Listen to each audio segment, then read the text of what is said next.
He was the wall between his party and death, holding the line so they could keep breathing. Defense is holding out just under 10,000. 1,000 hearts chasing greatness, yet not a single drop of glory came back. He never landed the killing strike. He slammed the door shut before the final blow could even happen. So the DPS brain leader, who lives for damage. He kicked him out because he wasn't pulling his weight. All right, he's on guard duty now, standing watch over the capo, no hesitation.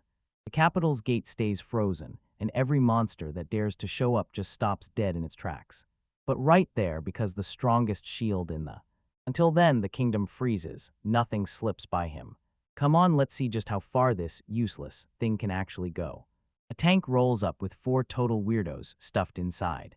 Even a single team can carry the weight of an entire kingdom. Zig's story kicks off in a way that instantly hooks you. Rank B, the Crimson Lotus Fang. Nahat pointed at this chicken and said, "Watch it, because it's acting like it wants to pick a fight." He called the MC and warned him not to jump into it today, and Zig nodded like, "Got it," right when everything was about to explode. Just then Hannah yelled to Nahat that she was already there. Nahat immediately answered back with a bright, positive reply and told the girls to cover their backs. The girls nodded in agreement. Then MC turned on them and snapped. Told him to get into position. Zig agreed right away. Then Enaha lunged in and tore into the monster, Irene. Irene leaned in and told Nahat he looked insanely good today. Then Nahat snapped back, "That's nonsense." These monsters were packed with weak spots, and he tore through them like they were easy prey. Hannah lit up and said this was the perfect spot to farm.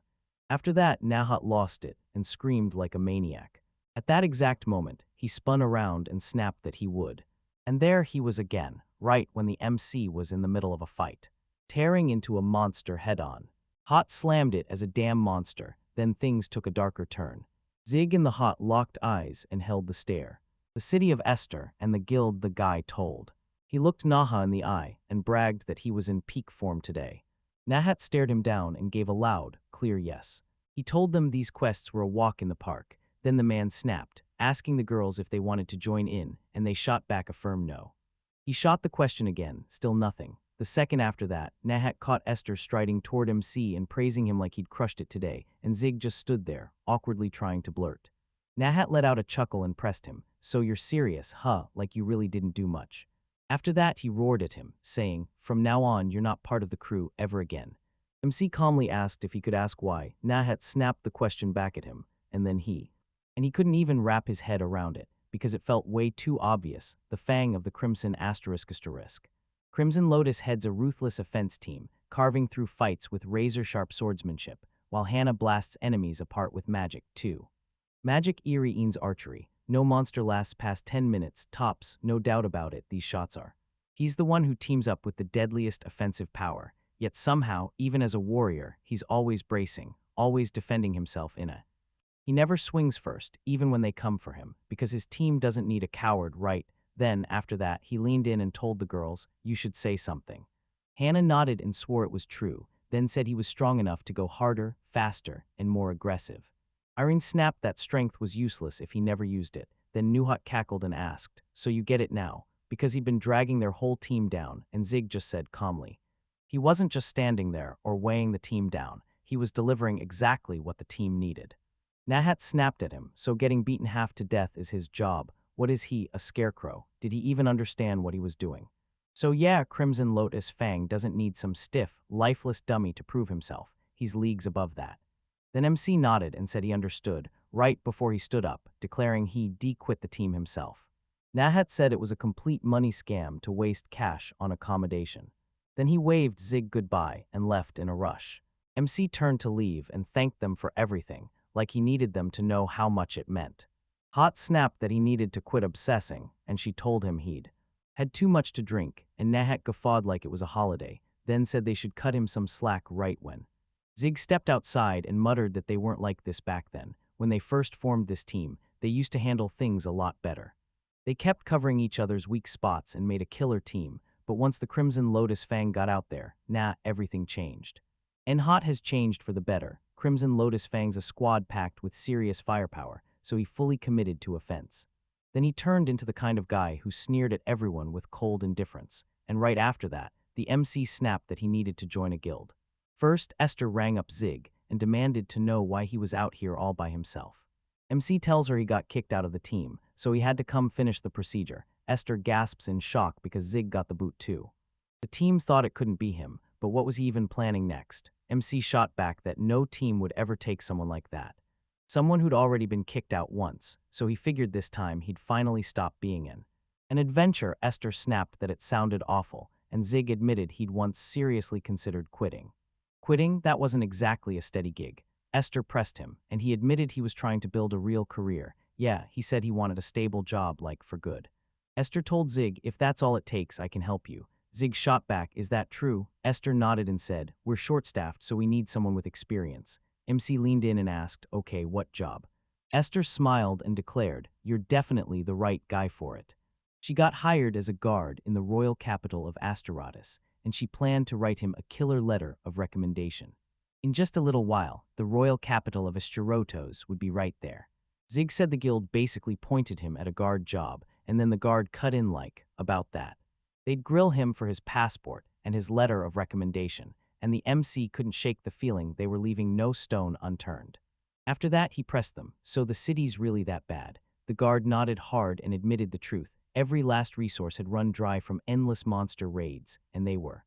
Supplies were running bone dry because the merchants couldn't get through, and honestly, it felt awesome to see someone finally step up for the job. Then a guard zeroed in on Zig. Zig was just a B-rank adventurer. The guard pressed, so what was his deal? Another guard snapped the question about whether Zig was tied to the Fang of the Crimson Lotus, and Zig nodded, then said, yeah, that was in the past. The guards exchanged looks, and one of them muttered that Zig was the guy everyone had been talking about. MC blurted, rumored. The guard said, yeah, we're done here. He can pass. With their headquarters right ahead, Zig was told to go meet Bolton. He was their leader. Zig strode ahead, confused, yet grateful enough to thank them. Then the guard snapped that he was the one they kicked out of the Fang of the Crimson Lotus, so he showed up just to wear a security badge. Then he pressed, can I trust you to back me up? He had already closed in on Bolton, and Bolton was still locked on that letter. Then he snapped, B-rank, because they couldn't just let danger slip away like adventurers trying to run. They're paid so little they're one bad day from dying. Every single day on this job is pure misery. Conditions, is he really ready for that? Zig shoots back yes. Bolton doesn't even blink and demands a test right now. If he wants proof, Zig better show him. Bolton told them to start with defense, and one guard leaned in and said, you mean the guy they threw out of the Fang of the Crimson Lotus? They snickered and called him a scarecrow, acting like he was nothing but a weakling, while Bolton made it crystal clear. He wasn't allowed to attack. MC heard every word about himself and snapped, so that's what these wild rumors are. Bolton claimed he'd kicked the ball behind him, and then it hit MC. Pretend those voices are his townspeople, and he has to keep them safe. Because the moment the enemies smell the truth, they'll hunt him down just to reach them. Now these three are going to be his opponents. One of the guards said, wow, 3 against 1. Commander Bolton must be underestimating you. They don't need weaklings. This is going to be easy. Walton made it clear. They don't accept just anyone. Send in an unready guy, and he'll drop dead on the spot. They're not going to lift a finger to help him, so the guards better get ready to strike down any threat and shield the citizens.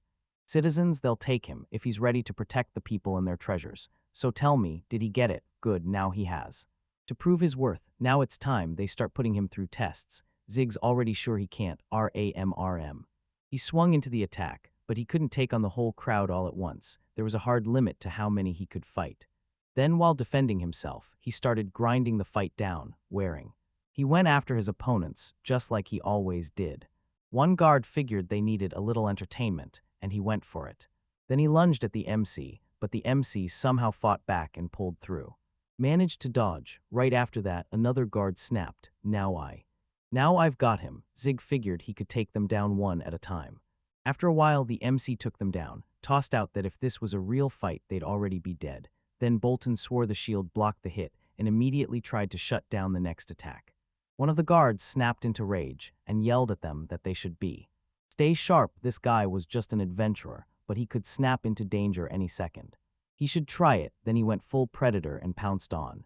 Again, this time the MC swung his shield straight into him, and Bolton stared like, yeah, I'm still calm, even with a whole crowd of opponents closing in, he moved with razor-precise control, so how in the world is this guy only B rank? Then one of the guards lunged in and tried to smash Zig with his blow. A spear came whipping in, then the MC snapped out of the way at the last second, because anyone who missed that dodge would have been skewered straight through. That parry is pure danger. How in the world do you pull it off that perfectly, time after time? Everyone went wide-eyed at Zig's slick escape, and someone blurted, stunned, that he disarmed him like it was nothing, so effortless they could barely believe it, and he figured they could. You couldn't even slip by him, let alone get anywhere near his sword. Bolton grinned and told him, "This is seriously fascinating." Oh wow, okay, now it's their move. They need to make a run. Then, without warning, every guard burst forward and sprinted straight at the MC all at once. Look, he barked that he had to pay attention, had to stay watching from the back, and if they even touched the ball, it was over for him, and that was just one of the guards. Another guard snapped that the captain was ruthless with no mercy in sight, and another swore he was done for, like that warning sealed the deal. Served him right, Bolton snapped that even if he was wrecked and exhausted, the enemy wouldn't stop coming. They wouldn't stand around. This was their shot to defend the city, and they weren't letting it slip. That's what a guard asks for, only they got way too damn scared for their own good. He was way too far out, and by the time he could reach them, it would be too late. Would he really lose this battle? Zig shot back with a hard, confident no. And from that moment on, he'd never risk pulling that move again. After that, he used to unleash the iron target skill, right after the MC used his own move. Every guard froze in place, couldn't move a muscle. One of them finally managed to ask. He just blurted, "What was that?" and then, did his body move on its own? "Wait, what's happening? You can't move." They all missed. Bolton barked at Thoth. Good news, he's not just winging it. He's using a skill, and now he's locking in all the. Every hit coming his way just makes him way more fascinating than he ever imagined. He'd step in himself to prove what he was truly capable of. Bolton then snapped that next would face him in a one-on-one sparring bout. No tricks, just a fight that kept going until someone quit or got knocked out. He had to hold on to life, and Remuda kept pushing him to try not to die. Was that some kind of skill? The guy asked. Didn't he get kicked out of the Crimson Lotus clan? The guard barked at Bolton that he had to settle the score, and Bolton answered that he was an A-rank adventurer. Wait, no, it was something else. His power wasn't weaker than the Knight Commanders at all, Bolton roared. Shouted for them to start, then he lunged at Zig, while MC threw up a defense just in time. He braced his shield and felt unstoppable, fast and heavy like a force of nature. Heavy gravity pinned him down, his feet stuck in the earth, but he still blocked. He slammed the attack aside, and it still nearly shattered his defenses. Zig's eyes widened because he could tell this guy was insanely strong. So that meant his very next strike would be the one that sealed his defeat. Then Bolton swung at MC again, and this time MC shut him down, blocked it cold. Bolton's. Newton said, "I blocked it again," and Zig thought, so now he. As soon as he got caught, he snapped forward and drove his sword into him. Bolton still managed to block MC's attack. C couldn't believe it. He looked unstoppable because he slammed the whole thing down and blocked it. He barked out a laugh and said he'd take him head-on on perfectly even ground. "Hey, this ain't bad," Remuda said as he watched. "Hold up, are we sure they really kicked him out?" Bolton leaned in and told Zig because. Truth is, he'd already cleared the test. Then that long-dead fighting spirit of his roared back to life. MC grinned and gave him a nod like, "All right, I'll keep you entertained a little longer." Bolton said his blocks and defensive moves were so solid, and they left him nodding in agreement. They're powerful, but if he's ever taken 1,000 strikes, he better start blocking. Then Bolton unleashed his 1,000 strike skill, raining down sheer devastation. Zig's sharp wit landed like a blade. He swore his swords were sparkling like falling petals. Petals burst into the air like a storm. This move shut down every escape route. Blades spun through the air like a violent storm, nonstop. Then he finally could, and right after that, the guy shot him a question. "Were you trying to block me?" Bolton pressed, "or are you trying to take?" MC figured he could block every single one of those 1,000 strikes.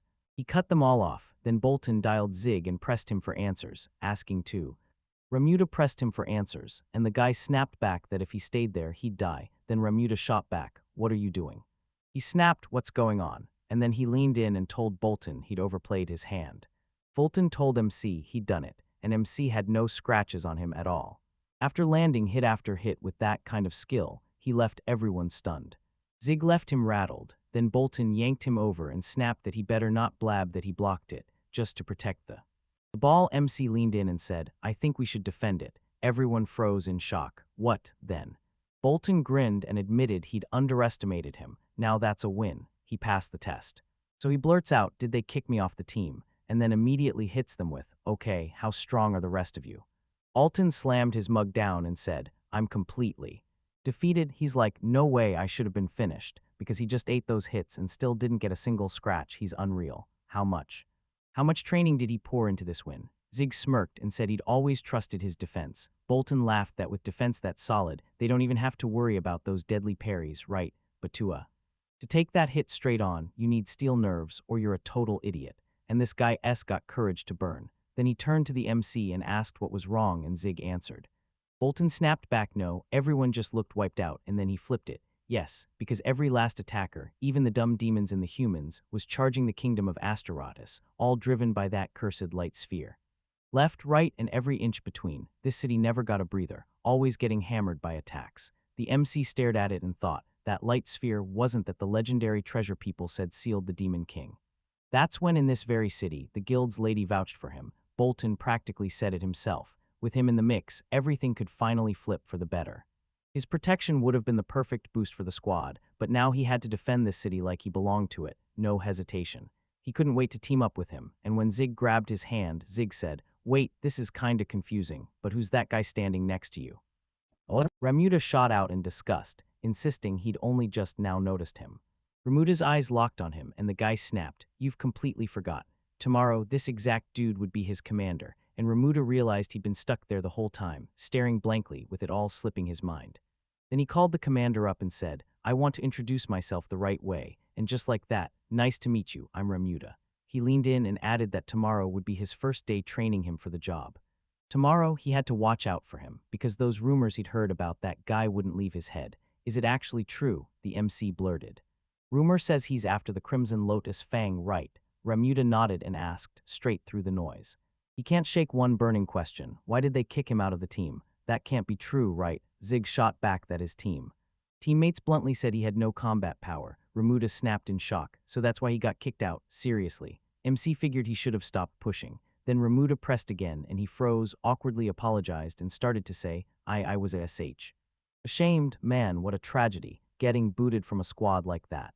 They called him stupid, and that claim got shredded the moment the duel with him kicked off. He charges in with the vanguard to tangle up the monsters, so the rest can strike without a shred of worry. Zig leaned in and listened hard. Bolton leaned in and said he was the tank of the Crimson Lotus Fang, solid abilities, full of promise, and then his acceptance. He reckons it's his sick skills and insane endurance that's the real reason they messed up, so yeah, it's a blessing he dipped on them. So tell me, does he still want to chase after them, or is he walking away for good? Either way, he knows they're waiting just for him. MC grinned and told him maybe he wasn't as great as everyone claimed. Then he snapped that they needed to drop the Crimson Lotus Fang talk right now. Bolton said, "From this day on, I'm one of the knights. There's no way I can forget that. And if he goes first, he'll never forgive him." Meanwhile, Zig's old team. In the scorching heat, they're finally snapping when someone demands, "What the hell is going on with these monsters?" And the answer hits hard. They've gotten way stronger, and they're already bouncing back from the attack.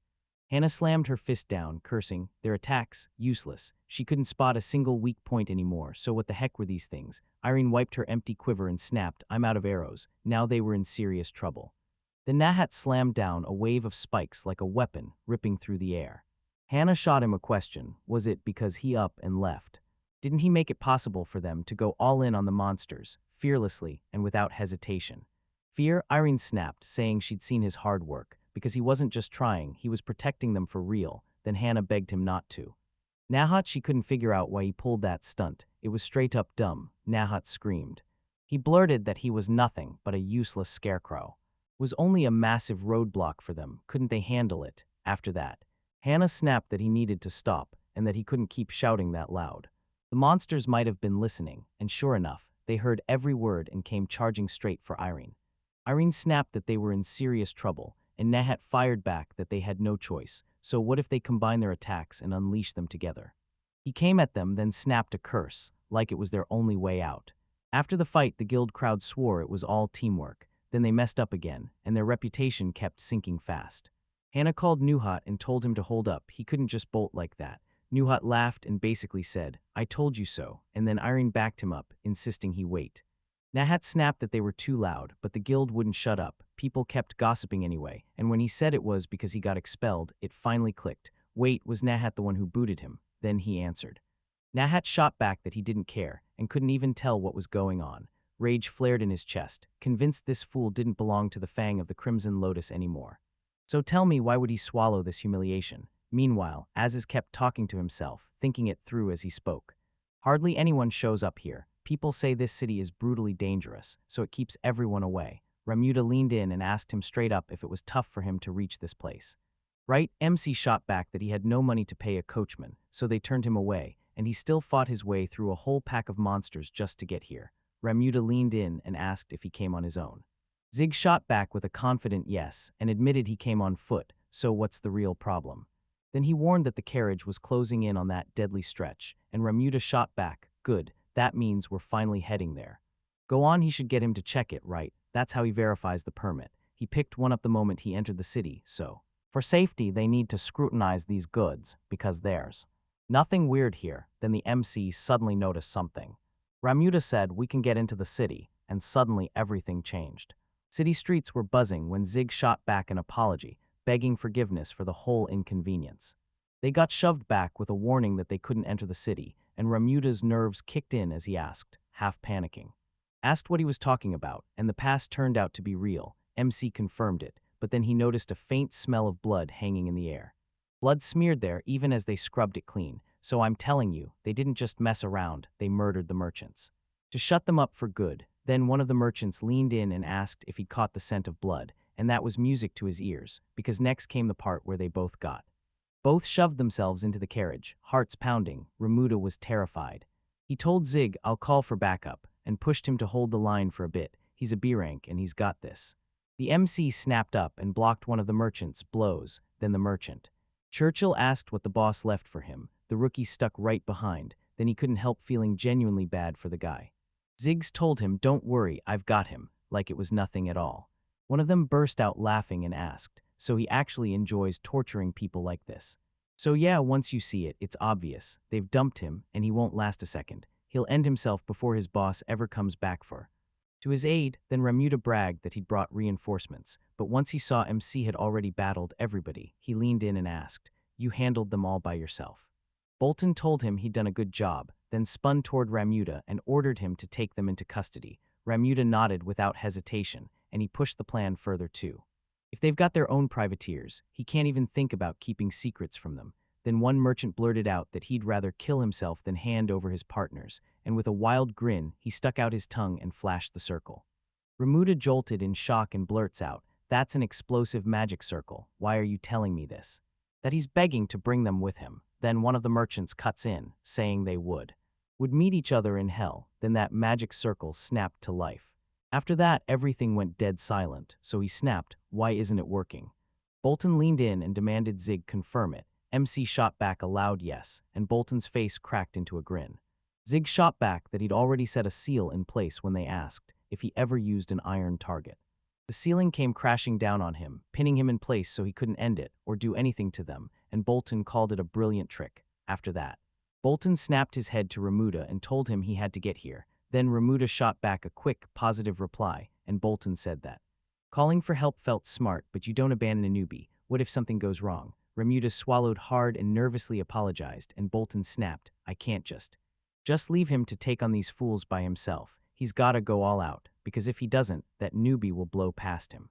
He puts his faith in him, and then Remuda snaps a breath of irritation, saying, this honestly drives me up the wall. Then he snapped his eyes to MC and went, what, you think it's funny watching yourself get scolded in front of everyone? Zig shook his head, denying it, and then said that he's convinced he did the right thing when he called in reinforcements, but Remuda glares at him in pure fury and snaps, are you looking down on me? Staring down at him with that gentle kindness, MC couldn't help but think, so you're just a coward after all. After a bit, Remuda stormed up to Zig and greeted him with a cheerful good morning, asking if he'd slept well, so MC shot back the same greeting, and Remuda's jaw dropped in shock like, what the hell is that? Zig shot back that those monsters tried to wreck the city last night, then he wiped them out himself, so Remuda blinked in disbelief, staring. Did he do it himself? Irritation flashed across his face. Remuda snapped that skipping backup while monsters are tearing into him is a terrible move, because in a team you share, you trust, you don't act like you're above everyone else. No matter how talented he thinks he is, he can't belittle his own teammates, he should be Ashamed to be tied to their team, he's the one who's to blame for it all. Yet somehow, every time disaster hits, the number of adventurers keeps climbing, and you can feel the shift coming. After that, Remuda flashed a smile and told them, just clean up this mess no matter what. They should jump into today's tasks right away, even if he pulled night duty yesterday. He can still work right. Right? Remuda snapped back, disappointed. He looks great, but didn't he start working yesterday morning? He's been going nonstop. What if he just drops and faints? And wait, doesn't he hate?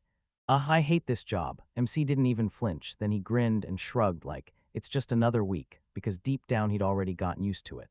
Remuda played it cool, acting like his stamina was top tier, just what you'd expect from a B-rank adventurer. And yeah, youth made it feel effortless.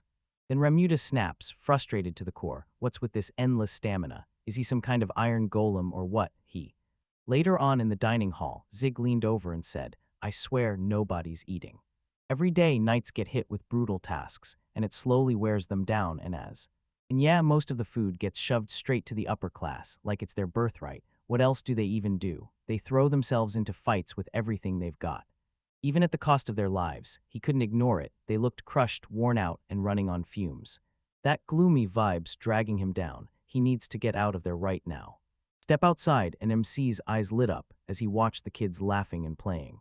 Then Sarah strutted up to him and demanded, Are you Zig? He shot back a yes, and she grinned because it was exactly what she'd hoped for.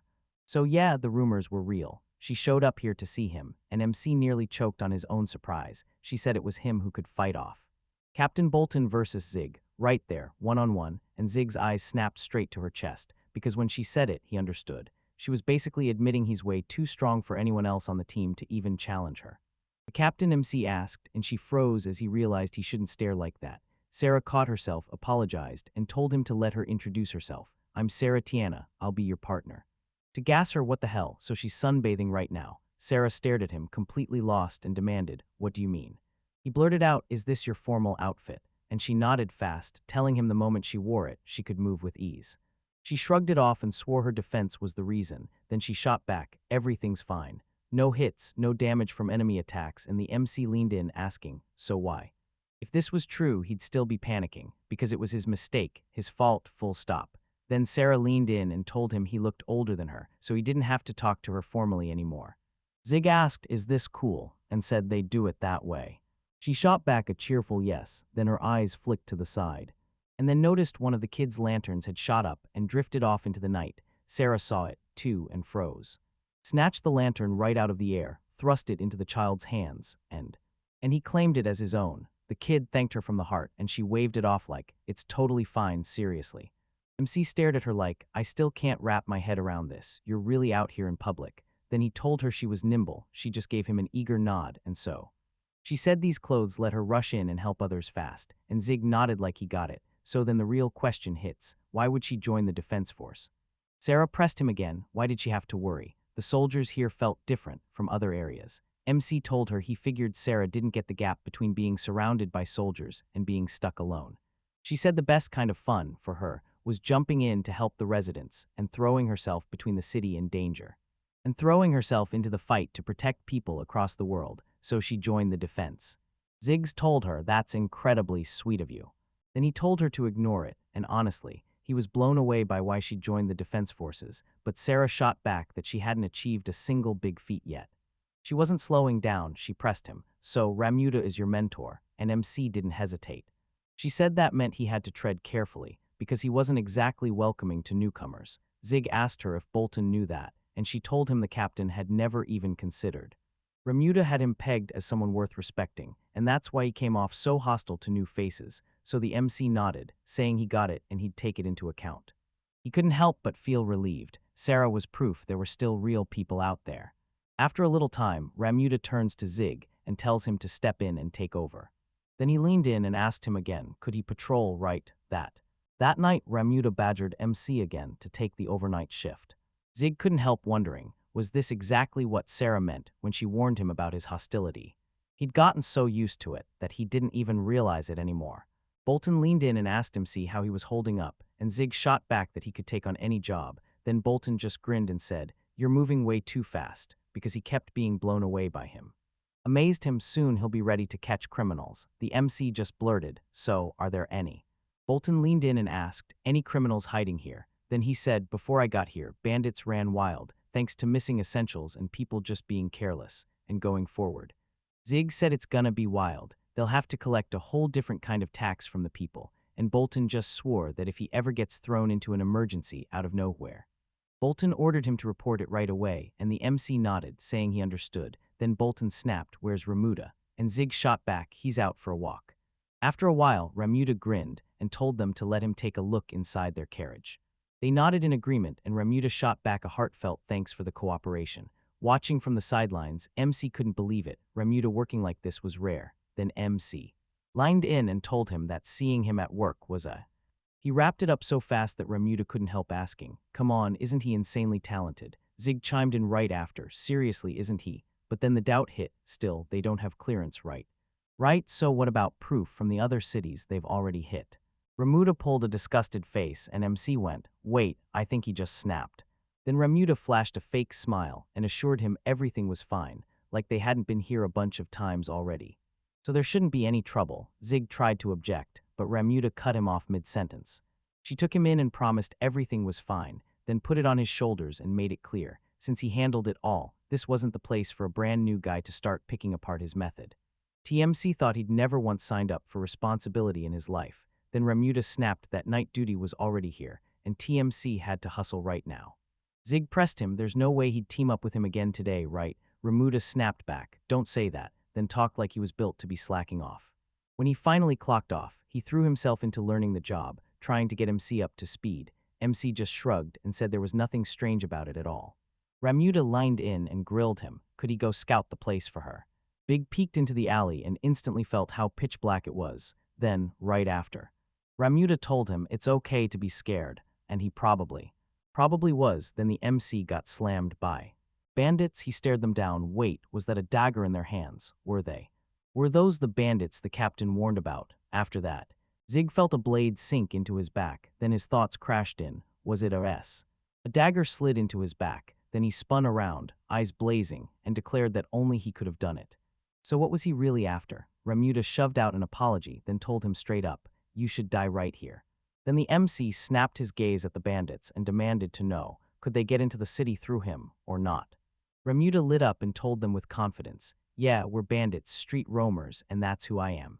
Who he really was? Easy. He's the guy who opened the city gates, traded them for a slice of the stolen goods, and called it a deal. Zig shot back, asking if he even knew what he was doing. Huda smiled and said the only time anyone in this town complained was when they got robbed. Then they'd just roam around the crime scene, staring like it was the whole show. Convenient, my ass, what a colossal nuisance. He'd take every brutal task they threw at him without a single refusal, and somehow he's still being reported to the captain.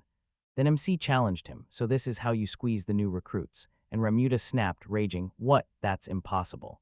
How was he even standing after that blade kissed his back? Zig shot him a glare and snapped that he was nothing but a leech. And just a weak nobody, he couldn't do a damn thing useful. He'd only put up with him for his status, but now he finally knew the truth. The guy was a traitor. So this was a totally different mission. He had to save this city, and that meant locking in and getting ready, because he wasn't going to show mercy. Remuda snapped that it was pure arrogance for someone who got kicked out of the team to act like they still mattered. So kill him right now, so he'll never talk again, and then he turns to the bandits and tells them to go. And kill him. He swore these killer bandits were top tier at night fights, the kind they could. He wouldn't back down for a second, and one of the bandits cackled, shouting that it was finally time for him to die. Then he launched his attack on the MC, but Zig slammed the move aside and drove his blade in with a sharp, decisive stab. Yanked him in close and told him, "I swear it feels like my legs are." Were now useless. Another band had just stood. Ziggy stood behind the MC, winding up to smash him. Then bam, Ziggy's. Zig saw it coming and yanked him to a stop. Then he snapped, "Wait, because it still wouldn't be enough to take his life." Then MC snapped that he should shut up. He'd burst up and wake everyone in the band one by one. The band basically called him out for being a total rookie. Remuda was a damn genius. Those fools got played hard, and he's got the strength to back it up. Then the last bandit snapped into motion and bolted into the distance.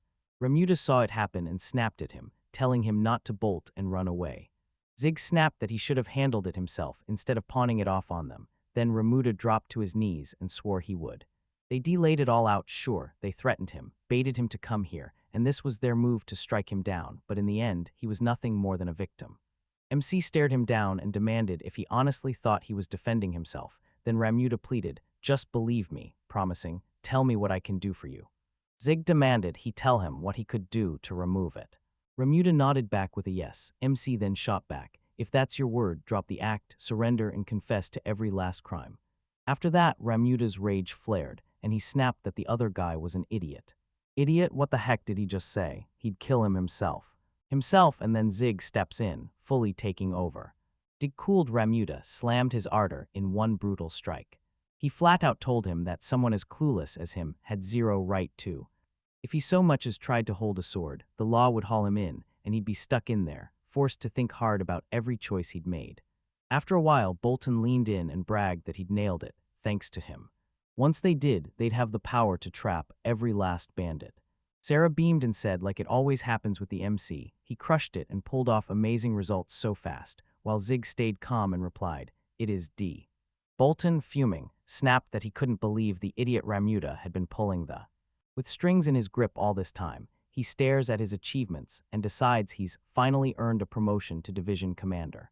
Sarah lit up and told the MC he was seriously cool, because after just 1 month on the job, he was getting promoted to division commander. Bolton grinned and said it was pure coincidence, since he'd happened to have an opening for the role. So he figured, I'll take it, but one of the soldiers snapped, no, wait, because usually a rookie needed 3 years just to claw his way up to division commander, and the guard insisted that pace was too brutal for someone like him, like this was. Breaking the rules, so the guard snaps, wait a minute, and Sarah's just standing there like, okay, then why is she even here at all? After that, Bolton slammed the decision down and declared that they'd be taking control of the 5th Division. Other soldiers told him to give it everything, fine, then he'd do just that. Even if it didn't last, it sure felt like the perfect moment. Zig stared at them and said it looked like they were trying to look down on the 5th Division and Sarah. He declared that starting today, he'd be the commander of their whole division, and MC shot back, asking if she was part of their group too. Sarah from the 5th Division nodded right away, saying, let's defend this city together, and Zig shot back just as fast, asking, where are the rest of them? Sarah shot the question at them, had they really not taken the day off? Bolton let out a sharp breath and basically said it was crystal clear, they were slacking. They were stubborn to the bone, tough as first-class defense troops, yet totally self-indulgent too, and then he thought, what the hell are these idiots? Bolton snapped that they're stubborn, but if he was there, everything would flip. The weight of that promise was on him. MC shot back that he'd do everything he could, but he couldn't ignore how brutally hard that mission was going to be. After a bit, Zig leaned in and asked Sarah where the other guards had gone. Sarah snapped back that Spinoza was probably. At the wine bar, the MC asked if they could drink there too, and she shut it down fast, right there in the morning. She'd show up at wine bars every night, then drink straight through till sunrise, like getting thrown out didn't even matter, so he asked, and she shrugged, saying the city had no real warriors strong enough to make her fear that. But even their warriors were running thin, and they definitely didn't have enough regular fighters to cover the gap. Sarah pushed into the bar like she already knew what to expect, and Zig's stomach flipped as he tried to figure out what the heck happened here. Sarah said she'd see me soon, and yeah, that girl, she was Spinoza. Spinoza, half asleep, blurted out why she couldn't shake the feeling that Sarah was right there. Right after that, Sarah marched up to her and announced, I'm here. Earlier, she greeted her with a bright good morning, and right then Spinoza shot out his hand and told her, wait. Then she grabbed Sarah's chest and declared that only this softness could prove she was really Sarah. Sarah swallowed hard and asked her. Spinoza asked her what she was doing, and she admitted she was trying to tell if it was a dream, though in her heart, Sarah felt it was real, and she warned him she shouldn't be doing that in. At that moment, MC leaned in and asked her, are you Spinoza? And she replied. So who was he supposed to be? He smirked, I'm Zig, and then he announced that starting today, he was taking charge as the commander of her division. Spinoza flashed a grin and pressed, so tell me, why is the division commander here? Was this a friendly welcome, a late-night drink date, or was he walking in ready to turn it into a full-on drinking contest? MC snapped back that if he was her boss, then he'd hand out tasks, on the condition that she got paid, and in exchange, she'd have to do the work. To work, Spinoza warned him to remember every word she'd said, because she'd never bend for some weakling like him. Then Zig shut the debate down and made his decision. So it's that simple, just prove he's stronger, right? If she loses, she'll be stuck working every single day. Spinoza nodded, then asked. He bragged he'd win, didn't he? Too arrogant much. She snapped her hair into a ponytail and smirked. All right, we'll see if you can actually command me. Then it's on, arm wrestling. He steps up, and in that moment, they decide who gets to control their fate. MC said it looked like a piece of cake. Spinoza erupted in laughter and went, yeah, then take a bite. And if those arms hurt, what if the bigger fish is the best option? Zig asked Sarah, you're pretty strong, right? Sarah nodded hard and said, yeah, I'll come out victorious. Even if she stood surrounded by a dozen warriors, one brutal swing from that massive mace settled everything in an instant. This city doesn't have power, and it sure doesn't know how to treat people right. Then he turns and says Sarah will be. Sarah stepped in like the final judge, and when she gave her positive answer, everyone snapped into place. Then Sarah told them they should be. After that, the competition kicked off, and Spinoza swore she'd wipe it all out in no time. Then MC leaned in and asked her, what's wrong? Is this really your limit, or is something else breaking you? Spinoza asked awkwardly, what are you even talking about? Because, honestly, he told himself it was nothing to worry about. It's just 20% of her power, and she lets out a soft chuckle like it's nothing, then says he looks like a legit opponent. So yeah, say it or watch this. And then a little fear crept in. Even after that, they were still trading blows, and Spinoza told them to press harder, so she dug in a bit of power and snapped, is this 50%? He better stay sharp, because if she lands that right, she's going to break his arm. She awkwardly assumed she'd already burned through 60% of her power, so why is this happening? What the hell? He didn't even so much as move. She said he was great. After all, he'd already pushed her to burn through so much power, and Zig, calm as ever, thanked her for the praise. After that, Spinoza broke in and apologized, then declared that the win was still hers, was the end, and right after that, MC turned to you and asked too. Go on, watch this. He shoved in a little extra force right there. And their hands snapped back to the exact spot they started from. Spinoza froze, stunned, then blurted, wait, what the hell is this? What is this? What kind of magic is that? How can he still be standing? Her body started trembling, and she blurted out. Is he seriously that confident? Zig shook his head and said, nah, it's just. Now it's his turn to unleash the blow, because this is power, and he's finally ready to strike. Drake Spinoza's eyes narrowed. Who the hell is this swaggering idiot? Idiot? Then the MC shoved out the rest of his power, so hard he almost snatched the win. Spinoza figured this is when it ends. She's always crushed it up to now, but now. And now hold up, this guy again, what kind of monster is he? She tried to rip. To resist him, she realized his grip was rock hard, like he could crush her if he even tried. Zig warned him that if he kept going like this, there was only one outcome, no surprise, no escape. It felt like a done deal, until he slammed her hand onto the table, so hard the thing snapped clean in half, and Spinoza screamed in agony. Sarah cheered that MC had won, then Spinoza snapped his eyes on him. Zig blurted, confused and stunned, wait, are you really saying that? It all came down to the fact that she was drunk. Spinoza shook his head and told her, straight up, she had zero chance against him, because he was stronger than anyone she'd ever faced. Her arm strained in the match, and the MC grinned as he said, now you'll have to work, just like you promised. She hurled her weapon, and Spinoza snapped at him, telling him not to toss it around so carelessly. He snatched up a mace like it was a toothpick. Damn, she was a... Zig had officially beaten her, and with a satisfied smirk, he stared at her like the job was done, because in his eyes, she'd simply been too loud. After that, Spinoza leaned in and promised she'd never forget, because a rematch was coming and soon. So, will you take me on again? She asked. MC just grinned back. Whenever you want, you can challenge me. After they ditched the bar, Spinoza asked if she could head home and finally crash, because without at least a few hours of sleep, she'd be wandering around half dead. Zig snapped back that she'd better get used to her new work schedule since she was starting tomorrow. Spinoza nodded, fully on board, and MC was just about to ask Sarah when the scene cut. Sarah asked where the other one was, the one she'd mentioned earlier, and when she replied she had no clue at all. Sarah couldn't believe how unpredictable she was. Then, right at that moment, someone was watching them. Spinoza demanded to know why they weren't throwing a party for their new commander, and Sarah just burst out laughing. She was thrilled to see Spinoza finally put to work. He was totally intriguing, and she leaned in like it was a secret. There was one more person left, and its aim with the bow was pure mastery. Spotted the cat and blurted out a question. He asked if she was an archer, and Sarah immediately nodded, saying Fawn could read the wind like a pro. And she adjusted her aim to match perfectly. MC nodded and said he understood. Then he leaned in and asked, does she often follow?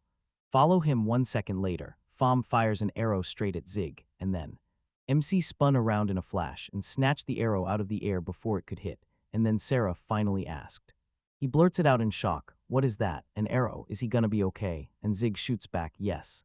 He agreed with a bright smile, then asked if he meant Fom. Fom answered right away, yeah, it's me, and he walked away thinking, wow, it was great to meet her. At that exact moment, Sarah spotted her and shouted her name. Fam cut in. He claims she didn't even bother to hide herself, but then how does he somehow track her down so fast? Does he have some kind of all-seeing eye? MC shot that back, and honestly, that answer helped him a ton. Straight up, thank you. He somehow managed to find her, then she demanded answers, and Zig looked back and replied, this one. This cat fan stomped her pout and swore she already told them to hide it. No, actually, it nailed it. It even breathed so quietly you could barely hear it. And still, it all crashed in the end. She couldn't even wrap her mind around how a rookie like him got made division commander. MC shot her a look. Is that so? Then you'll start doing your duties from tomorrow, right? She swallowed hard and admitted she was scared it might. It felt impossible. Zig demanded answers, and she blurted out an apology before saying. She snapped that she'd never waste her precious time, or her life, on some dull nobody, so what was she supposed to get back for it? Then she let out a smug chuckle and teased that he probably didn't have an answer. So yeah, she'd wait until he stumbled across it, then she'd stay posted on the wall, watching every move, and they'd finally run into each other later. She waved one last time and disappeared, and the MC couldn't shake the feeling. She wasn't so different from Spinoza. Sure, he got that they were special somehow, but why put him through tests before he even started working? Why slam him with all these questions? After a while, Spinoza let out a heavy sigh and told her she'd gotten used to sleeping soundly at this hour, and since she barely drinks anymore, she didn't expect any trouble, while Zig grumbled that she should just wait for lunch, because patrolling was the most mind-numbing thing ever. Spinoza asked if it wouldn't be easier to round up every suspicious guy and beat them all, but the MC snapped back that they'd just end up grabbing an innocent person, and they couldn't do that. Sarah lit up, saying it was awesome to team up with Spinoza again, and Spinoza beamed with pure joy. She lit up with joy and asked, if you said you were great, Sarah, would you really hold back? Spino at that moment, she stormed back, grabbed Sarah's breasts again, and Sarah's scream tore through the air as she shouted for help. Spinoza leaned in and asked Zig if he wanted to touch them too, right? Sarah snapped that she had to stop it, then the MC said that. Spinoza fired back that he knew he was dying to touch them, and he called it harassment even if she was just a girl. Zig warned her that if she didn't stop, he'd have to step in, so Spinoza shot him a disgusted look and asked, he's harmless, so what are you gonna do? MC then turned to her and pressed, are you sure about that? Right after that, he slammed the iron target skill, and the next second Spinoza looked like someone yanked her straight toward Zig. She snapped, what are you doing? Have you gone crazy? And MC shot back, it's her. For punishment, he thought he was about to grab her hands, but his plan crumbled, Spinoza totally misjudged what that skill could do, then his chest started feeling pretty. All pretty good too, Sarah, thanks Sig. The next moment, The MC snatched the incoming arrow out of midair before it could slam into Sarah, then he demanded, what? So she really did all that, huh? Come on, doesn't it feel like she's taking it way too far? Tom stood on the roof and burst into laughter. Then she blurted out an apology and insisted she was only joking, and Zig said, Sarah could have died from that shot, so tell me, was she really ready to become a murderer just to land a joke? Fam shot back. It wasn't for fun at all, it was for attention, because she wanted the person she was fixated on to keep thinking about her. MC asked if anyone had ever told her not to do that, and sometimes she just did it anyway, like it was second nature. She snapped back saying nobody had ever had the guts to talk to her like that, while Zig and Sarah just stood frozen, staring like, so, is she into us? And Spinoza, meanwhile, couldn't stop thinking, is she shutting me out completely? MC nodded and said, got it, wouldn't it be better if we worked together? Fam snapped back, I can't, I'm just not great at talking to other people. Zig couldn't shake the feeling that she was wildly stubborn, like her talent for aiming arrows at her friends was the same thing she brought to her job, so when Fam waved again and said, see you later, Zig just stared, wondering what came next. Sarah snapped that things had blown up way too fast. Spinoza shot back that they should have just settled it one-on-one, because that's way simpler, while MC stood there thinking she was only praying Sarah would quit doing the crazy stuff, like firing arrows at her own comrades. She also threw them off during either lunch or work. He still raised that bow and blasted arrows at them, like he couldn't wait to let them feel it. Right in the worst possible moments, over and over, until the night finally came. Spinoza boomed and shouted that Sarah couldn't believe it. She was finally about to sip a drink, and she said he'd worked his tail off today like wasn't he exhausted? Zig fired back, yeah, I'm good. He smiled and said everything was fine, then warned Spinoza not to drink too much, promising he'd check on her tomorrow morning. Spinoza nodded along, so he finally stepped away and left her alone. MC cut toward the exit, told Sarah to get some rest, and promised they'd meet up again tomorrow. Sarah told him to stop and rest too, once everything finally slowed down. Zig stumbled into the room and dropped like a stone into sleep. Meanwhile, Fam was watching him sleep, and when he finally surprised her, her whole world just stopped. He snatched every single one of her arrows out of the air, then MC's stomach dropped, because the second he thought it, he realized she'd already slipped into the room.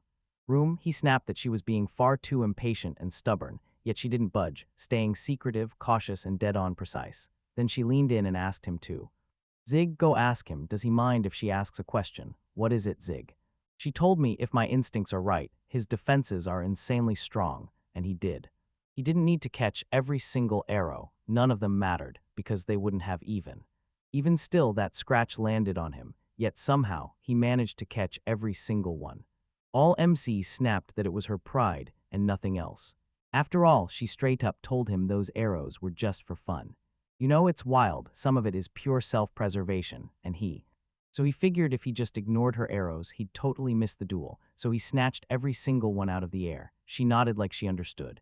Then she stepped right up to him and said, "Get ready, you'll pay me back with something priceless for all of this."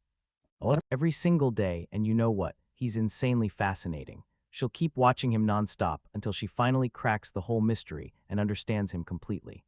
He asked what she was up to, and she said she was proving her sincerity, because he knows an archer can't get that close to the target. MC asked her, but aren't you way too close? And she just shrugged, saying she's terrible at reading how close people really are. So maybe she'd gotten too close. She decided to back off and keep the right distance, and then Zig asked her, wait, does this mean? She said she'd be going to work tomorrow, then shot back with a bright yes, and confessed she was totally looking forward to it. Hit play on it, and every single member of Section 5 was there. Everyone gathered and Fam lined in, saying MC was insanely warm. In the end, they crashed into sleep side by side. After a while, the soldiers started yelling, "Hey, look at this," and told everyone to come see.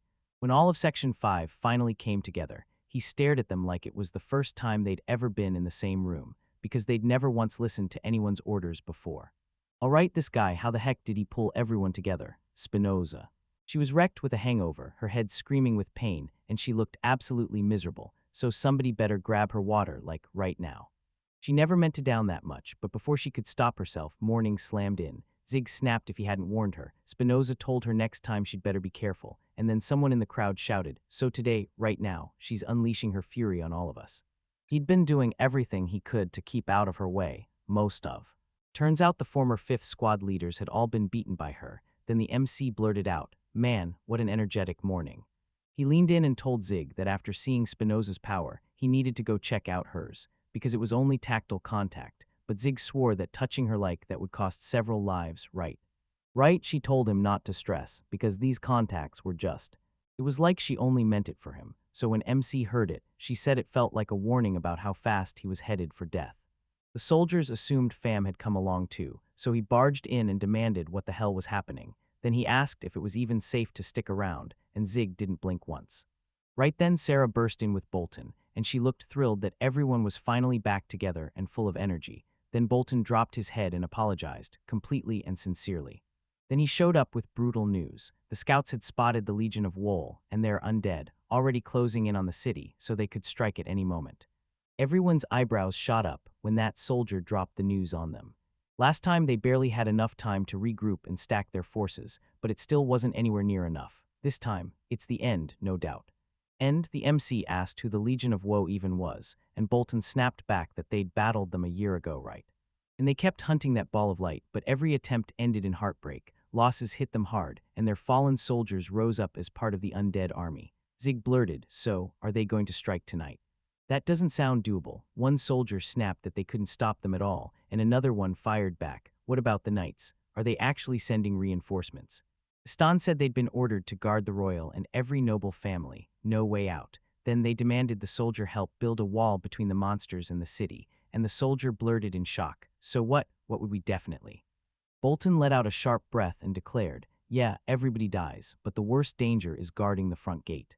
Soldiers froze in disbelief, swearing it couldn't possibly be true. They couldn't hold them back. At that exact moment, MC sprang to his feet. He shot up, straightened up, and told them, "If that's how it is, then get out, leave the front gate to us." The Lick and his army stood ready, bracing to unleash an attack on the city. He said the sun dipped away and night crashed down. At last, everything kicked into motion. Now the time had come to strike. How long had he been holding his breath for this moment, when the Demon King finally shattered free from the grip of that blazing ball of light? Then they're going to wipe everyone out, seize that ball, and that's when humanity, yes, humanity, would march straight into its destined end, because then he'd stand as the Demon King's right hand. Right hand clenched, he couldn't wait another second for that day to hit, they had to ride. His warriors of undead flesh demand it. They'll crawl into his skin, storm this city, and smash every last thing Asterodos stands for. They've got to snatch control back from the Demon King. Meanwhile, Gregor, the captain of the Knights Captain, stood tall inside the royal compound. Staring up at the city's inner walls, he couldn't stop thinking about the Grand Lick ruling over the undeadly. Legion once wielded magic like a gift, but the craving for power and immortality twisted his heart into something ruthless. Gregor stared at the protagonist's squad, and shock hit him like a wave. Bolton only had 4 men guarding the main gates. What was he even thinking? Even then, it didn't bother him, not a bit. This was just the first hour wall. Meanwhile, Bolton kept staring at the undead army. Felt it. Time was finally here, so he stared straight at the outer wall, fixed his eyes on the main gates, and clocked that. That Legion of Woe was brutal last time, and this time, they're coming back even stronger, and I swear you can feel it. They won't go down without a fight. The Lick will claw its way to the very end, and their insane strength only kicks in under the cover of night. So if they can just stay standing till morning, they'll win, because it's not the quantity. It's not just how many defenders you've got, it's how dangerous they are. The man stared at the protagonist, and his squad pinned their hopes on him because they thought he'd been counting on himself. Even he had to slow down and be careful, because those knights, looming over the wall, just kept staring in shock. Pure shock hit the MC team as they fought for their lives against the undead army, and they couldn't wrap their heads around what they were witnessing. Saw those 4 from the 5th squad were just beasts. Spinoza stared at them, then clocked that their leader he'd summoned the undead to his side, and the sheer audacity left him staring in stunned amazement. Amazement, wow, she could barely breathe as she stared, because this guy had drawn He yanked the enemy's focus onto himself and took every attack head-on, so that's exactly why they were so exposed to their blows. She clenched her sword and sprinted in from behind, then smashed through the undead one after another. All the while, Isekai'D kept thinking that so many people had wildly underestimated him to his strange defensive style, but watch how effortlessly their opponents got wiped out. Sarah, teaming up with Spinoza, couldn't help but look at the MC with total awe. He's so strong, so cool. The Legion of Sorrow is built to unleash pure destruction, and with her gear loaded for damage, she goes in swinging, primarily D. Built to land lightning-fast hits, she's basically wide open, so when she has to swing at a bunch of weak enemies, could be deadly. She felt like someone had squeezed her entire world of sight and feeling into a single, crushing moment, and poured all that strength into one blazing line, yet he still just controlled the entire situation. And right here, fam starts to admired the protagonist with burning respect, and somehow he still manages to control everything around him. Isekai'D is an unshakable shield, keeps them safe, then she'll lock in as his sharp blade, taking every single hit for him. So that's the deal. His power works like this. And yeah, he's the kind who uses it to protect people. Just as the undead surge in, the girl spots them raising their pikes to strike him, fam loaded. With her bow drawn and arrows nocked, she shouted, "May they forgive me, only I get to shoot them." Then she unleashed volley after volley, and right in the middle of it, she screamed again. Out of nowhere, they rushed to him. "Are you okay?" The protagonist snapped back that he was fine, then kept slaughtering the undead, while the knights watching the fight stared in awe. He was juggling every enemy like a pro, intercepting them on the spot while still watching his allies like a hawk, and yeah, he was ice cold. Even if they tried to jump in, they'd just get in his way. Bam shot him a proud look, and suddenly, she couldn't wait to know him better. Bolton leaned in and asked her what she thought. "So tell me, isn't the protagonist basically rock solid?" The girl admitted he was right. The commander stared at MC and thought, sure, he only just joined, but the 5th squad is already running with real discipline. He started to look. He crushed those selfish, stubborn girls into line, and with his special ability, they can unleash a perfect 100% of their skill. With those skills in mind, the commander made the call. He took the risk and trusted him. Isekai'D had just cleared a pack of undead, then he let out a quick breath and snapped his gaze back to his allies. This was their very first big group battle, and still, they moved like they'd trained together forever, even if the girls acted super eccentric and downright weird, they still brought enough strength. A force you can't ignore. When they teamed up, everything clicked into perfect balance. More than anything, they trusted his power to the fullest, and they charged into battle without a second thought. That hit like a switch. Suddenly he felt confident, and the door to his chance swung wide open. With no hesitation at all, it looked like he'd just spotted the perfect chance to fight. He finally found solid allies. Once he teamed up with them, he truly believed they'd stand their ground and protect this city to their very last breath. Gregor stared at the palace and realized they didn't care if the city burned to the ground or what happened next to it. The brutal slaughter of his own people, so now they have to protect the queen and the orb of light at any cost. Their mission was simple: make sure it stayed that way, because if they could pull that off, then no sacrifice in the city would ever get taken. The defense would crumble fast, the main gates wouldn't last, and the undead would slam into the city. He caught the knight who rushed up to him and demanded, "So what's happening out there?" "We're heading out." Then the warrior yells that the undead legion tried to smash into the city and failed. Even then, the fifth squad kept them pinned down, and Gregory just stared at him in total confusion. He froze, interrupting the instrument to demand what was said, because that answer felt impossible. How could 4 men possibly control the main gates? 4 of them against a whole legion. How on earth were they supposed to hold the ground? The Grand Lick was completely baffled. What on earth was happening, and why? Only 3 men stood before the gates. But wait, up top, there was one more man watching them, and he instantly smelled a trap, because they'd only sent too few men. He also figured the First Legion would be more than enough to wipe out the... His enemy was still pushing in, but his legion was getting wiped out little by little, so if he didn't act now, the Second Legion would meet the exact same fate. But then these 4, how could it? He'd be grinding his whole legion into dust, and even if he could rebuild it after, it still wouldn't stop the collapse. Their attacks hit like pure fury, brutal, unstoppable, and ferociously violent. What's wrong with this guy leading all 4? Watching the fight spiral out, his rage just kept building. Then they hurled his immortal soldiers off the cliff. Once they hit the river, they'd be worthless, and slaughtering those girls would slash their fighting power straight in half. If they could have pushed past half, his legion would have marched even farther, yet somehow his immortal soldiers weren't moving like they always do, and it was his problem. Like something was yanking them straight up into the sky, so hard to ignore it. Was it his influence? Was it the influence, or was it pure skill? One thing was crystal clear: the real problem was his immense defense. He had eaten countless blows, and somehow he still didn't seem. The Lick finally got it. His legion wasn't built to last once he showed up, and against him, it wouldn't stand a chance. He had to get rid of him right now. There's no room for failure if he fights to crush them, he'll never reach the ball of light, and he won't seize control of this world. This whole world flipped upside down, and it all happened because of this guy. Because of him, everything spiraled into disaster. Meanwhile, the protagonist stared straight at him. He smirked arrogantly and kept slaughtering his army, and that Lick's rage snapped even tighter. Was he really being looked down on? Because he wasn't just one of them. His whole crew thought they were above him, and he was about to make that painfully clear. He wouldn't calm down until he had that ball of light in his grasp, so the Lich shot a hand up and roared, "It's time to show my power, no matter how strong. This guy's defense won't pull off a miracle, no way." Then crack, a thunderous blast tore through the air, and the whole place froze as the Lich's call echoed out. He summoned his Legion of Sorrow and forced them to merge into one.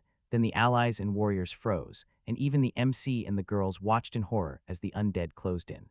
All the wreckage they unleashed started to fuse together, growing into one giant monster. Then the Lick screamed at our hero, "It's time to writhe in agony. Accept your fate." His death at the hands of his giant immortal soldier made them all vanish, poof, off the face of the earth, and the conjured undead started swinging their arms, wiping out the allies. He snapped into a fighting stance as the undead hit the ground with both hands, blasting out an explosion right where they struck. The force of that hit landed like a thunderclap. Right then Gregory, posted at the main gate and peering through binoculars, couldn't help but blurt out. He gaped in pure disbelief. What kind of monster was that? A hulking undead brute charging straight at them, and he realized he had no clue what he was about to face. He thought it. It was the undead legion that slammed in. Gregory snapped the order, knife in hand. The knights huddled up, pouring everything they had into stronger defensive magic to guard the inner wall. Then they ordered every last one of them to get ready for the clash. Meanwhile, Pham stood frozen in shock, eyes wide with panic, as he stared at the protagonist grappling with a brutally massive undead. Undead fist, then boom, the warriors froze in terror. What kind of insane power was this? They'd get wiped out for good. Their allies sprint in to save them, until suddenly when they saw him stop a crushing strike from the undead, Spinoza's eyes lit up. You actually pulled that off. He managed to. Sarah stared at MC with tears in her eyes, fighting to block even a blow this incredible. In her eyes, rage flared, and the lick snapped with fury. How in the world did this happen? This shouldn't even be possible, so what kind of monster is this guy? It's straight up absurd, and now I swear he's going to be a serious roadblock for the Demon King. The lick has to be destroyed right now. He whips around toward the protagonist and screams that he shouldn't get smug just because he blocked the attack. Now then, let him. Let him try to resist it, he shouted, and with that he slammed magical power out of his left hand, turning it into a massive ice sledgehammer, and from it, a new undead monstrosity crawled out, even deadlier than the last. Spinoza shot MC a worried look and asked if everything would be okay. MC just answered her. Yeah, they just need to duck, because the lick struck down Sieg, but the protagonist slammed that attack right back, while Sarah clutched it tight in her hands. Spinoza watched her ally's staff shake as the words barely got out, what pressure, and he said in pure awe, it's true. Yeah, they were barely even able to stay upright right there, like one more hit and they'd crumble. And he kept the real attack locked away. What kind of defense could even matter? The undead hammered him with hit after hit, but he still held. He dug in and refused to budge, taking every strike on his guard. Still, the warriors nearly broke down in tears. They stared straight at the MC, devastated, begging themselves they couldn't take this pain anymore, no matter how strong he was. Bolton snarled that Sieg's efforts were already pointless, because once the time came, he'd turn to dust. No matter how hard he fought to hold out, this monster crushed every last chance of victory. He had no choice, so the commander snapped out the order, get ready to fire. Staring at his leader with raw, burning worry, the protagonist, Dennis taunted the monster with the surprise attacks it never saw coming. He knew he couldn't beat it just by throwing brute strength at it. With those words, he slammed the undead's assault to a halt, then landed a brutal, crushing blow. While the warriors stood there stunned, Bolton roared in triumph. Finally, he pulled it off. Sieg shoved this giant's brutal attack back, and the whole fam exhaled in shock, relief flooding in. Spinoza and Sarah lit up with joy too, and the whole thing just felt straight up unbelievable. Unreal right before their eyes, the undead started to fall apart and crumble into nothing. But even so, the protagonist stayed on edge, because that lick was practically unraveling right beside him. How did he pull off repelling his own soldiers' attack solo? He replayed the Demon King's furious words, snarling that this was exactly what would happen, and that he was useless, always messing up, over and over, and the lick stared at it all with a crushing gloom. They'd used him, then tossed him aside. They tossed him aside like trash, and yet this guy was an incredible mage. He controlled his body so perfectly it felt unreal. He squeezed every useful person he could into his plans to climb to the top of this world, then he'd make them pay. On them, but seriously, how is this idiot still standing in his way? After all, once the Demon King gets resurrected, his power will explode even. Exponential power surged. Then, at that exact moment, MC threw his sword like a lightning strike, plunging straight into the undead's body hole, and his weapon drove clean through the lich's forehead, the monster. The monster clutched his head, totally baffled, convinced he was about to become perfect. He was meant to become In the ultimate sorcerer, there lived the most powerful demon, stronger than anything, and then he starts. Sieg heard the muttering and snapped back. He swore that as long as he stood guard over this city, no invader would ever break through these walls, and as the lick crumbled to dust right in front of him, its final words clawed out of the darkness. Without him, he would have gotten hit and claimed the orb of light. Then, at last, the lick crumpled and fell, and everyone started to. Their amazement cracked into cheers, because they'd done it and they'd survived. Sieg survived, then the warriors erupted in praise, because they'd never witnessed a defense like that, or a victory so brutal that no one got the chance to escape. Everyone scrambled to apologize to the protagonist, furious with themselves for ever looking down on him just because he was only an adventurer. He shot the soldiers a flustered look, and Bolton stared back. He beamed at the jubilant army, then snapped his gaze toward the inner gate. He stared into the darkness and seethed. Those idiots had ditched them. When the chaos finally died down, Bolton wasted no time. He thanked the guards for saving the day. He praised them for the work, then spun toward the protagonist and said he'd done something extra so well. The protagonist stared right back. The commander started. He kept going and then landed a final strike, so unreal it still blows his mind. He can't believe he pulled off hiding his real strength all this time. They were crazy lucky to have him. MC shot a shy grin. Everyone had pulled their weight. Spinoza bristled, calling it the biggest case of flattery. And yeah, everyone knew it was all because of him. Bolton burst into laughter at. Her reaction sparked heat and the girl snapped, "What's so funny about that?" The captain shot back, "Oh, he's just shocked she actually complimented someone." Spinoza fumed, "Make him stop, because that wasn't a compliment." Sarah burst out cheering. They went all out only thanks to Sieg, and the protagonist blushed as he admitted sheepishly, "You're just flattering me. Sieg really is the reliable shield." Fam laughed and pressed him like, "Man, you're terrible at taking compliments, huh?" She basically bet he never heard them. He agreed kinda. Then Fam let out this mocky little burst of, "Yup. So yeah, she'll do it. Sieg is insanely strong and totally cool, and the protagonist is fuming, so stop." Teasing him, he barely got the words out when Gregory rode up with his knights, then snapped, "What happened here?" and demanded to know where that massive monster had vanished to. The warriors gasped in shock. "Wait, isn't that Gregor, the knight captain? He really raced all the way here just to apologize for abandoning them at the main gate." Gregor hotly blurted, "What are you talking about? Why would I apologize to you? Guarding the outer wall is literally your job." His job is straight up guarding the palace, protecting the royal family, the noble aristocrats, and even that glowing ball of light.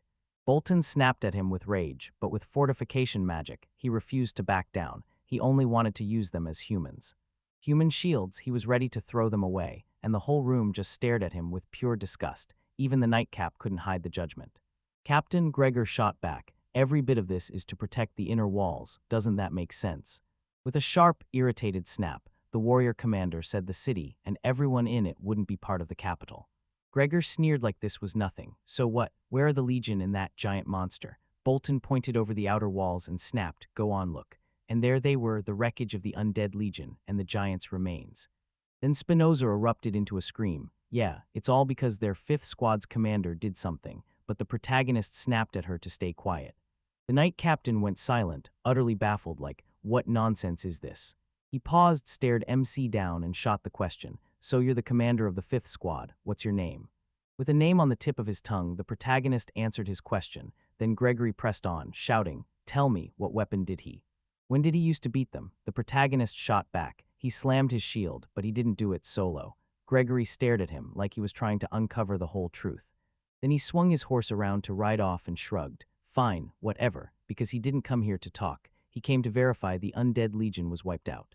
He leaned in and told the MC, "From now on, I'll keep tabs on you." The warriors erupted in outrage at the knight captain. Then he finished it with a cold line, "You don't have to come back here anymore."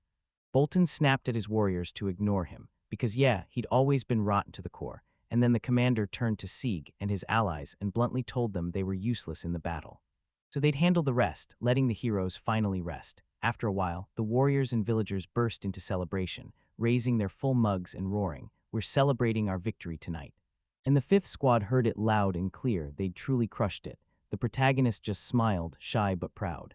Shiley and his allies eased back, and after the drinking started, the warriors bragged that the city only survived because of them.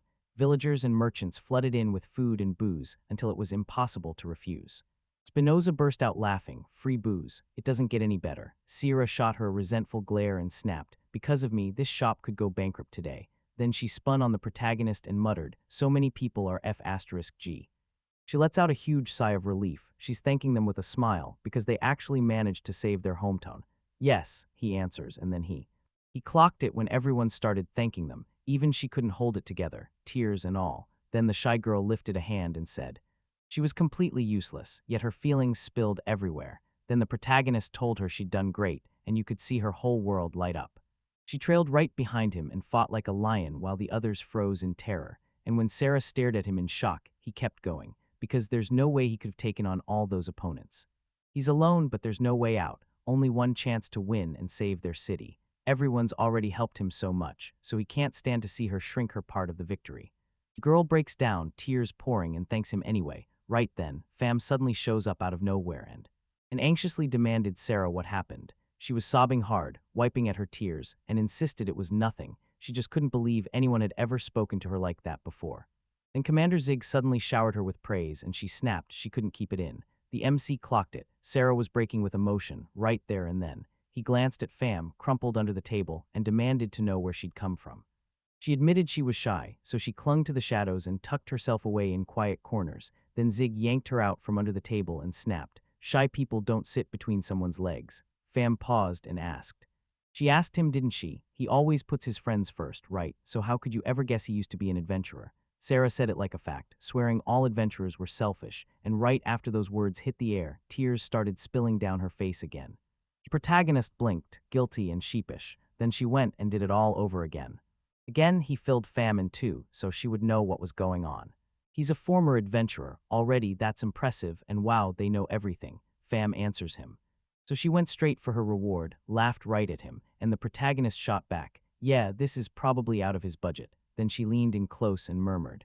So she wants him to stroke her head while he heaps compliments on her, and the MC is stunned. Will that be enough? The girl insists, of course.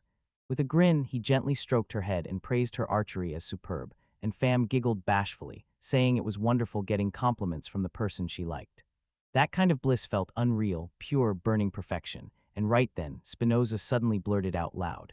Zig, stunned, blurted it out and then cradled Fam's head in a tight hug, while his ally slid in 2 steaming mugs of wine, and told him it was time to get revenge. He blinked in shock. Did she really want a drinking contest?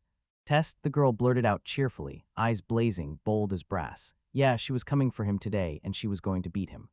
Spinoza let out a grin, all right then, and declared that she'd get her challenge accepted. Then he snapped, excellent, and turned to Sarah and Fam, what's up with them? Sarah blinked, totally confused. She won't touch alcohol, Fam said, dead serious, swearing she'd abstain, but Spinoza Grahamist leaned in like, drunk people are hilarious to watch, and Sarah shot back, how boring. Just then, the villagers showed up and rolled in with them. Then, like they couldn't hold it in, they blurted out that they wanted in on the competition too, and after a while, the villagers started spitting out what was in their glasses, fuming and demanding, what kind of drink is this? Spinoza shot the protagonist a sarcastic look like, so you really don't mind this drink, and the protagonist just shrugged, yeah, it tastes good. Then the warriors started stopping him. Just face it, you can't outdrink her. She's a total pro and you'll never beat her in this competition. Now gas M with surprise, what's wrong with them? The warriors said, voice heavy. His liver's gone, Spinoza yelled with wild joy like it was totally inevitable, because somehow he's insanely strong after her. After a while, Sieg leaned in and asked if she was okay. Then she went beet red instantly, and the girl only smiled and told him, don't worry, it's only just the beginning. After a while, Sarah latched onto the protagonist and pleaded sweetly that she was really trying, then yelled for more drinks like she couldn't get enough. Did you just say hard? She shot straight up like she'd been burned, snapped in fury and demanded answers. What was she even drinking? Because one thing was clear, she was way too vulnerable. This is horrible right now, tell her to pull herself together. The girl clung to him, hugging him tight, and he couldn't stop thinking she was insanely hot. Fam laughed. Afton snapped that she'd totally mistaken a glass of water for ale. Then she spat out the alcohol right away, but the damage was already done. MC spun toward the Fam and asked if she could keep watch over the seer. PH letter 1E1M was already out cold, and he blurted in shock, wait, did she mix up the glasses too? She didn't even move her tongue. She told him to forgive her, and once she finally gave in, she wished him good night. Then Zig stormed away from Seer and started shaking her down, saying she couldn't sleep here. Sleep here, Spinoza muttered, like he could feel it too, that it was just the two of them left in the whole world. He can still drink, right, so the protagonist isn't totally doomed, yeah. The dentist leaned in and said, with total confidence, no problem, and after a little while she finally believed it. Soon the totally tipsy girl leaned in and challenged him, said she could outsmart him if they both took a drink off the sale, so he chugged like a man possessed. It was honestly crazy and weirdly fun, drinking together, and with those words hanging in the air, she drifted off to sleep. He laughed and said, I see, she breathed, and she held up just as strong. The protagonist stared at the girls passed out cold and whispered, so, what am I supposed to do with them now? After a while, one of the adventurers broke away from the team and approached Nahat, asking, who would want to? He clearly wanted a team where every mission faceplants, and the next adventurer shot back with a smug, why not just follow the leader? Like that's exactly what he was chasing. Nahat growled back, spitting, you don't need weaklings, because in his mind their team was sliding into ruin, and nobody could replace what they lost, after failing the mission and smashing their own reputation. How could this possibly happen? Hannah demanded. Does running from the front lines make you a bad leader? Nahat snapped back in pure rage. Did she really want him to take on all those monsters by himself? They could have dodged the whole mess if she hadn't been so tight with her magic. She fought back, snapping, you think I can't cast? Irene managed to pass the magic back there without him on the front lines, so the leader huffed in irritation, but still stayed silent, while Irene snapped that if the rear guard was getting hit, then the vanguard had only itself to blame. Nahat spat a curse, damn them, because sure, the enemy had weak spots before, but now it was too late to even track their moves. Someone had pulled their attention away earlier, so there was space for him to move, and someone was already up ahead, out in the light. Suddenly he caught the adventurers talking, right there, in earshot. And just like that, the rumors were dead on. Sieg stepped right into the job and became a guard. In just 1 month, he'd clawed his way up to squad leader, and people swear only 4 guys could hold off the gates. As the undead army crumbled in chaos, seriously, that's wild. I swear, it'd be awesome to have someone like Sieg on our side. Nahat cut them off, barking that they'd better stop talking nonsense, and one of the adventurers shot back, "Then what?" The leader was furious, and he knew he shouldn't take the bait, but he kept talking that way on purpose, loud enough for everyone to hear. The adventurer broke into laughter and teased him, asking if their whole team was leaning hard on Sieg. Right, Nahat snapped his grip onto the.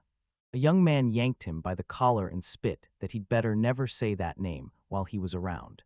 After pulling something like that, he definitely can't think he's getting away clean, so the adventurers rushed in to split them up. He tried to shatter them and calm them down, but the leader's fury only kept surging. He got rocked in the face by a brutal punch from his opponent. It all spiraled fast into a full-on brawl, and Hannah rushed in to stop the leader before things got out of control. But once the heat took over, it was completely useless. He let the floor win, face down, pinned down by sheer exhaustion. Hannah surged up to him, snapped her staff toward him, and poured healing straight into his body, and basically told him to quit trying to be the hero, like, maybe it was time to wipe the slate clean because he'd already grown up. He groaned and snapped at her to shut up, and the moment he did, he couldn't stop picturing the guild crowd looking them down. They kept pushing on, and the road kept dropping faster and faster. He snapped up from his seat, ready to move. Hannah pressed him for where he was headed, but the leader clammed up and slipped away without a word. Right after that, he burst into the guild and snapped at Esther for an A-rank mission. Hannah was seething. What was he even thinking? They were B ranks for crying out loud. They were going to crash hard, and he was talking pure nonsense. Esther looked him in the eye and told him they didn't think an A-rank mission would fit their team. A D-rank mission would fit them perfectly. Nahat fumed, "Are you serious?" That girl claimed they couldn't refill their team, and to top it off, their recent mission success rate. Everything felt off, and she hated that the straight path left so much to be desired, but she convinced herself it was a fair call. Once they finally solved their issues, then they'd have the next talk. Nahat snatched the mission sheet from her hands in a burst of rage and barked at her to shut up. Esther lunged to stop him, but he just turned to his team and ordered, "We're taking it." "Take it on if you dare." Irene tried to talk him down, but a red ogre was way too dangerous, and Hannah snapped back furious, "Do you even realize this is how we all die?" The other adventurers busted out laughing at them. Idiots, and you could practically see it. They were doomed, no doubt. Nahat fumed to himself. No, not yet. They can't just end it like this.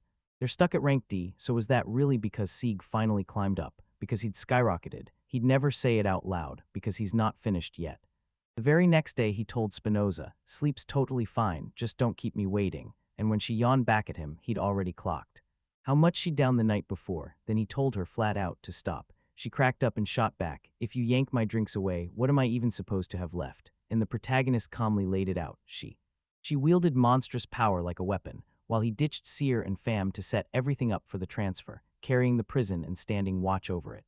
Prison, that's what they're doing today, right now, as they descend into the. They slipped into the dungeon and found Seer shackled to the wall, so the protagonist called out her name and said. She jolted at his question, blurted that she was fine, and then he pressed for the key to the handcuffs. She snapped back that it was Gazelle's job, and he needed to forgive her for her slip. Wait, he snaps back and says, "Yeah, it's my fault. I dumped everything on the two of you," but then he blurts, "What about family?" Sarah shot back that she'd chased Gazelle all the way. Good news, the exit was upstairs. But when she went below, a dead end slammed into her. Bolton mused, like he could see the whole mess coming. Maybe she just wanted out, and he had a bad feeling that this would turn into a full-on headache. Meanwhile, deeper in the dungeon, the bound guards trap Ramuda with a single question. "Are you really sure you can handle this task?" The criminal flashed a wicked grin, then popped the locks and swung the cells wide open with the key in hand. He told them, of course they were stuck in prison, because nobody had it like him. Reaching the main lever, he slammed it down hard. Then boom, every cell snapped open at once, and he roared at the prisoners, "Everyone free, if you're lucky." Lucky for them, they'll bury that fresh, insolent guard, so let the bandits surge forward, and right then, Fam steps in. She appeared and the MC snapped, "Are you okay?" And she nodded, "I'm fine," until that guy went and Remuda busted open the whole prison and freed every last prisoner. Then the crowd just froze in shock, while Bolton muttered under his breath like, "Who saw this coming?" Zig snapped his head toward Spinoza and ordered reinforcements. Then Spinoza bristled in outrage like, "Why? I can take care of them myself." "Alone," she said. Then the protagonist leaned in and told her the truth. They needed more men right now. They refused to let even one prisoner slip out of this place, because if she finally learned her lesson, they'd never risk it again. Spinoza let out a heavy sigh, agreed to it, and told them, "Just this once, or we're not going anywhere." As she bolted, she hurled her weapon at him and yelled, "Use it for now." Bolton snapped, staring in disbelief.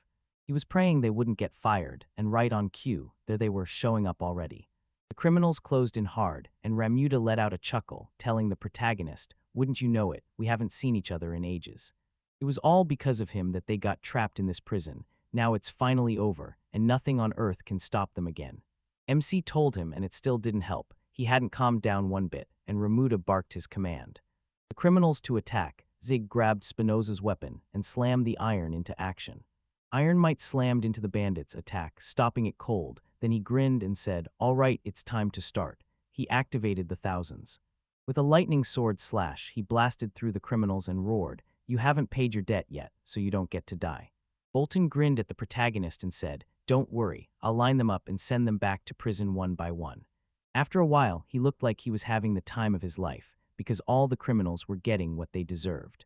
Crates were piled so tight they couldn't move an inch. Then the protagonist hurled Spinoza's weapon away and snapped, "That's a fine hammer, Sarah." She thanked Fam for ripping her free from those handcuffs, eyes wide with disbelief, as she stared at MC and Bolton. Together, they wiped out every last bandit in the blink of an eye. By the time the criminals snapped back to reality, they were already finished. They finally clocked what was happening, begged for permission, and hurried back to their own cells right then. Zell barged into the dungeon and went, "Ah, so that's the trick, so you can't beat us with numbers." Then she snapped the whole thing around. She rushed up to the MC, begged for forgiveness, and swore she never meant to hurt him. Sarah winced and warned Sag, "Don't meet my eyes, I've got a special power," and that one look could spell trouble. Gazelle snapped a glare at the protagonist and sneered, "Men are such simpletons," and the protagonist. The protagonist desperately wanted to move, but it felt like his body wouldn't obey. Bolton was stuck too, and MC clocked it fast, so she'd been hiding her real skill. Gazelle told him, cutting off mid-sentence with that smile, she'll blow a hole in their heads. Right then, Sierra stepped in front of the allies, shielding them, and erupted with an angry shout at her. "She's not falling for this twice," the criminal leader sneered, "because it's bad news when other women come sniffing around." Between him and her, she pushed to move, then spotted Gazelle. He greeted her and demanded to know what she could do. The archer cut her off and said, flat out, she had zero plans to talk. She could talk to Spinoza, though Fam stepped aside. And just as she turned, her ally burst in from behind, and Delcazel slammed her with a brutal strike, dropping her cold. Bolton burst out, "Thank goodness, finally, I can breathe easy."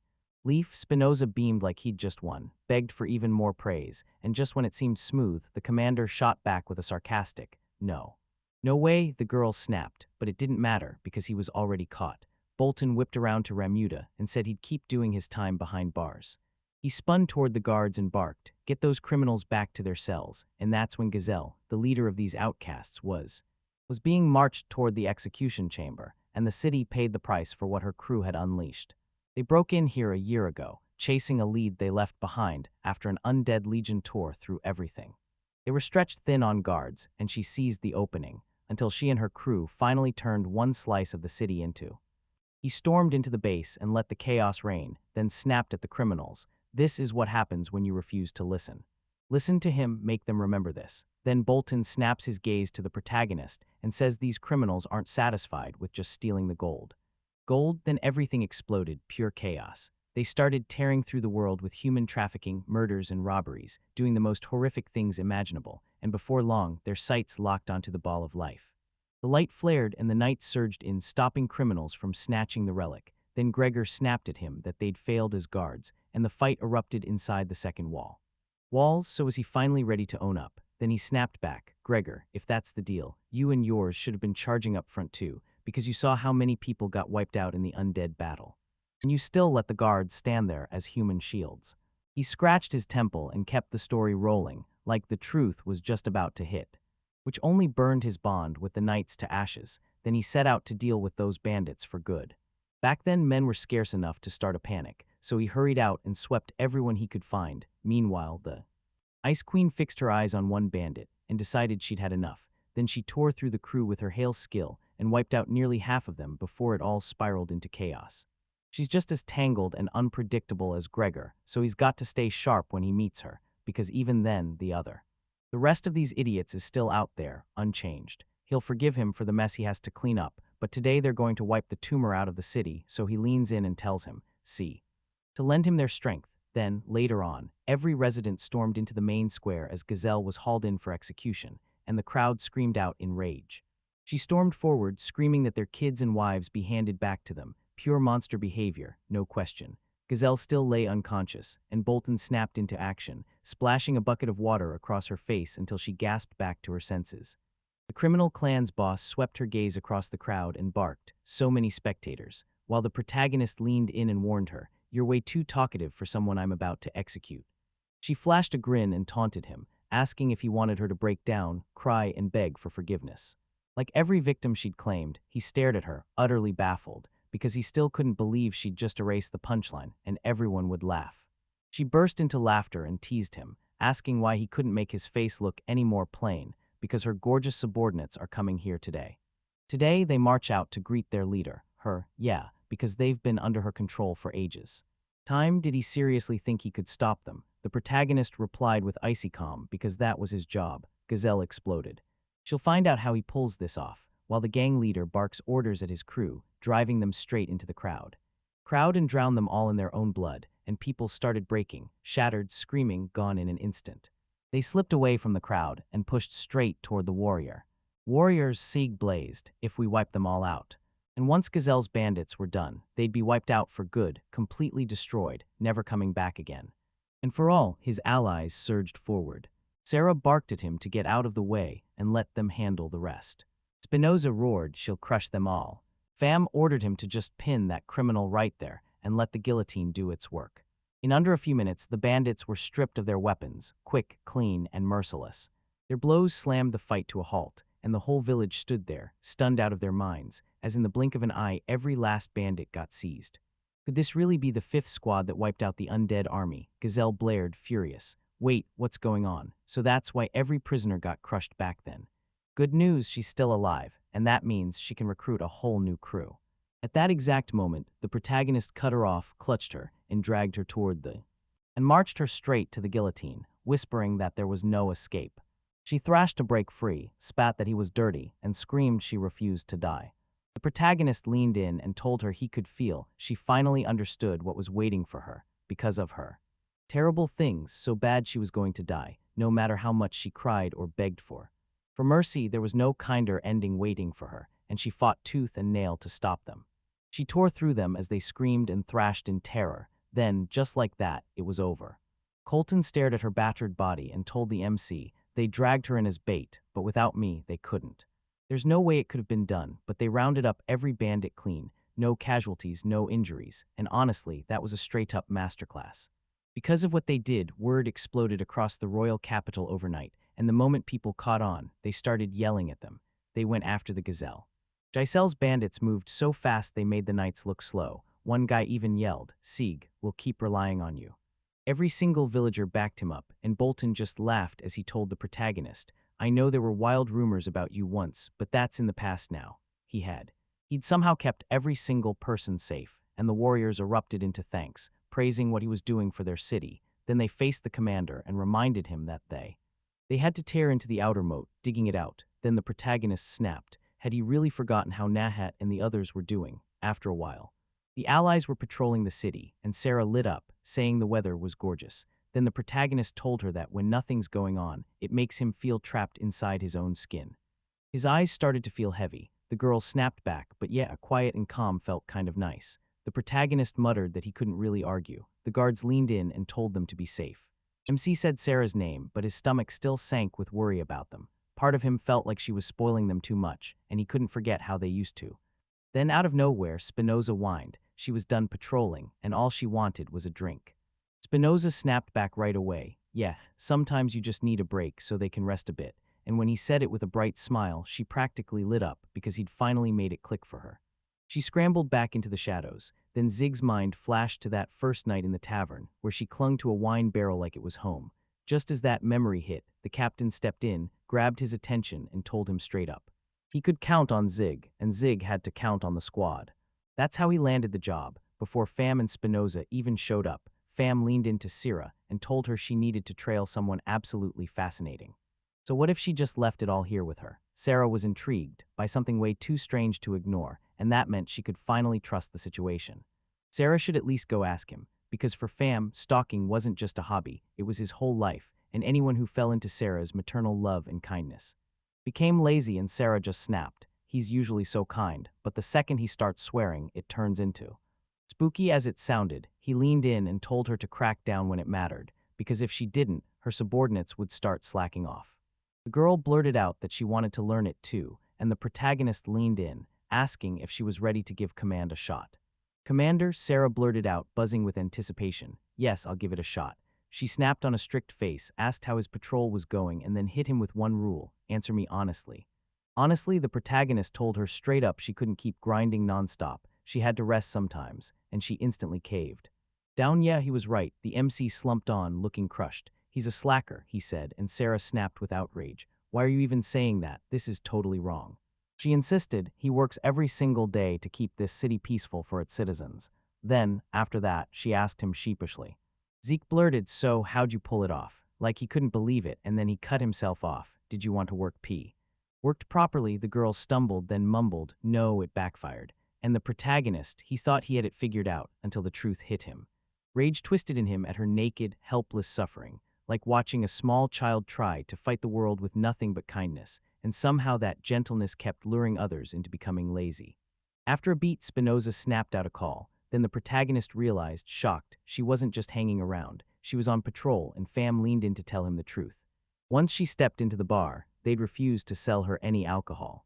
Alcohol? She had zero money left. She'd lost everything at the casino. Spinoza exploded. She's a real shadow trader, and she shouldn't. Turning her in with all those secrets was a mistake, and when she tried to hit Pham, the archer slipped the strike, giggled, then mocked her like it was easy, because no matter what she tried, she couldn't land a hit, and Sarah just stared in shock, realizing they really didn't get along at all. They were pulling it off too well. At this pace, soon there'd be nobody left to patrol, and the MC agreed, yeah, that sounded right. Right then, a child's scream shattered the air. The allies whipped around at the noise, and there it was, ugly as sin. A tiny kid was on his knees, begging a knight for forgiveness, while the knight snapped back with outrage, screaming that the child had no business interfering with the marching with the order of knights. Who does he think is really standing guard over everyone? Knight slid down from his horse and strode toward the child. Then he promised he'd smash the nonsense out of him. He tore himself free and kicked him, and right then, he got tripped by the protagonist, hit the ground hard, and then shot up shouting in rage, like, does he even know what he's doing? Know what he's doing, the MC said, cool as ice. He's a guard. Their whole job is to stand between the city and danger. He refuses to turn a blind eye when a city resident's life is on the line, so the knight snapped. A guard is challenging someone right now. A knight is just the last straw. This is straight up outrageous. He'll get what's coming, Sieg said, calm as ice, and then he added, so he's the one throwing a wrench into the peace around here. So the knight sprang to his feet. He snatched his weapon and charged straight at the protagonist, screaming that he'd slice him clean in half. Right then, Snap Aliner burst in, and a furious female voice tore through the air as she stood there glaring, irritated, and yelling at the knight like it had answers. Enough, she slammed herself between the protagonist and the knight, and her subordinate blurted out in pure confusion. What's she doing here? MC blurted out, because if that second in command wasn't the infamous Ice Princess, then who was? The girl shot a glare at her subordinate and demanded to know what he thought she hated most, so he gulped and said the night brought messy, untidy rooms, and Aliner clocked it, but she hadn't even reached the real answer yet. What she hated nothing more than people who couldn't rein in their emotions, so she demanded answers right then. The knight finally spoke. He'd been trying to grab the intruder, and the child only said it was her ball. The ball slammed into the ground and popped right in front of the knight's horses, and when the knight kicked, the guard jumped in to help him. The guard wasn't the one at fault. This is exactly how it went down, because the knight himself answered the boy, and and the guard was just as guilty as he was. They both broke the knight's orders, and that kind of betrayal has to be punished. Alina nodded, thinking, he's right, and demanded they be punished that night. The knight leaned in, chuckled, and told the protagonist, so you heard that, did you, about his bright few? The future is crashing down right here, right now. Alina drew her way in that exact moment. She gripped the weapon and pointed it straight at her subordinate. Then the knight froze, baffled, and demanded, what does that mean? Mean, the girl shot back, so does he even know? She knows exactly what she hates most. The boy muttered, confused, people who can't control themselves. Control them, that's not it, the ice princess snapped, that's second. He shot back, wait, didn't you say that was first? Alina snapped back that she hated fools most of all, the ones who forget their knightly pride. Knights live by noble hearts, so if someone forgets that and starts strutting with arrogance, you don't let it slide. The subordinate blurted out in shock, why? Because he's a knight. The girl shot back that she'd teach him real chivalry. So he better be ready. Alina dropped to a crouch in front of the child and warned him that the knight would come for him, right as her voice caught. She snapped back, that's right. Then the ice princess grabbed his hands and blurted, I'm sorry, like she'd been drowning the whole time, unable to rein in everything in time. She knew an apology wouldn't cut it, but it was all she had. Then Spinoza said the kid got first aid, so he's okay, and Sarah backed it up. Staring at Alina, the protagonist let out a soft murmur. Yeah, she's not like the other knights, and the ice princess snapped, so tell me. If they weren't the legendary fifth squad everybody was buzzing about, she'd at least heard the rumors, the undead incident, but she'd been locked on an expedition when it all went down. Then she said she wanted to witness his powers firsthand, so the MC asked her if she wanted to. He was itching for a fight, and when the girl said she figured it was just some kind of skit, an apology for that kid, he barely held himself back. Sieg figured the royal guards always loved putting people through the ringer, so he went ahead and asked her out loud if she was wrong, the whole city would hear it. Alina let out a little chuckle. Was he scared of losing, or did he just not want to admit it? Like that shows, the protagonist snapped back that he wasn't hiding anything. He was just terrified for her, but he didn't hesitate. He accepted her challenge like it was nothing, and she couldn't help thinking, wow, what confidence. He clearly knew exactly what he was doing, the knight. The knights started whispering to each other, because the ice princess didn't stand a chance against the captain of the guards, and she soon turned into She became the royal knight's vice-captain at such a young age, and then, when the dust settled, Alina thanked the protagonist for every second he spent with her. Then she stepped forward, said her name, and declared she was the vice-captain of the Knight's Order, before snapping into a battle-ready fighting stance. She leaned in and warned him she was on her way. Then the ice princess exploded forward in a wild lunge, but MC stayed ice calm and calmly stopped her strike. Blow, he was stunned. She wielded her blade with surgical precision and pure, effortless grace, the kind he'd never seen from any swordsman before. While she unleashed her attacks, he deliberately cracked his defense just enough to tempt her in a leaner bit hard, lunged at him, and roared, she's C. He's caught, and just as everything snaps into place, Sieg parries her strike and the girl jolts, realizing too late she's lost her footing. So, we're done, he asks. She flashes a grin, reaches out, and cuts in, asking if he even knows what she absolutely can't stand. He hated every bit of it. Then those awful jokes got her moving, and the girl snapped her ice flare, blasting in his direction, but he shut it down cold, and only then did he start thinking. So that's why they call her the Ice Princess. Right then, the protagonist finally noticed his hands were freezing cold. They were freezing, so he grabbed them, shook them hard, and warned her it was dangerous. Alina just blinked, smiling in confusion, and said, surprise. Reeling from that reaction, the knights were left completely stunned. The princess flashed a bright grin, clearly loving every second of their deadly clash. The protagonist quizzed her, so you're a knight mage, and while they were still brawling, the boy just stared in awe and blurted, amazing. Alina shot back right. Isn't that wild? He said, swordsmanship and magic are totally different worlds, yet she's crushed both and she's insanely good. The girl shrugged like, easy, just put in the work, and as she hadn't faced anyone yet, she figured she could go all out. For once, the waiting is over, and now it all ends for real.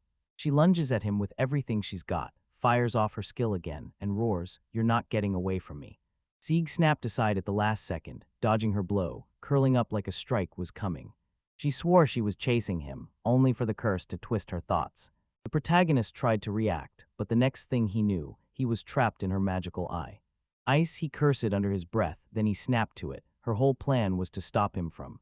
Alina kicked her physical enhancement on and shot up into the air, refusing to let herself escape. He ripped through the air, shouted at him, it's over now, he's about to pay, and the protagonist knew exactly what that meant. Dragoness was sure he'd never break free, and he didn't have a shield to save him. He snapped her punch apart in seconds and leaned in to tell the stunned girl realized maybe if she'd used ice magic, she could have stopped him from ever getting a loss. She lost Boom right in front of everyone, and the kid just stood there, totally stunned, blurting what just happened. Sarah couldn't believe how fast the fight ended. Spinoza just grinned from ear to ear. MC pressed on because with his defense he had something to stand on. Alina stared, stunned, like she couldn't believe what she was seeing. There's no way he didn't notice. His defense was hitting harder than her attack. The girls beamed, thanked him for spending his precious time on her, and she added. She'd never been beaten this badly before, and Sieg knew she'd be haunted by it for a long time. He looked at her with real respect. She was no pushover. Then Spinoza grinned and eagerly demanded a duel, and the child erupted with excitement. Sarah stared in pure disbelief like, no way, he's that cool, while Alina lit up the whole moment, and even Fam couldn't help but say it was. Then it all got even cooler, because after a bit, every warrior started whispering the same thing. Where did those cocky knights go silent? Did the Ice Princess issue an order? She de-changed in a huge way herself, and it all seemed to be because Sieg had fought her, so the one who didn't know what was going on blinked in shock and asked his comrades. Did he pull another stunt? The warriors froze in shock. He had no clue, and everyone started racing to tell him exactly what he was supposed to do. It happened, and right at that instant, the door burst open. Alina stepped into the room, and the warriors snapped to attention, stunned, as they stared at her and asked, What's she doing here? This is the first time any knight has ever stepped into the guards. Barracks, then they realized one last shock. She was still wearing that dress, like none of this could touch her. The girl steadied her surprise, took command, and demanded where Sieg was. Every warrior pointed to the same spot without hesitation. The protagonist snapped in irritation. They are all traitors. And as the guards fell silent, Alina leaned in and told MC that she'd come. She came to tell him something, he asked, and boom, what happened? The girl spoke in this calm voice, and it felt like she'd slipped right under his skin. Then he blurts out, he doesn't want to marry her. Zig just stands there, completely founded by her question, and after some time, Nahat's group. This crew stumbled into a brutal fight when a massive ogre came crashing down on them as their deadly enemy. The allies dove behind cover, but that monster crept closer, reading the world through touch alone. And with her instincts screaming danger, Hannah snapped into action and started casting. The leader couldn't take it anymore. He shot out from behind, right into the open. Covering herself and readying her strike, Hannah fired off a panicked warning, telling him the spell. The spell wasn't ready yet, but he snapped into a curse anyway, cutting her off as the words burst into a. He snapped into a fighting stance, and the girls went wide-eyed with pure shock, because out of nowhere, he sprinted in front of the former to protect someone. Former Nahat, that's unthinkable. He didn't care about anything, until this, the one thing he took deadly seriously.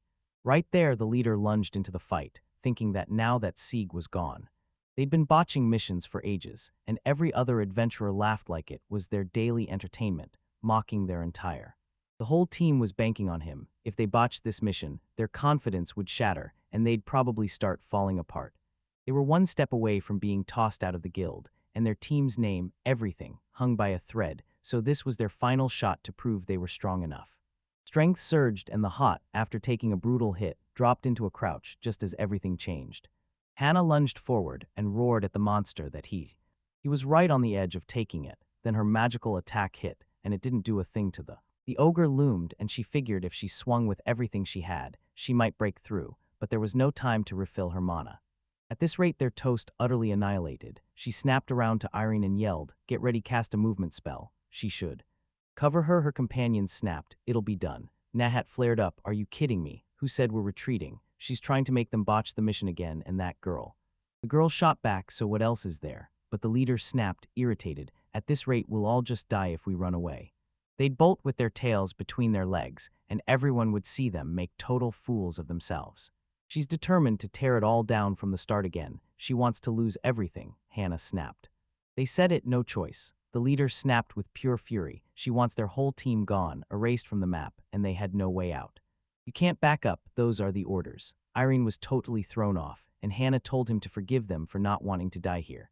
Because of his sheer stupidity, Irene snapped her bow up and held it tight, ready to step in and cover her comrade the second things went wrong. Hannah pushed on, then right after Sieg walked out, their whole team vanished, and Enhat's fury boiled as the story cut off. He demanded she cancel her spell, straight up, that was his command, and trust me, this isn't the end for them. They could still reclaim their names, but she wouldn't hear a word. She just did her job, and moments later, they were finally safe. Rage boiled in her veins. What the hell was going on? Her unruly behavior ruined everything, and they failed the mission. The girl shot back, cool as ice. If you don't even think about the group's safety, you don't get to lead. He was mid-sentence about. Enraged, he lunged to hit her, but Hannah snapped his strike aside and hurled him away. Then their leader dropped down by a tree, and she snapped. Listen, sure, they tracked him, but his selfishness blew up the whole team in the end. The girls spun to go, and Hannah blurted one last thing. The team is gone now. He was left standing there, utterly alone, and I read. Irene snapped that he was awful. Then Nahat tried to look after them, stunned and sick with regret, realizing he was the only one left in. They left him in the team. What kind of cruel joke was that? He ripped off his armor and swore, F. Foully. Right then, Irene spun toward Hannah with a pleading look, and Hannah, bracing for her own regret, stood firm and said she could only hope he was satisfied.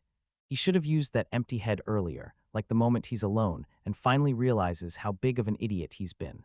Irene called her name again, but Hannah snapped in, telling her to drop him for good, then asked, Does your cheek still sting? Irene swallowed hard and whispered, Yeah, it still does. The mage sniffled, wiped at fresh tears, and muttered, So that's it, our one-sprout team is gone. After a while, Sarah grilled the protagonist with happy questions, until Alina finally blurted out her love, and the instant she said it, he just went, Why didn't I tell her sooner, before his? He said it with a grim little edge, and somehow she's been bouncing with cheer ever since this morning, so what's going on? The girl blurted out, thrilled out of her mind, something happened. And since she lives for love stories, she couldn't wait a second more to hear his tale. In the middle of the story, the protagonist snapped, Wait, who told you that anyway? Fam burst out laughing and said, Yeah, it was me, obviously. It was her always lurking behind him like a shadow. And yeah, she saw Alina confess her love, right there in front of everyone.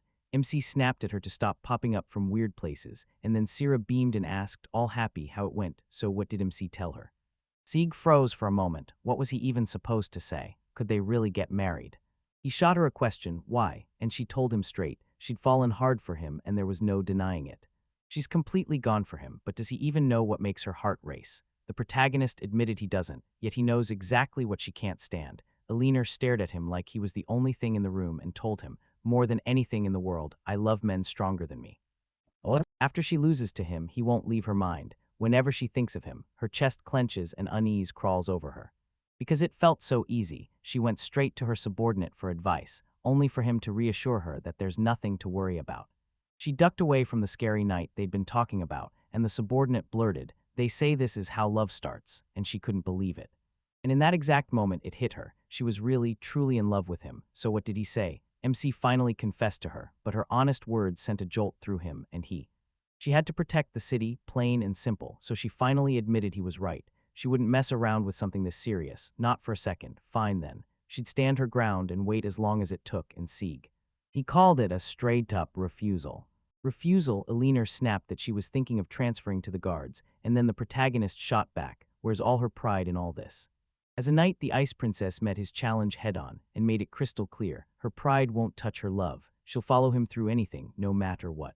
He snapped in outrage, no, because she clearly knows how knights and guards are supposed to act, and he's convinced those two can become the bridge back to peace. And then boom, the Ice Princess is blushing. Muttered, he's too close. Then she snapped back, fine, I'll stay the night. He's right, so they have to switch up the whole city after that. After she said her goodbye, she vanished into the night, leaving the protagonist to wipe the sweat off his forehead like, yep, I pulled it off. But the knights erupted in fury. How the hell did he actually beat the Ice Princess? Damn him. After this tense silence, the protagonist finally snapped, Seta, and the way she said it sounded shocked, like her resolve didn't budge for a second, so he's not trying to date anyone. Bam, right there, and it hit like something. He blinked, stunned, so what did that have to do with her? She shrugged and said, if you start dating someone, I'll have to watch you two make out, and that's hardly a show. It'll spiral into straight-up indecent stuff, and I'm not ready for that. The protagonist, wearing a heavy gloom, asked her how far the surveillance had gone, then went on about it. So who's the real standout? Anyone special out there? The girls stared at him, then shot terrified glances at each other, completely thrown off. After that, Sarah stalled for a moment, then admitted she loved hearing everyone else's love stories because she couldn't think of a single one of her own.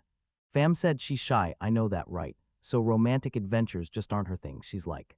MC muttered she's like a shadow, so the fifth squad's just singletons. Sarah snapped, but Spinoza still hadn't said a word.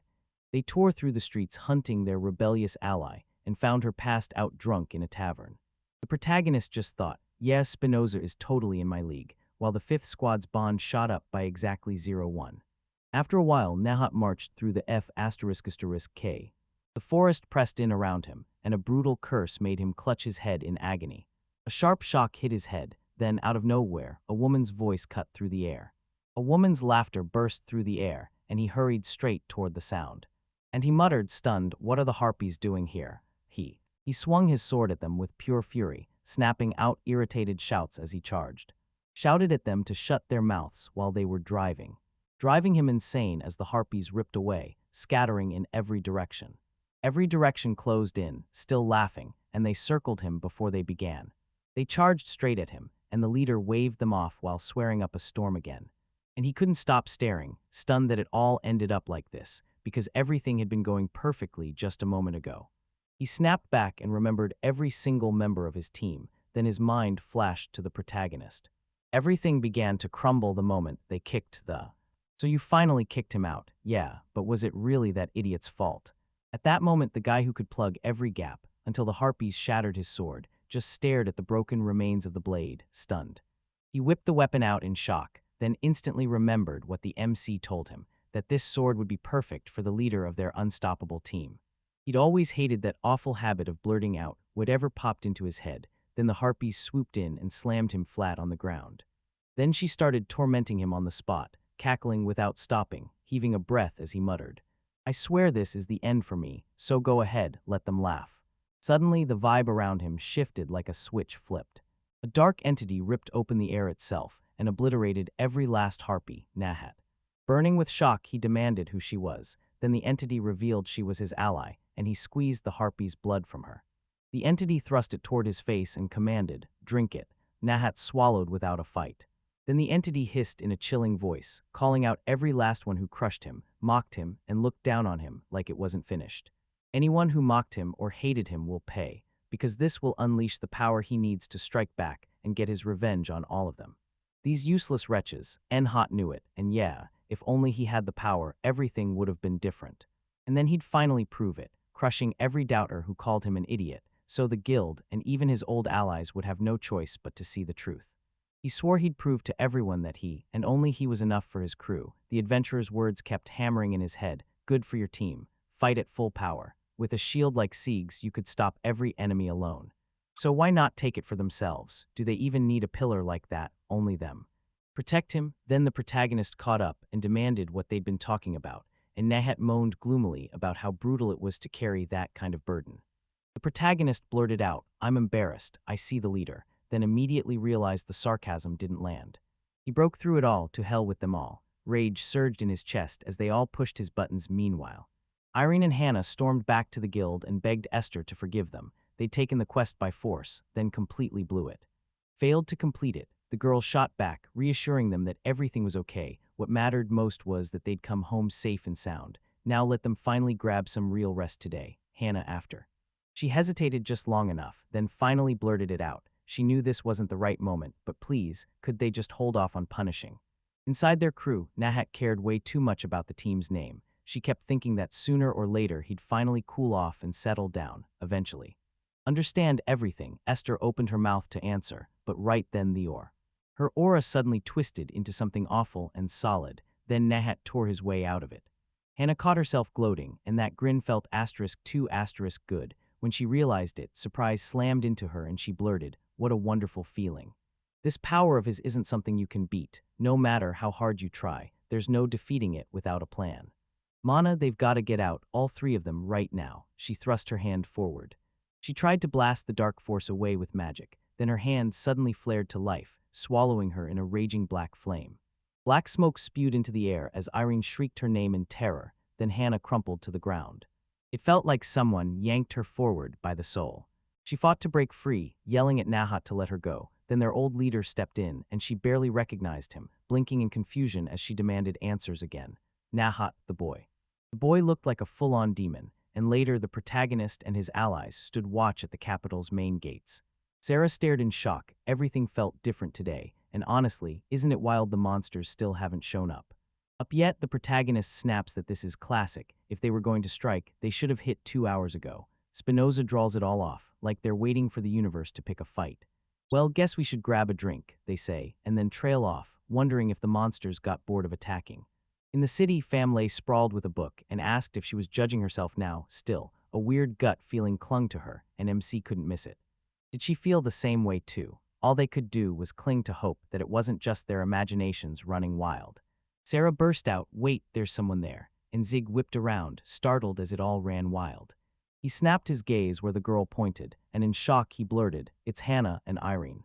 Hannah looked completely worn out, and Irene was steadying her as she shuffled along. Then Hannah spotted him and said it felt so good that he was. He was right here, and he demanded answers, totally baffled. What on earth happened? They stared at him, and the moment stretched so long it felt like.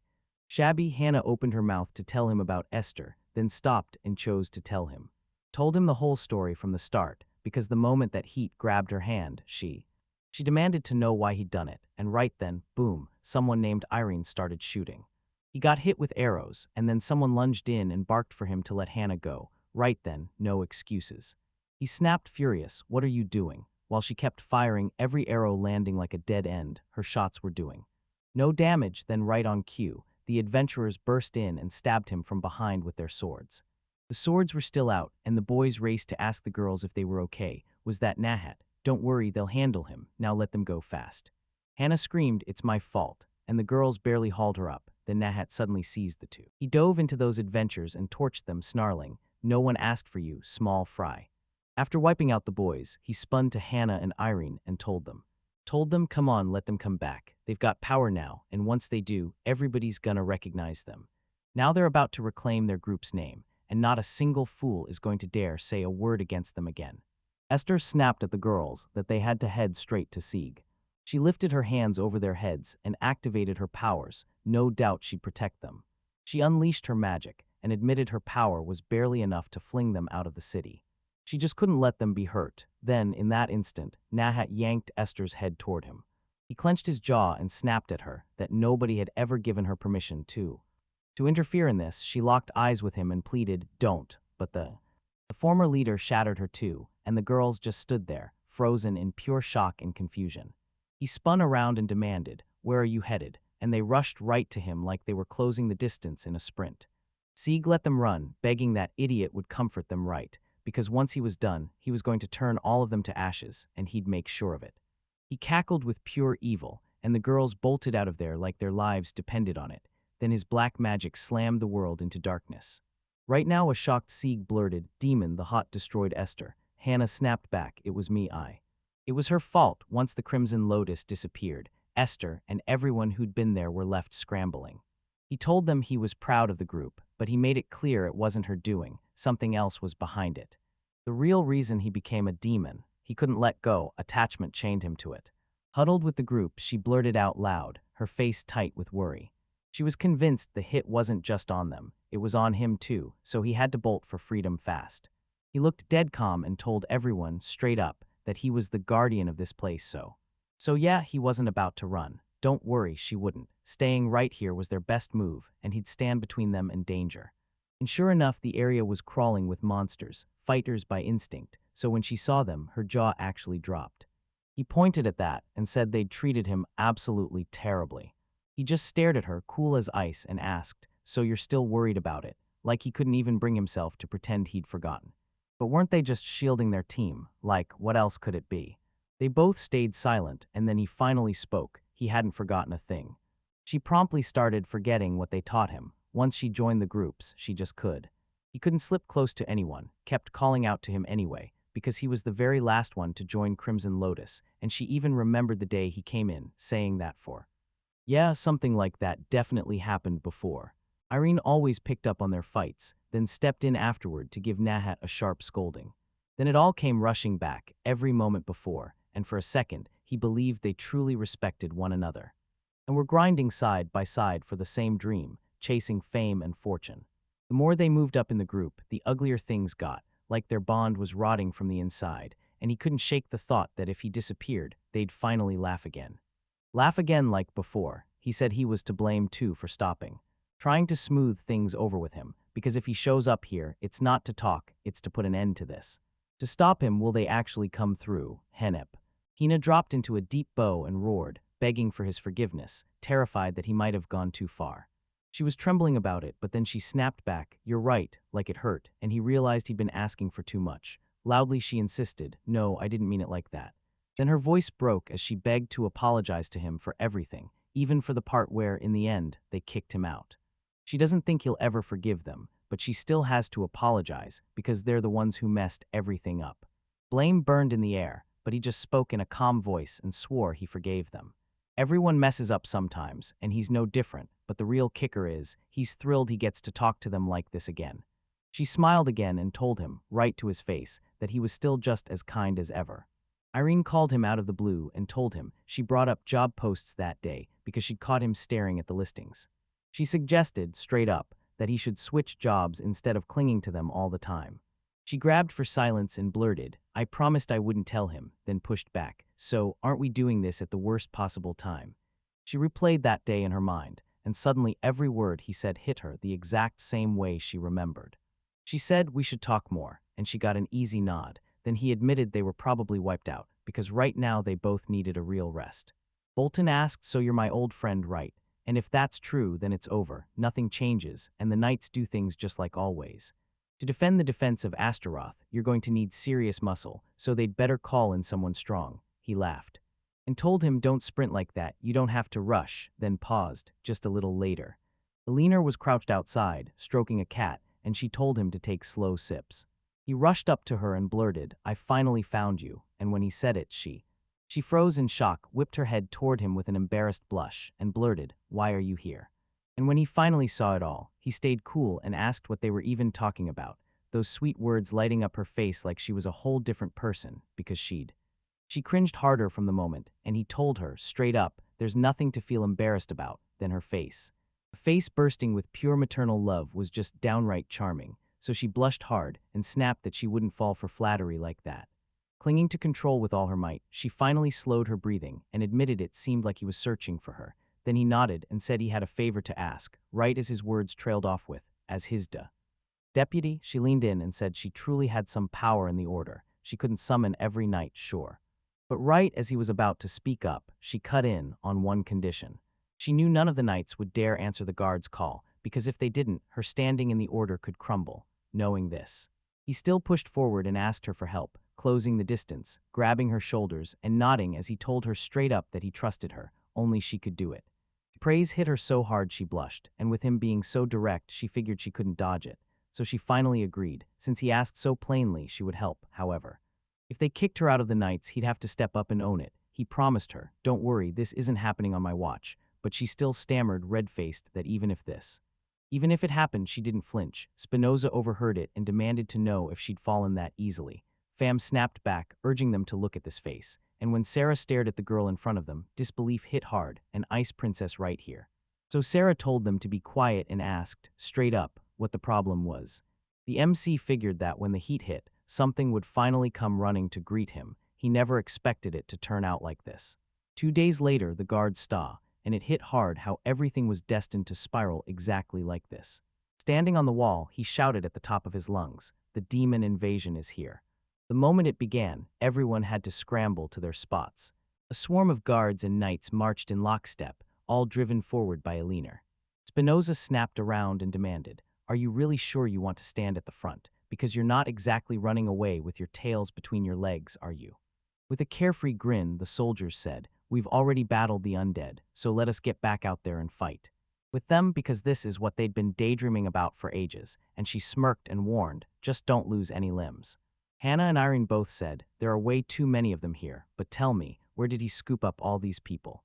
Z summoned the two of them and demanded they don't charge headfirst into trouble, and they snapped back that whatever happened was their fault, then promised that if danger struck, they'd slam up a shield to protect themselves. He didn't need to worry. Spinoza flashed an inspired grin and told them to go have fun and wipe them all out. Fam quickly apologized, promised that she'd give the best warrior title to her, and then, if it was a done deal, he'd get to pet her as a reward. Sarah nodded and swore she'd give it everything too. And Bolton called him out and admitted that going to war against old comrades is anything but easy.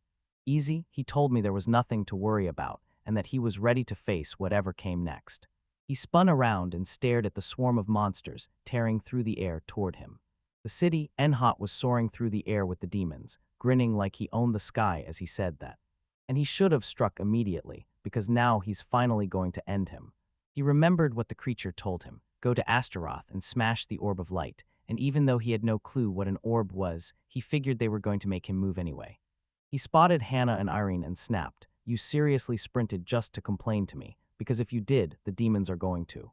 He's going to seize the whole city and turn it into his playground, messing with everyone inside like it's his personal victory lap.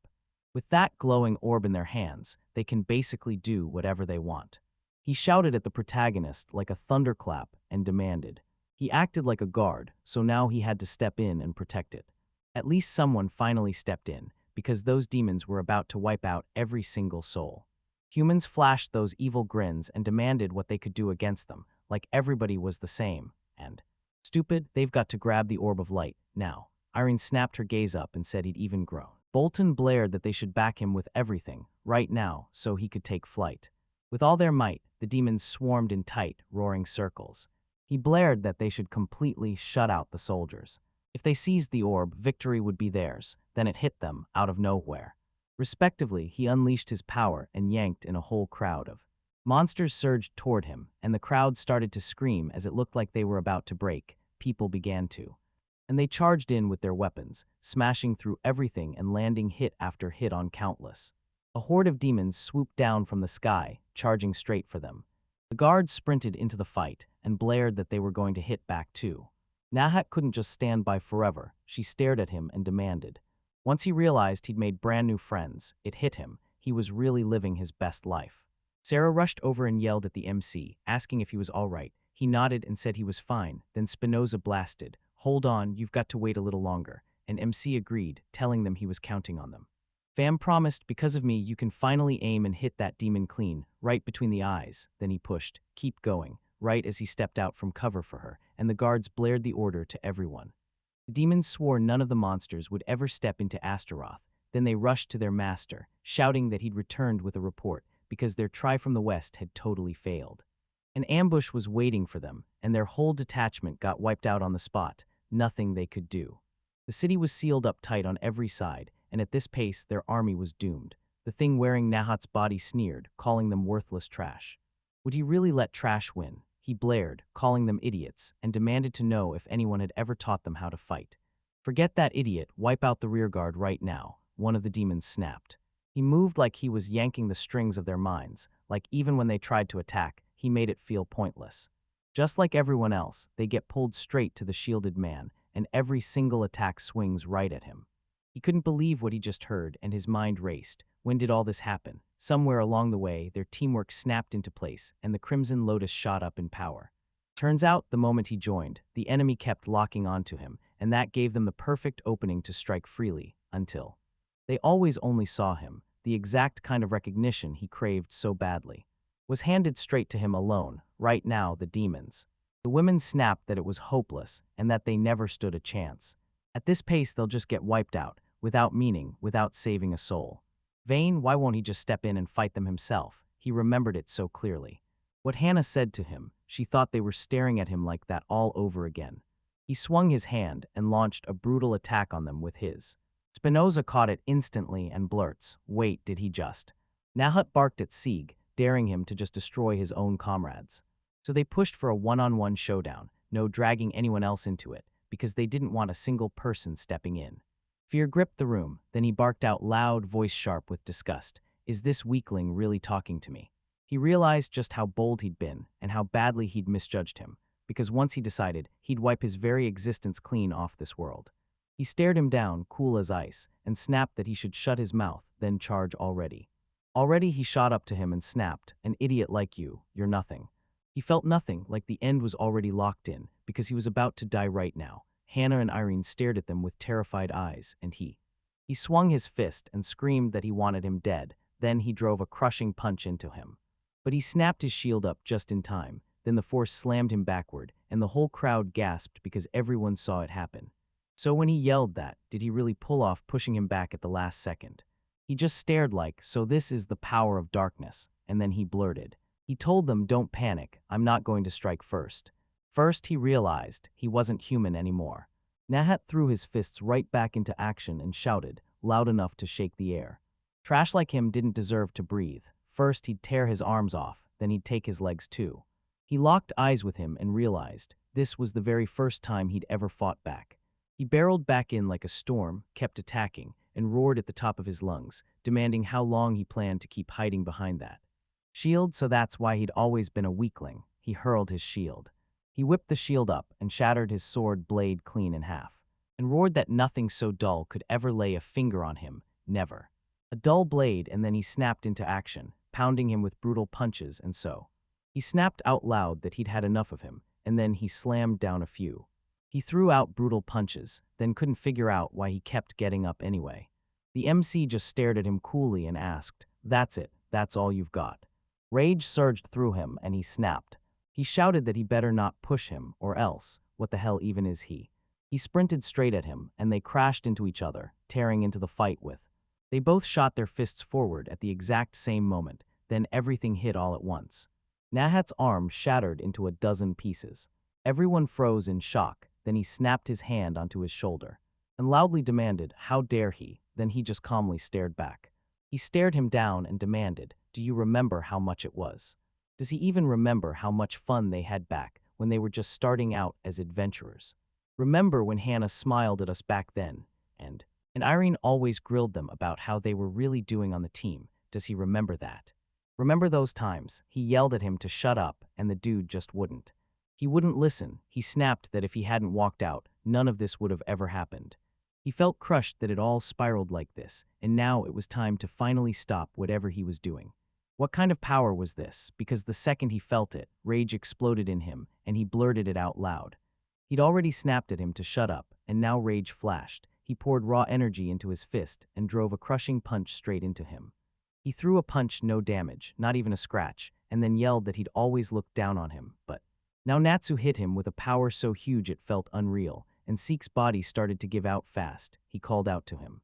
He blurted it in his face, screaming that he had to stop. Did he really want to die? No. Hot ignored him, then shouted that he'd force him to admit just how strong he really was. Strength, he sprinted straight at him, snapped his fist forward, and roared that their squad did.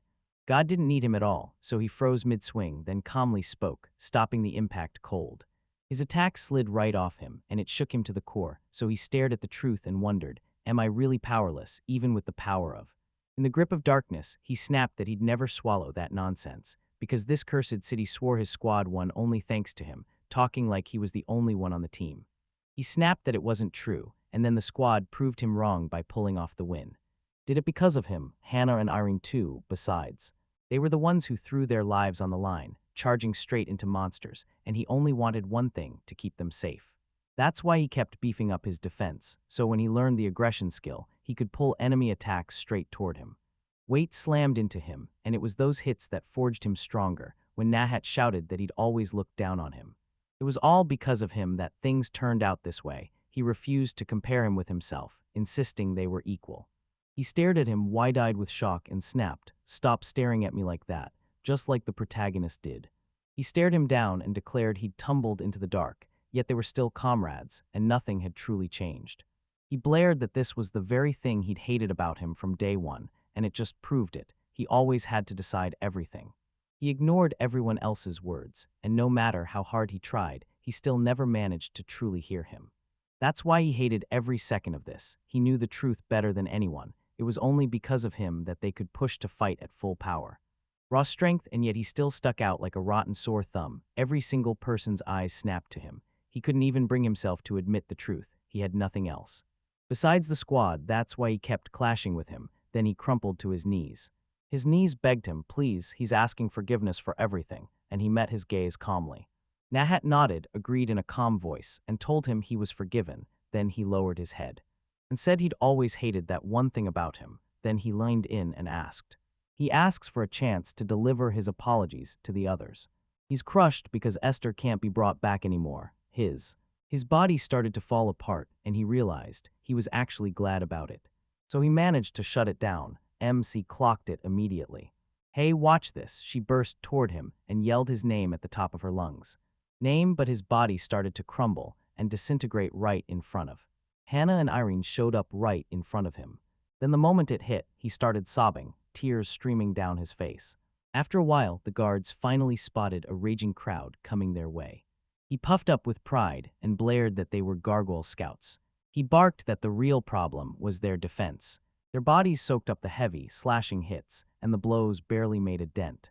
They needed weapons that could slice through them in one strike, and once they grasped that truth, they charged into battle against the monsters without hesitation. Fam perched on the wall, loosed her bow, then cackled that none of them could ever slip past her arrows. She spotted a bunch of demons snap their heads toward her, and she shot back that they better not be looking at her like that. So angry, she wasn't used to that kind of non-stop attention at all. Then they wiped out every last one of the monsters poured in fast, and he said, like it always happens, there were way more monsters than people. That glowing orb pulled them in way harder than they ever expected, because it can rattle even the heavens itself, so he snapped his head around. Then he grinned and praised her for an excellent job, thanking her for everything, before they wrapped it up in a flash. Seriously, she burst into laughter, thanked him, and demanded to know if he'd still be watching her even with all this chaos going on, or was he really that oblivious? Did he just happen to be gifted with clairvoyance, because he swore she made a huge, undeniable difference? So he went for the compliment right away, and she smirked like, wow, you really know my weak spots. She didn't need any scolding or whip either. Praise was the fuel, and the better he buttered her up, the harder she worked. Then he ruffled her head and told her he was genuinely impressed with how well she could perform. Bolton pushed in toward them and shouted, I raced here the moment I heard about the monster attack, but it looks like the nightmare's already done. Where are the others? Anyone hurt? Sieg snapped back. Spinoza and Sarah are out there patrolling the city. With just the two of them, the gate defense should have been fine, so he let out a heavy sigh and basically snapped. So they're slacking again. Then she hauled the captain in and insisted, loud and clear, those accusations had zero proof. He couldn't believe it. This had to be the first time he'd ever seen her stand up for them, and then she. He grinned and basically declared it was impossible to call them anything but slacking off again. Only Spinoza dared to do it. He swore he'd go hunt them down. It was finally time for the guards to switch, and they barreled into the city. And right there, he ran into the crew from his old squad, when Irene leaned in and asked whether he was ready to talk. Patrolling the city, being a guard fits him perfectly, then he leaned in and asked if she really thought. Thought so. Hannah nodded and said he looked awesome. Then she spotted a mark on her hand and he snapped, healing magic didn't take, did it? She nodded with a grin and said it looked like some nasty curse, but it didn't hurt a single bit, so yeah, everything was totally fine. He spotted the bouquet in her hands and asked if it was for Nahat, and she grinned and said, yeah, we won.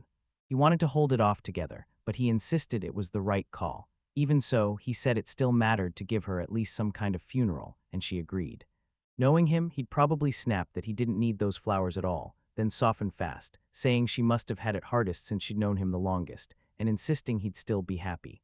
Relieved, she said she hoped that was true. Then he shot back, so what do we do next? She grinned and swore she'd stay under Bolton's command, and as thanks for helping set up the barrier, he invited her to join them, and Irene shot back, I'm thinking of joining the guards. Besides, if anything goes wrong, you'll protect me, right?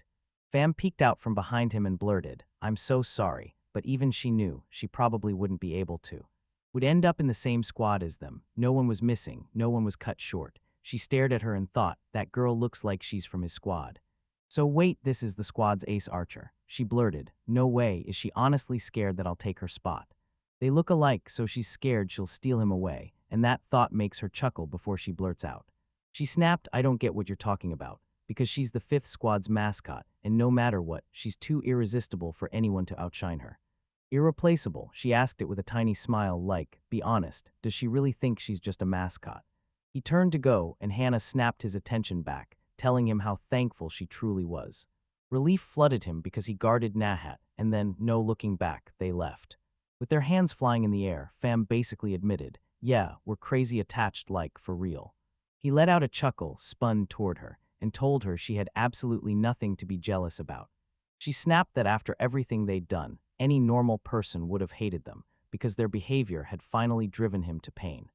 Long ago, he spoke in a calm voice, and said the only thing that mattered was what was happening right now. He was relieved they could finally. Finally, they moved on. Then she glanced at them and said, just like always, he's so kind to everyone. One day it could sneak up on him when he least expects it, and if that moment hits, it could be fatal. He grinned and said that, as long as he stays. He stayed strong and kept his feet planted on the ground, because it didn't matter. She flashed a grin and told him, right to his face, that he was still seriously interesting. She heard something weird, snapped her attention toward it, and said it felt like something big was happening over there. At the Spinoza Tavern, Sierra tried to stop her, but she climbed onto a table and shouted, "I'm taking care of you." Then she promised they could drink as much as they wanted. Fam stared at it and blurted, "This is a jackpot," and everything matched what they'd been banking on. She tried to block her and said, "We're at work, come on, we have to get back." Then they spotted them, froze in confusion, and he called her out, saying she looked like she was in a great mood. She told everyone she'd snagged money from someone around here. She was glowing like, "Isn't that amazing?" And she was convinced that after a few drinks, her mood would only skyrocket. Fam said she was sure that. She admitted she was drowning in debts from other bars, so did she pay them off? With a bright, teasing smile, she told them not to fret because she'd just win again, and then she asked, "So you?" Was it her imagination, or did she really see someone in front of her slowly unraveling and breaking himself apart as she heard him call? She called her over and demanded she notice she was on duty now. Then Spinoza started guzzling alcohol from a mug and shot back, "Life is fun, right?" and asked if she could see that Satyr wasn't enjoying life until Fam snapped, "Demons are attacking at the main gate. Didn't she hear the bell?" She spun toward them. She smiled at them and asked, "They're just kids anyway, right?" Because if the demons had been strong, she never would have ended up here with alcohol in hand. With a stone-cold, serious look, he told everyone that it didn't matter if the demon was strong or weak. None of that changed a thing. The guard must always stay right there, on standby, so why wasn't she here? Did she really skip out just because she didn't want to? She kept knocking back the alcohol, swore that next time she'd be smarter, and promised she'd come back with the money too. Right after she won, she headed to the bar. Then Sarah's face fell. She called him up in panic and told him she couldn't do a thing. She apologized then, right in that instant, a brutal, ear-splitting bang erupted outside. That got their attention fast. Then the protagonist burst out of the tavern and shouted, loud enough to shake the whole street, "What's going on here?" They watched terrified people bolt from the straw man like their lives depended on it. They stared at his face and blurted out that he didn't look like a drunkard, and then her eyes snapped toward. Golden hues spilled onto his eyes and he nodded, saying, "They're golden, just like Mahab." A terrified resident blurted, "What happened to me?" Then turned to him and demanded what he knew, only for the calm-eyed Spinoza to say, "We were drinking together, and now you're not who you were." She didn't care if he was a drunkard or worse. Either way, they were stuck dealing with him, right now. She flashed the chief a smile, promised she'd handle it, and swore she'd deliver the absolute best service he could ask for. He asked, "Are you really sure you can handle this?" And he warned her to be careful. Then she stayed calm and told him not to worry at all. Everything felt perfectly controlled. Then she strode right up to the man and stopped, standing her ground in front of him. He lunged and swung his massive fist at her, but she calmly stopped him dead in his tracks with just one hand. He was frozen, helpless, while she smiled and lifted her.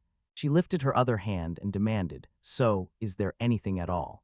That punch was way too weak. Now it's her time to hit back. Now it's her turn. He'd better brace himself, because he's about to taste her fist. Right after that, she unleashed a brutal, bone-crushing strike that took everyone by surprise. A brutal punch slammed into his stomach. Then she hurled him into the building, and he slammed his back hard. Then she spun around with a big, happy grin. He called up the commander, demanded to know what he thought, and then he prayed. She gushed about what she'd done, and pure joy lit her up. Then, right after that, they marched straight to the scientist, who finally spilled the reason he'd uncovered why everything was happening. Rage exploded in him when demon blood was suddenly found in his system. He darted over to the knocked-out guy's body, hunting for any traces of demon left behind. Demon blood was found mixed in his veins, because once demon blood enters your body, it doesn't stay quiet. The body collapses, everything goes haywire. Demon blood is lethal to humans. MC said it like this. So someone must have slipped demon blood into his wine, and Sarah demanded to know who in the world would dare do it. All right, right after that, he leaned in with a thoughtful gaze and asked, "By the way, is it even possible for someone to keep their personality? So tell me, has anyone ever seen something like this?" The scientists swear that if a person keeps their personality, they were always meant to turn into a demon, and then the proof hits. Horns, glowing golden eyes, and a scar burned into their body. Some people even have antibodies that can fight demon blood, because when demonic blood first hits their body, their system learns to resist. Sarah basically asked, half human, half demon, and the scientist nodded, stunned, saying it was an incredible, unbelievable truth. In an incredibly rare case, it only happens when someone with antibodies and a demon fall head over heels. She raved that interracial love is wonderful, and he snapped back that it's not nearly as romantic. Humans and demons are opposite. If a couple gives birth, both humans and demons will turn on the child, pure hatred from every side.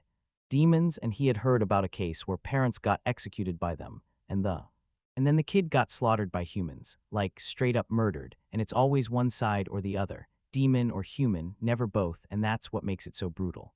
Survival in their world is brutal for kids like that, and she snapped back that none of it is their fault. Spinoza even said she doesn't care if they're half-breeds or not one bit, they could. He just clicked with them, no question, and he told me, yeah, it's a long story. Then he started to say he'd add. People demand the investigation team map their route, and the squad must keep standing guard over the city. Later, the 5th Division comes back and warns them about it. Bolton stared at them, clearly unimpressed, and snapped that it looked like they'd been slacking off again. Then he asked why they were even there. Sarah blinked, confused, and shot back. What does that mean, Spinoza?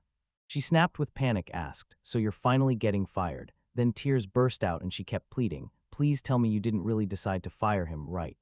Fam snapped that this was coming, thanks to her attitude at work, and MC later called to tell her she must not back it. She stared at the thought of getting rid of those troublemakers, and her worry only spiraled, until she shot him a worried look and begged him to wait, then admitted, Ms. Spinoza just never shows up on time. Sure, she drinks while working, but she's honestly still damn good.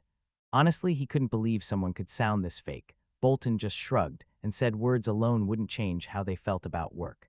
She panicked harder, blurted that they could still find new jobs, and demanded he reconsider, because she couldn't shake the fear that a sociopath like him in every way could never land work again, and then she got stuck on what to say next.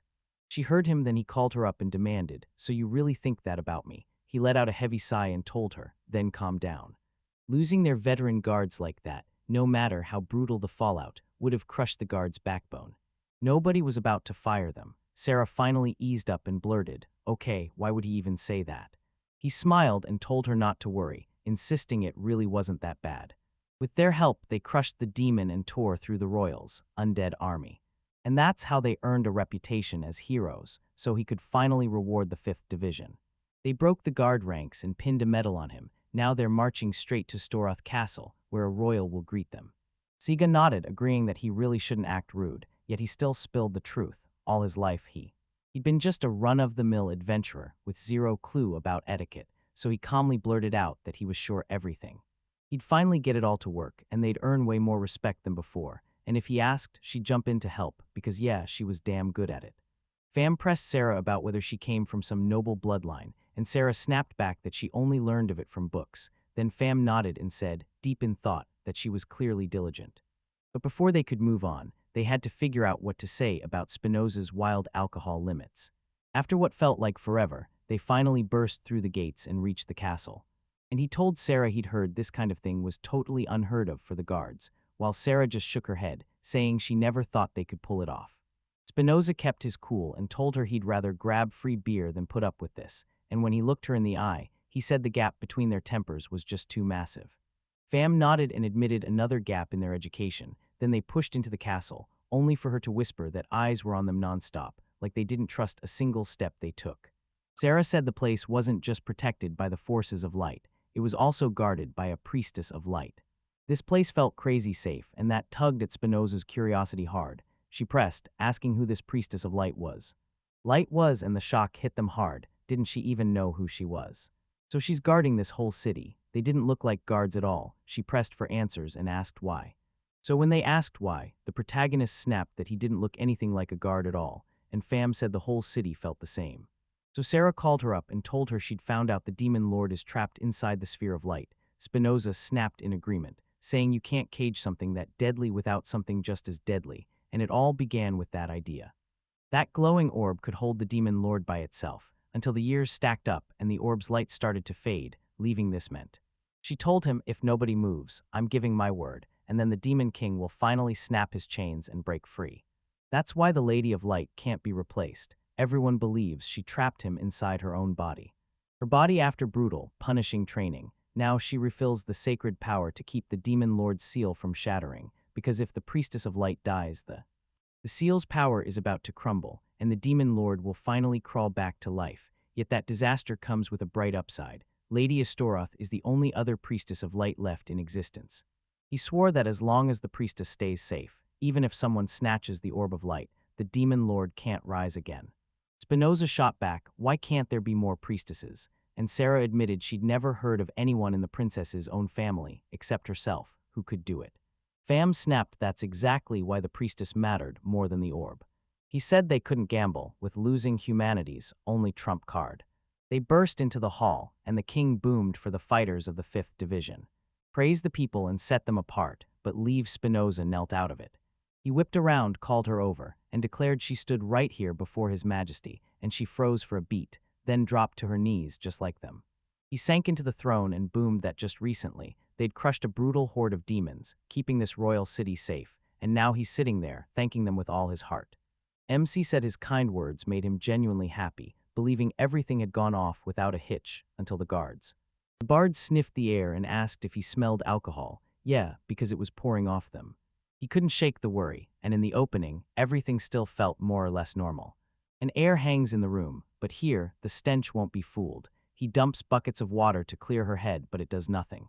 The knight demanded, "So you're not going to admit you showed up to the ceremony drunk, right? Because if they did, that would be a straight-up insult to his majesty." Sarah denied it and insisted it was just a bar disturbance, so they got shoved into drinking anyway. Then she dialed Spinoza.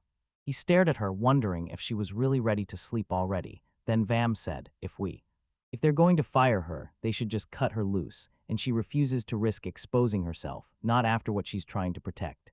Of her, he nodded and then asked, "Hey, are you hiding behind me?" She admitted, "Honestly, I don't really like showing up in public like this."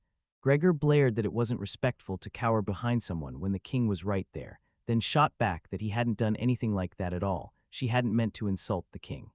She was a bit of a loner, and the king kept his voice calm, saying they'd come here for an amazing occasion, so they needed to put the rudeness behind them. It wasn't scary because they didn't know how to act. They were just strangers from completely different worlds. The knight finally cooled off, clicked his tongue in disgust, and snapped that they were lucky. Sieg felt a knot of worries in his chest, but one quiet thought kept pushing through. If he just spoke up, everything would click into place. Spinoza. If Spinoza leaned in and told her something was wrong, she might just. Maybe they should sit down, because the moment they did, their worry spiked, and then her face turned a sickly shade of blue. Blue, and right as we're about to speak, she blurts, then vomits. Violently, and Gregor's rage erupted like wildfire, so they threw up their hands and resigned themselves to it, then thought. He swore it all went down right in front of the royal family. The family's gone and the last thread is cut. He snatched his sword, and said, eyes dead serious, that he could no longer to endure their endless insolence. By order of the king, this is there. So it ends here. He wears a calm look, fully convinced this is the way it's gotta be. They didn't just cross the line into rude, they blasted past mild and acted shamelessly, especially right in front of the royal family. They showed up ready to grab their medal, but it felt like all they were about to earn was punishment instead. The knights closed in, swords aimed at them, so the ladies stood there like it was the end.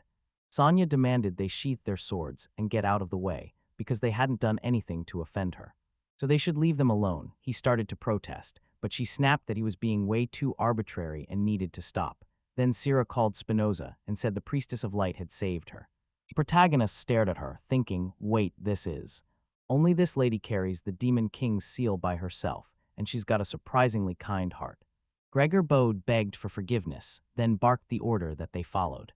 He ordered them to holster their weapons, then admitted they'd totally overreacted.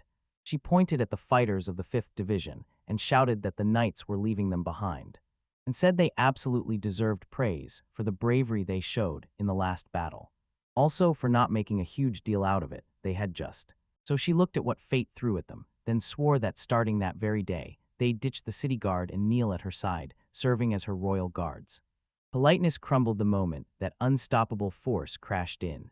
This was the exact kind of power humanity needed to be saved, no more, no less. Gregor shouted at her and declared, no one has ever seen privates become royal guards before, then demanded her opinion on whether she should dare to defy the rules of this world. She didn't give a damn about any of that. She straight up called him out and said she'd heard that in the last battle, they'd just spit on the feet of those people. Just as he opened his mouth to speak, she cut him off with a deadly serious look, telling him he didn't need to give excuses. They had to pull in tougher, more capable people, and she swore that it was the smartest, most rational move.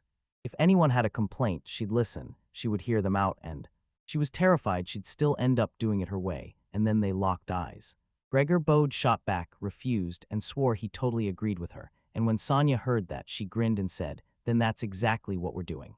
MC lifted his hand and said, with all due respect, he'd be lying if he said he wasn't honored to hear it from her, but he simply couldn't agree. Rage boiled in him after what he heard, and she stayed calm as she asked, "Why are you saying that?" He said, "I'm with the city guard. I've got to protect the people and Her Highness too, because if I wear the Royal Guard badge, I'll lose that chance."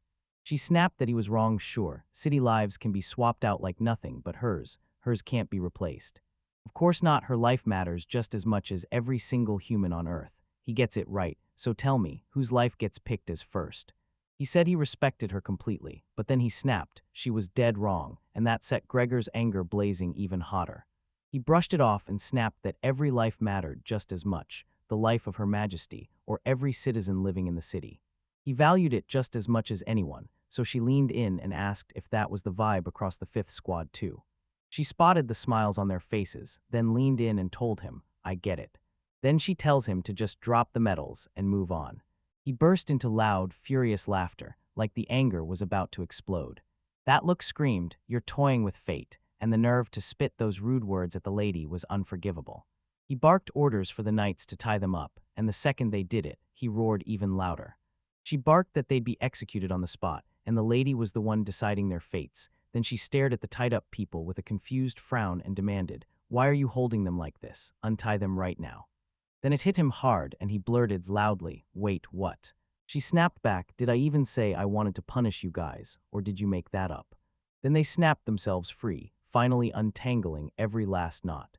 He apologized, then leaned in and asked if they knew what the role of the Priestess of Light was. Sieg said it with zero hesitation. He admitted it was only what the town had been whispering. Then she pressed him, "Have you heard the Priestess of Light is leaving Astaroth to pray?" And he blurted that he'd never heard a word of it before. She swore it was a secret. On the goddess's month full moon, she slips away to a sacred spring to cleanse her body, miles and miles from the capital. Every time she tries to move forward, monsters pop up out of nowhere, and there's no stopping it, no matter what her guards do. They can stay in the guard corps, but she's demanding they come with her to the spring. So, what do you think? Are they going to accept her condition? He nearly blinked in surprise as she made concessions, and then demanded to know why she was so eager to help them, even. Despite their rudeness, she gave a small smile and admitted she just liked them. No hard feelings at all, not even toward his sacred belief that he will save every last townspeople. She's determined to believe in him after what he proved in the last battle, and now she's all in. They're strong and honest people, though yeah, she still hasn't figured out their names. He gave them their names and declared, loud and clear, that every single one of them had their own weird little quirks. But they were top-notch guards. Sonia promised she'd remember every single name. "Are they ready to follow her now?" he asked, voice tight with anticipation. Even if he had to circle the whole world to shield this city's people, he'd accept her offer with honor. Gregor thundered, "Hold on," because it was unheard of for regular guards to get dragged onto a sacred journey. So what, aren't they good enough for this? She said traditions and customs, that was just a relic from the old world. She didn't need rules like that. She needed protection, not customs.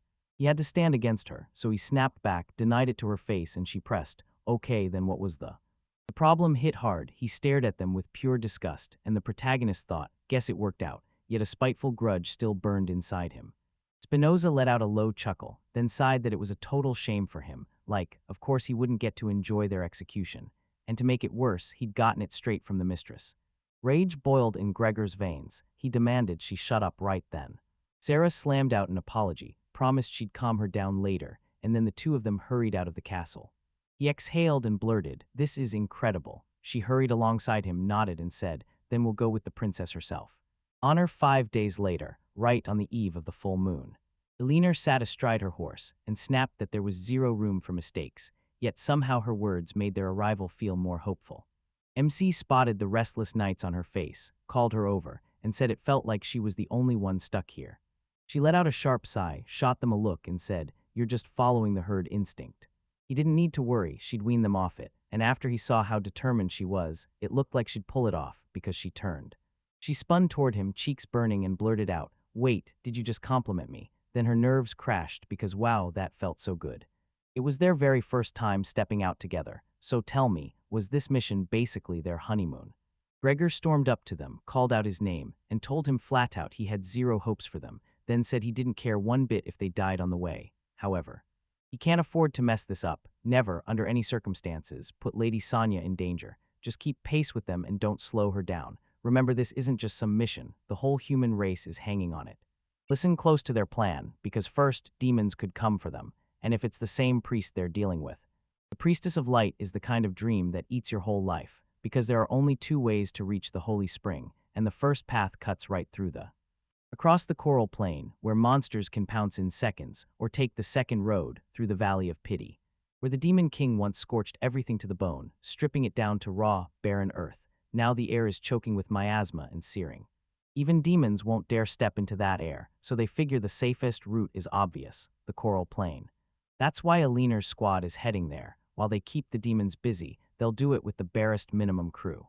People will blast right through the Valley of Pity. Lady Sonia will ride in the second carriage, and he'll be locked in the first, so they'll get totally scrambled and confused even more.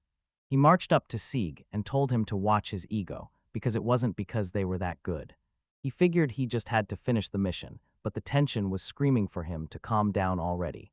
She said, "Then we'll go first." He spun toward her and begged her to stay careful. She copied the same move and told him, "After this mission, I'm marrying you." Then he shot back, "So you mean?" She told her not to say stuff like that, and for some reason, it just felt like to him that. After this, his chances of surviving plummet fast. Then she turned to go, saying she was off to look for. They pressed on toward their meeting at the source, but after a while in the Valley of Pity, pure dissatisfaction started to burn in their hearts. Spinoza grumbled about the heat and snapped that this place is absolutely brutal for the human body. Body, she demanded wine, but Femme snapped back that if she drank alcohol, dehydration would paralyze her. Sarah then called out, asking if she wasn't boiling in that outfit, and the girl just stared like it was nothing, saying she hadn't even broken a sweat. The protagonist snapped that none of it was shocking, she had. All this time she'd been cooling her body with her tongue, so Spinoza blinked in shock and went, "Wow, you're just like a dog." Sarah told them just drink more water, and even the princess had to down it too. Sonia thanked her and waved it off, saying she didn't need it. Still, she wasn't the kind to choke and complain about those conditions. She met her eyes and heard, "You can sit," and just like that, the tension eased a bit. Fam spun toward her and asked if she wanted to head out without pay, like risking it all without a single instinct to protect herself. She flashed a grin and basically said, "I live how I want," then added, "and I say what I want." He snarled that he'd kick her out and cut off her pay. She dropped to her knees on the spot and pleaded for forgiveness.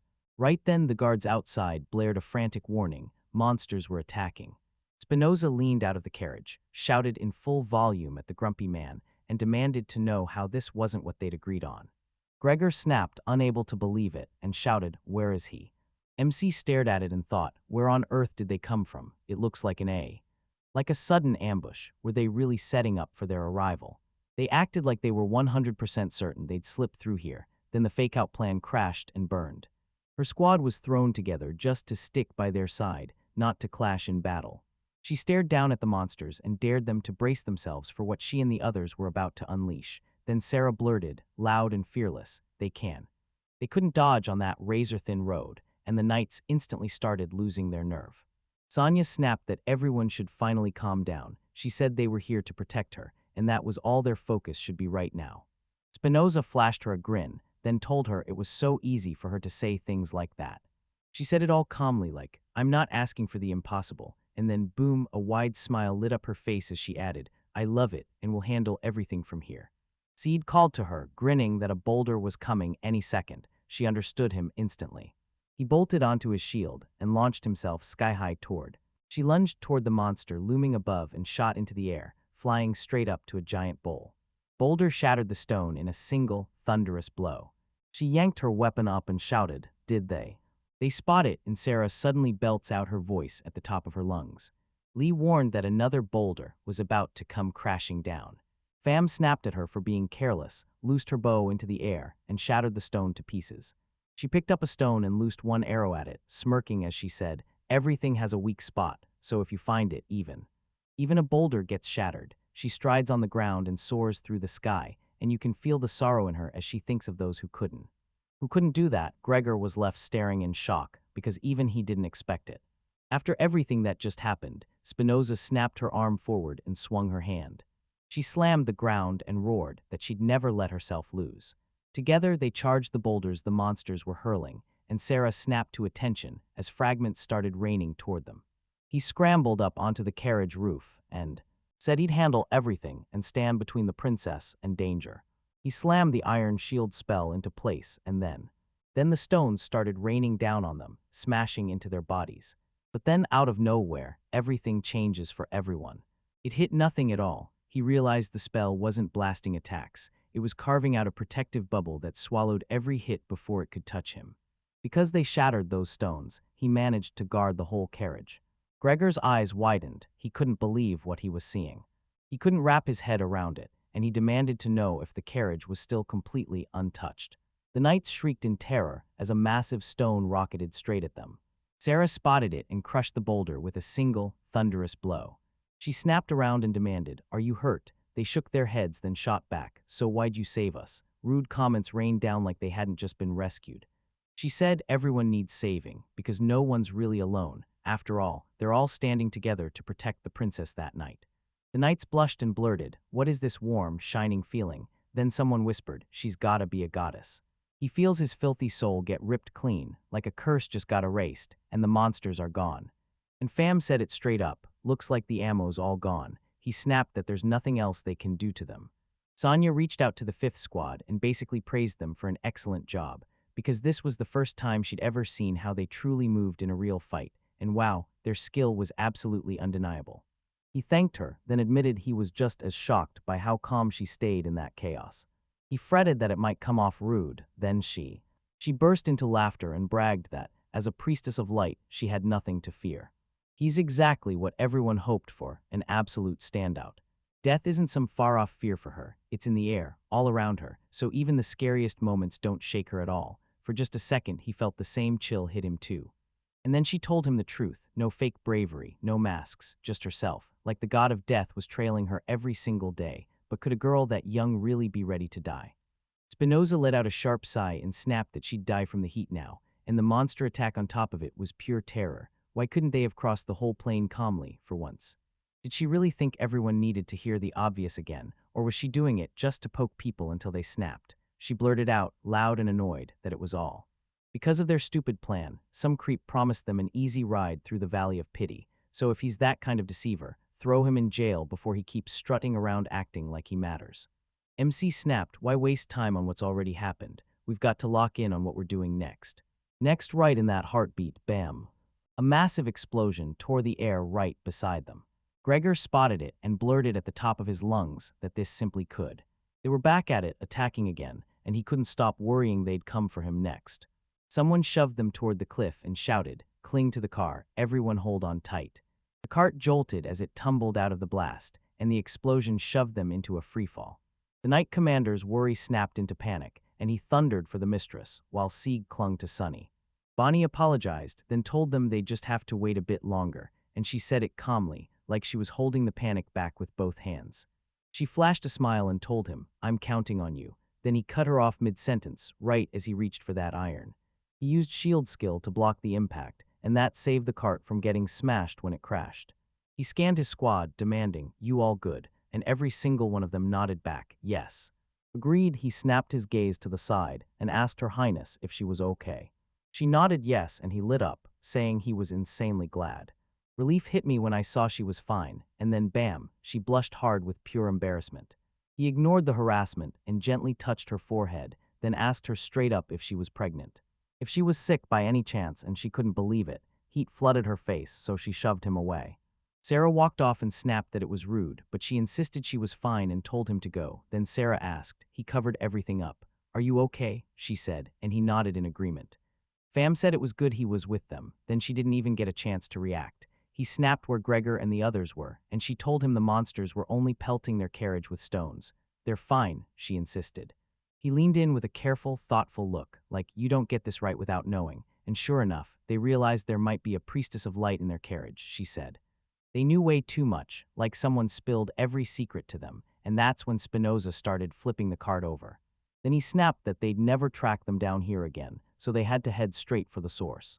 They get it themselves, but first, she has to slam the brakes on this mess. She glances sideways, breaks into a smile, and says it. There wasn't a single breath of downtime to guard the priestess of light. Monsters kept crashing in one after another, and he thought there was no way out, just a blood wolf closing in. A gray ogre colliding with a death slider. This pack of monsters is brutally strong, and 4 of them are going to struggle to guard the princess, so he steps up and declares, I'll handle the defense. They will have. I've got to focus on the attack, nothing else matters. They agreed, and he bolted straight at a massive monster that was. Crawled at a snail's pace, then slammed it with one brutal punch, the spider going down instantly. Later shoved out a web that shot straight for his hand, right as he reached for it, and everything turned into a grab. And he spun around hard and ended it in one brutal blow. He snapped his head to the side and spotted the blood wolf. The wolf strutted like he owned the forest, convinced, just like always, that he was razor quick and unstoppable. A savage monster clamped down and tore into his hand. He leaned in and asked what his hand tasted like, and in return, he'd give up his own head. Sarah sprinted up to him and ended the wolf in one swift strike, right to its head.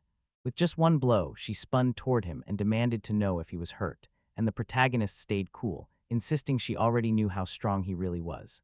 He was on top of it, so you didn't have to worry. Now they had to cut their numbers down and push through the. Spinoza threw herself into the fight, hacked down the monsters, and yelled that it wasn't working, because no matter how many she cut. More just kept coming, so Pham loosed her bow and snapped. It's all timing, as the monsters closed in. He felt completely drained, like fighting in the Valley of Pity was chewing him up. He blared out that they needed to jump in the car, right now. In the cart, they'd smash right through them. They all piled into the cart in a blur, and he jumped in right after them. Then he grabbed the reins and started steering the cart, right as they snapped away from the monsters and tore off into safety. She craned her neck, looked straight up, and declared they would catch up any moment. Nervousness crawled under his skin, and he couldn't stop thinking that. The iron shield swallowed every hit across the whole area without a scratch. But it wouldn't last. His shield would hit its limit in a blink, right about to. Right then, if they could just scramble up that slope, the monsters couldn't break through, because this was their territory, their line in the sand. He stepped into the territory of divine power, blared Sarah's name, and declared they were charging straight for the slope. Sonya could feel it. She couldn't stop for a single second, no matter what, and then he leapt up onto the cart's roof. He asked if he wanted to die, and he snapped back, denying it hard, like it had never even crossed his mind. Spinoza saw his move coming, and then, in a flash, he decided to go for it and became. Dread crawled into his chest, and he slammed the iron target skill into action. He leapt off the carriage and snapped that he would detain them here, then handed the princess to their care. His comrades shouted his name. Broke out to him in shaking, worried voices, and the princess.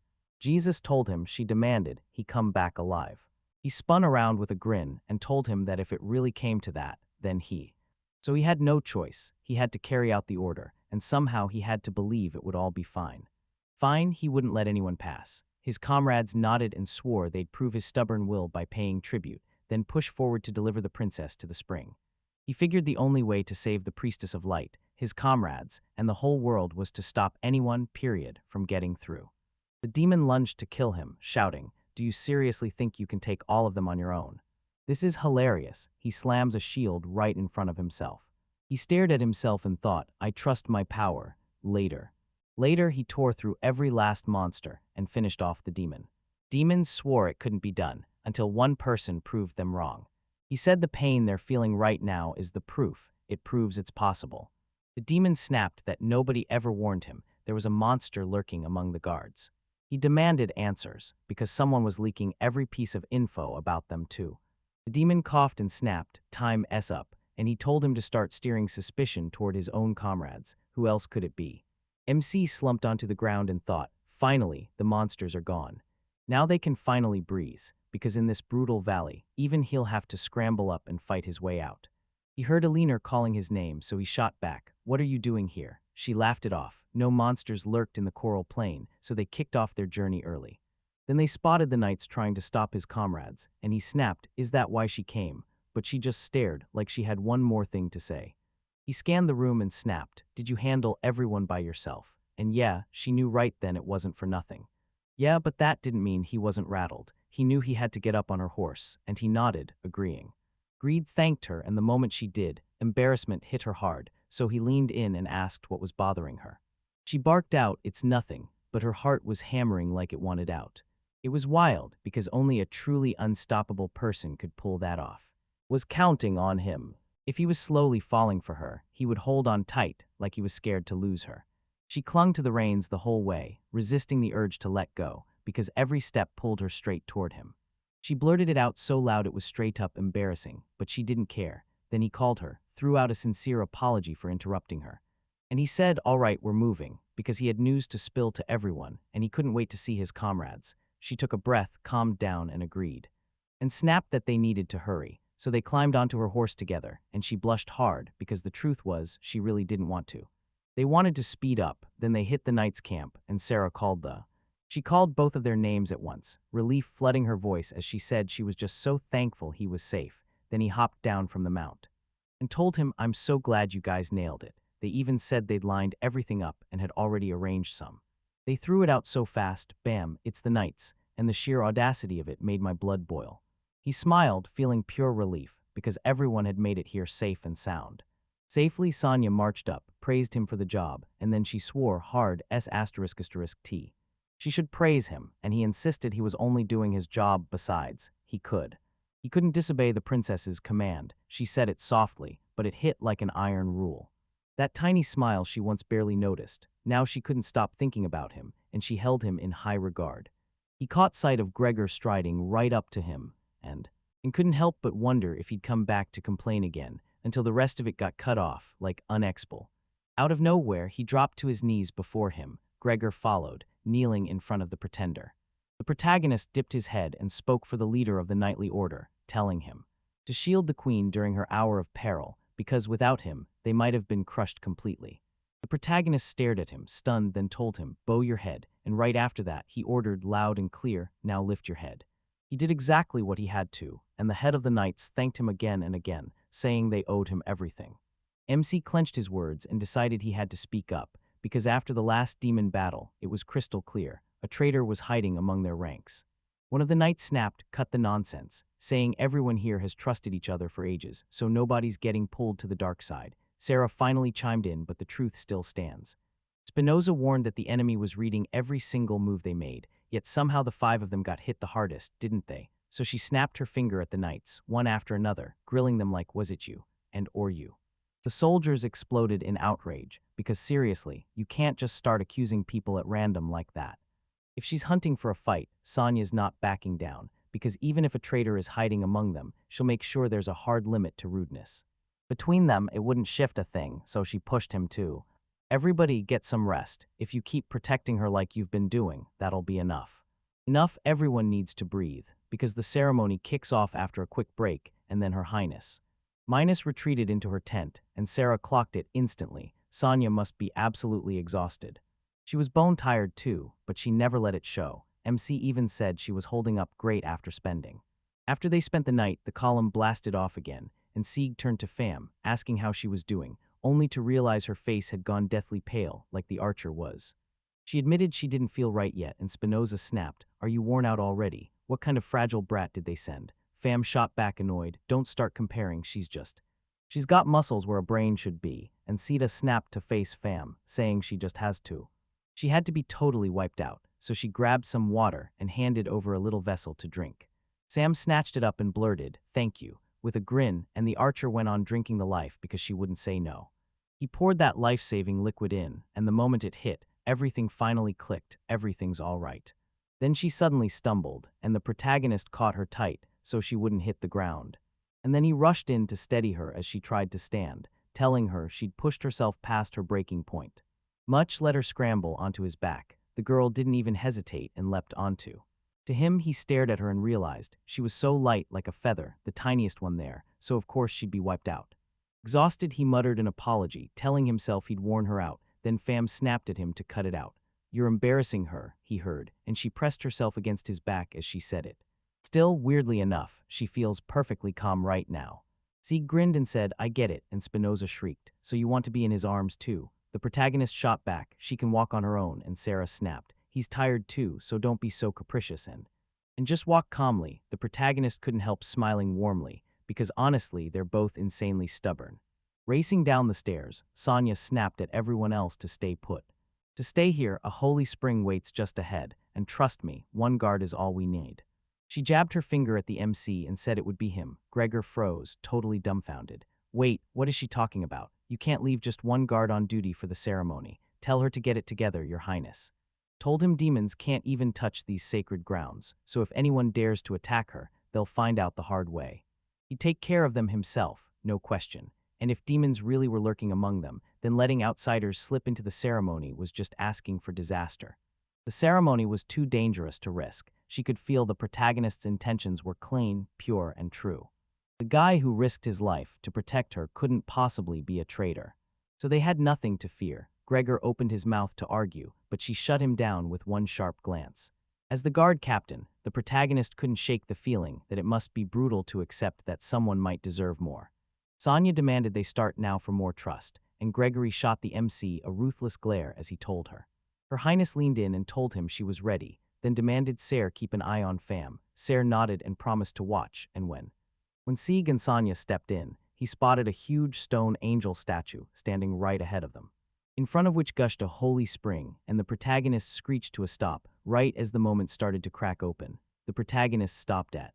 Sonya spotted the sign, then strode toward the statue and started peeling off pieces of her clothing. Along the way, she blurted, "So what would you say if you saw my skin?" And the protagonist just froze, completely dumbfounded. But she didn't beat around the bush. She said this body had survived hardcore training, so there was nothing to feel ashamed of, and from the look on his face, he wasn't embarrassed in the slightest either. He didn't even glance away. Then the protagonist snapped back that it was downright unbecoming for a royal guard to take his eyes off the queen. Sonya burst into loud laughter and shot back, "Oh, he's not that simple. He doesn't even bother hiding what he really is. And still, he's amazing. Losing him as a guard would be a total disaster. And she'd want him to serve only her." He thanked her for her flat, sweet words poured out, and the girl insisted he drop the formality and call her by her first name. MC's eyes widened as she said it, then dropped a bombshell. From now on, she demanded he call her Sonya and only him.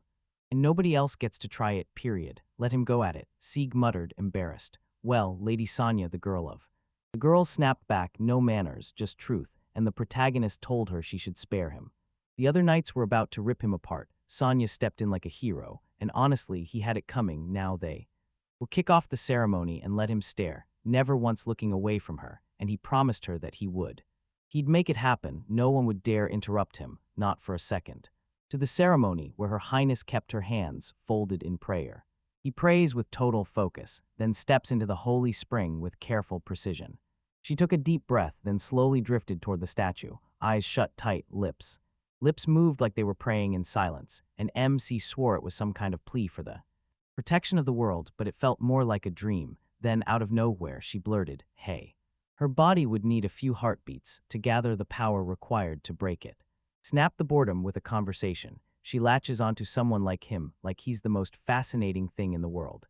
So tell me, why would he dare to risk his life for complete strangers? And why, out of everyone, did he choose to protect her? Her no, not just that ball of light. He wasn't thinking about one thing, he was locked onto the entire city, and in those split-second moments, what drove him? It was something huge, something like a great. Was he truly driven by a love for all of humanity, or was he just doing his job? She needed the answer, because she was only here because her orders told her to be. He opened his mouth to answer, shocked, but the queen kept talking, because the one who'd inherited the Maiden of Light's blood had no other path to take.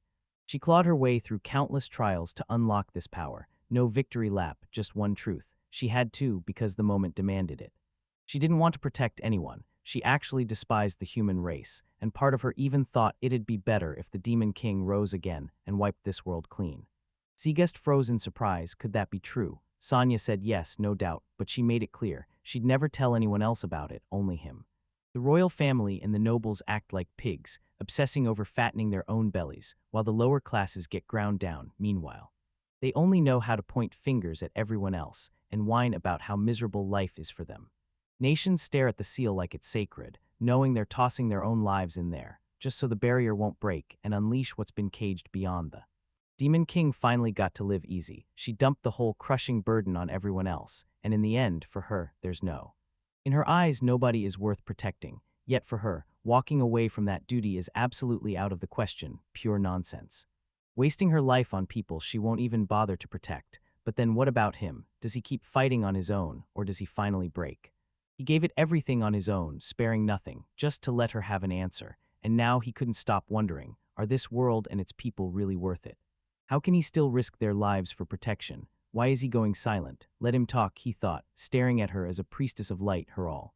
She fought her messy feelings in silence, alone. Then he blurted that he'd take the role of her guard since the adventure tossed him out. Before all of this, he stood guard at the capital's main gate. He doesn't do anything but fight. So being a guard is the only path that fits him, and at first he tells himself he's doing it just for the paycheck. But today it hit him, he had to protect the people closest to his heart. She blurted out in shock. Close to me, he pressed on, naming his coworkers, his old comrades, and the residents of this city that.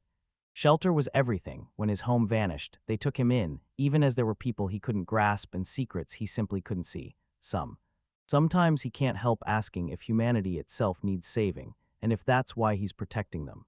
A hole, and if he lets the enemy slip through, these people are finished. Then the orb of light gets captured, and the whole world ends, and he refuses to let it happen, not ever. So I'm asking you, is guarding the main gate really the same as guarding all of humanity? Sonya just looked at him like, confused, then said, of course it is. The protagonist spotted it, and somehow he handled it perfectly, luck on his side and skill in his hands. Her Highness flashed a smile and said she understood. Protecting humanity was her goal, and honestly, it was a wild reasoning he'd already blown past her wildest expectations, so she couldn't help but wonder, can I ask him? Is he just about to fire off a question? Does she count among the people he's sworn to protect? And what if the priestess of light walks away from her for a while? Will he still protect her? No priestess, no princess, just a girl named, what? Sonya, everybody knows her name, asked MC one simple question, and he answered without hesitation, yeah, if you want it. She stared him down, eyes locked on his, then snapped her gaze away and said, yeah, I see, he said. Then Sonya grabbed his hand and murmured, that. Then she vows, too, I'll protect humanity, for the people she holds closest to her heart like. Meanwhile, Gregor was sprinting through the details to a demon named Iguito lined in and told him, with a chilling smile, that everything was way too complicated. He swore he'd wipe out the priestess in the Valley of Pity, and the head of the knights immediately bowed his head, apologizing as he started scrambling for excuses. Sudden problems exploded out of nowhere. Iguito seethed, furious. Is it really that hard to enter outside the palace? Gregor shot back. It's all because of the princess's new guard. The demon let out a nasty chuckle and said, so the priest.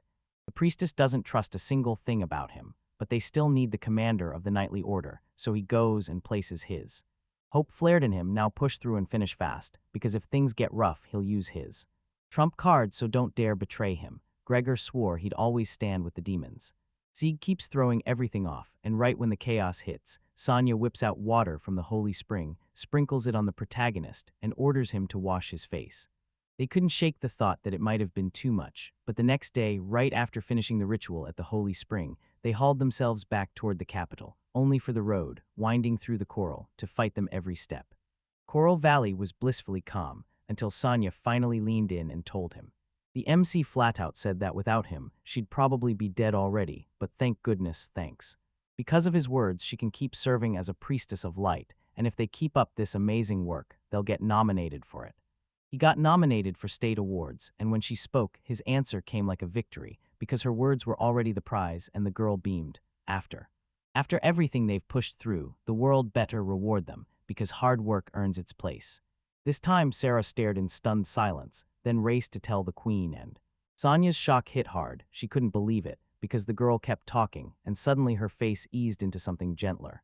Her stare was totally different now, maybe kinder, maybe more human, and Fam couldn't help wondering if they'd finally said something. Sarah blurted out, eyes wide and breathless, like she just landed a stunning, heart-melting declaration of love for Sonya. The protagonist stared at them, totally baffled, and Her Highness snapped, furious. What are they saying if she hears that again? The girls murmured, confused. She's going to chop off their heads. What the? Spinoza suddenly cut in and demanded of the protagonist, straight up, what's your deal? The MC snapped back, firm as steel. She's with her, isn't she? Now everything that went down at the Holy Spring stays right there, locked between them, total secret, and his allies. They were hooked, absolutely baffled and dying to know more. Now that Sieg finally understood Sonya's feelings, he swore to pour even more strength into shielding this city. Because only he knew how her heart really felt after he pulled off the mission successfully. Bolton couldn't believe it. The fifth squad had finally snagged a short weekend off, and he was over the moon.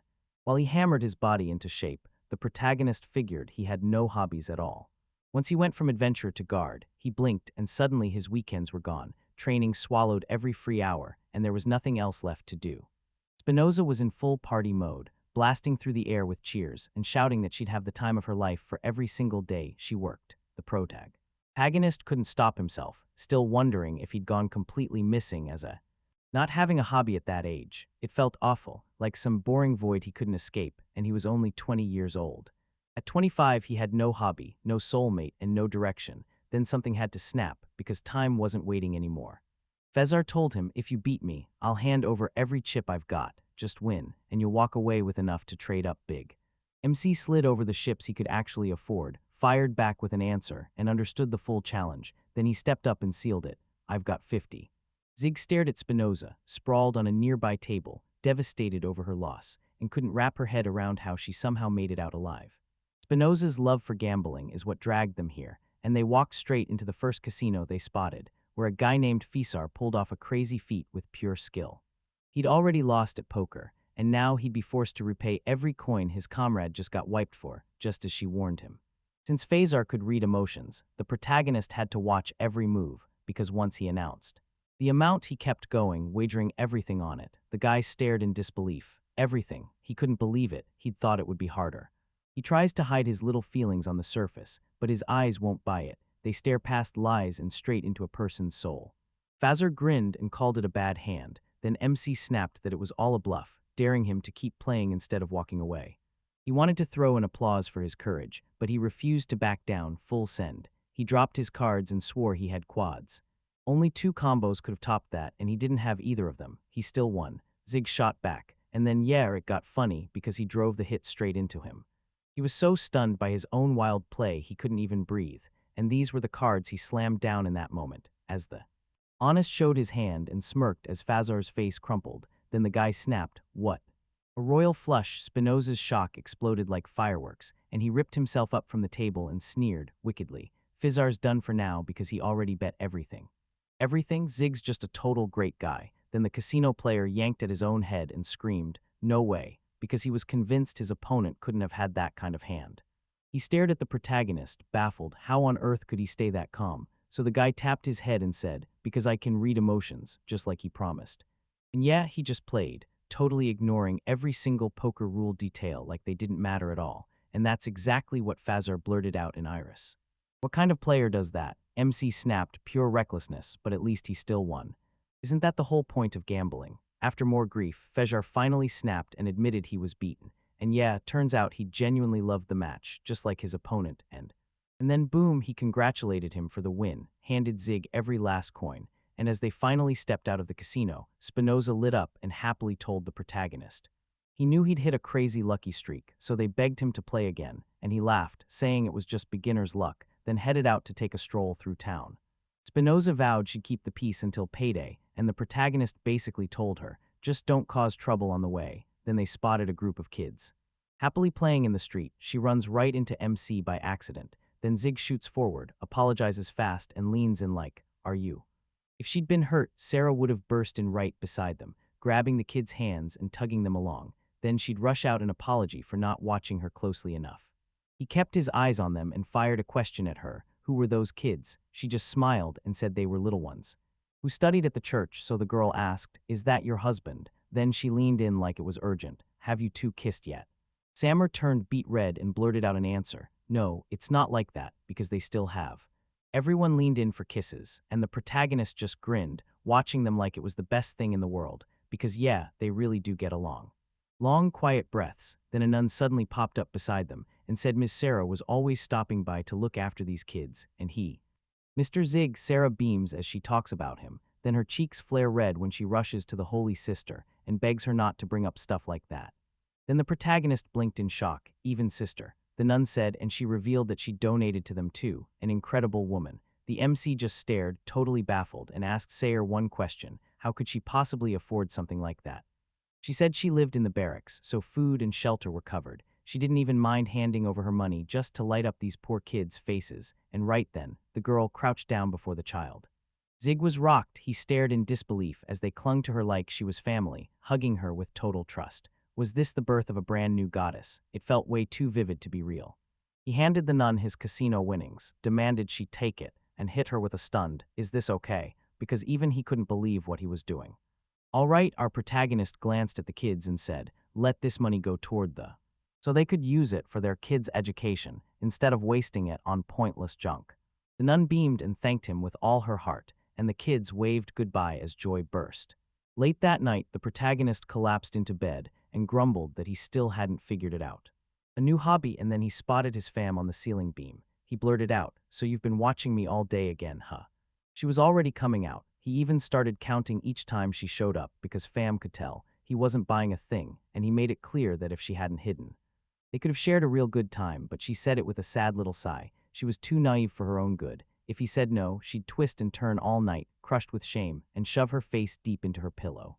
MC caught herself questioning if she was actually tough or if she was just weak-willed and calling it strength. He ran his fingers through her hair and muttered, "At least now he won't turn her down." Fam blushed hard, shoved her face in her hands, and blurted out that he accepts all her eccentrics. She'll think about it later, even if the words were pure lies. Then she ducked under his bed and announced, "I'm tired."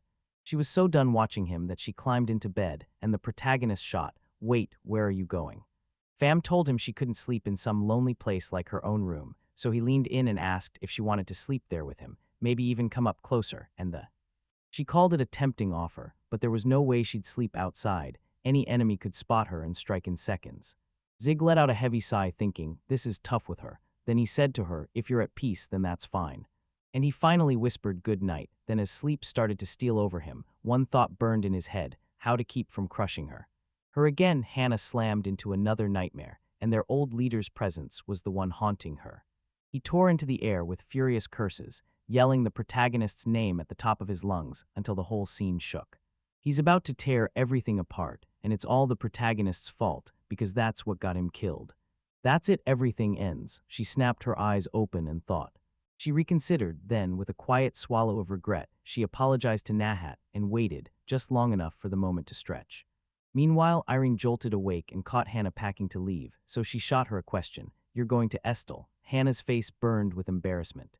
Baristan stammered an apology and asked if she'd woken Irene. She erupted in protest, begged him not to chase it, and insisted she shouldn't go because a doctor had already told her not to go, and he kept talking.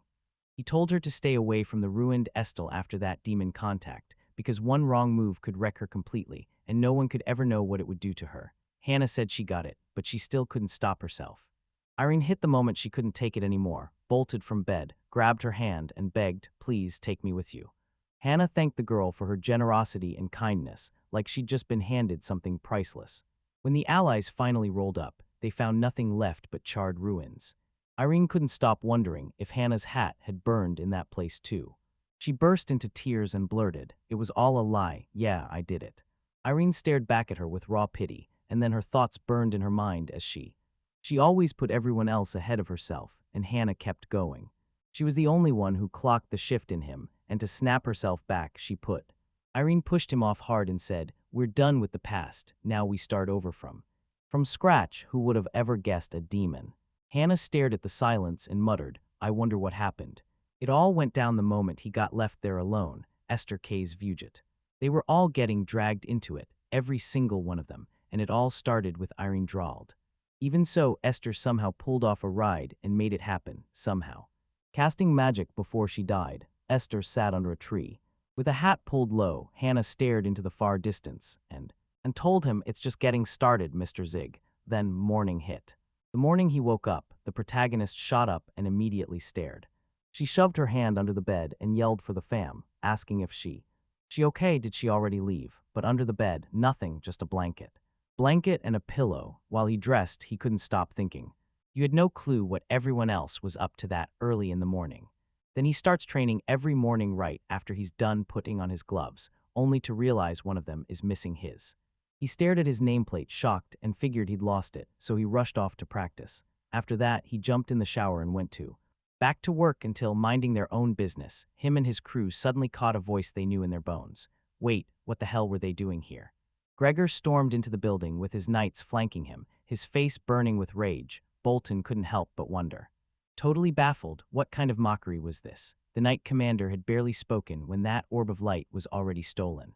Stolen? Sarah and Spinoza snapped into disbelief. Wait, the orb of light was stolen. What on earth was happening? Gregor told the treasury guard they hadn't shown up yet this morning. Then when he finally dropped down, that orb of light was already gone.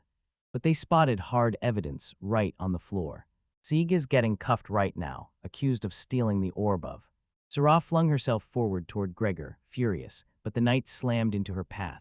She snapped that Sieg couldn't have stolen the orb, calling it a cruel slap in the face to everything he'd fought for. Spinoza just dropped a savage truth. Aren't those guards the ones to blame? They bragged they're the strongest, and Gregor shot back. So why is Don's armor getting wrecked like that? Trapped by his own unshakable loyalty. Then Spinoza spun toward the protagonist and demanded to know what he'd done that night. MC. He answered coolly, saying he was right there in his room, sleeping, and Fam was with him the whole time, so she laughed and said, "That's an alibi, all right." The protagonist snapped back, "No, that isn't fair. Yeah, Fam was right there with him, but she'd already drifted off to sleep. So early that she couldn't even become evidence," and the girl muttered under her breath. Muttered with regret, then what was he even saying? Gregor's face twisted with rage as he thrust out his hand. So that's what he'd been doing, sleeping. Right after that, he showed her the very same lost tablet and snapped, "Well, now he's got proof." That glove must have dropped right in the chaos of the guard fight, didn't it, Sieg? So you carved your own name, seriously. The protagonist just froze, mouth shut, completely stunned. Bolton exploded with rage. This was a total fabrication, and he was convinced the culprit was just copying their hero's moves. The knight commander shut it down hard. No more speculating. First, Sieg has to be caught and grilled, so the MC throws his hands up and orders Gregor to detain him right there.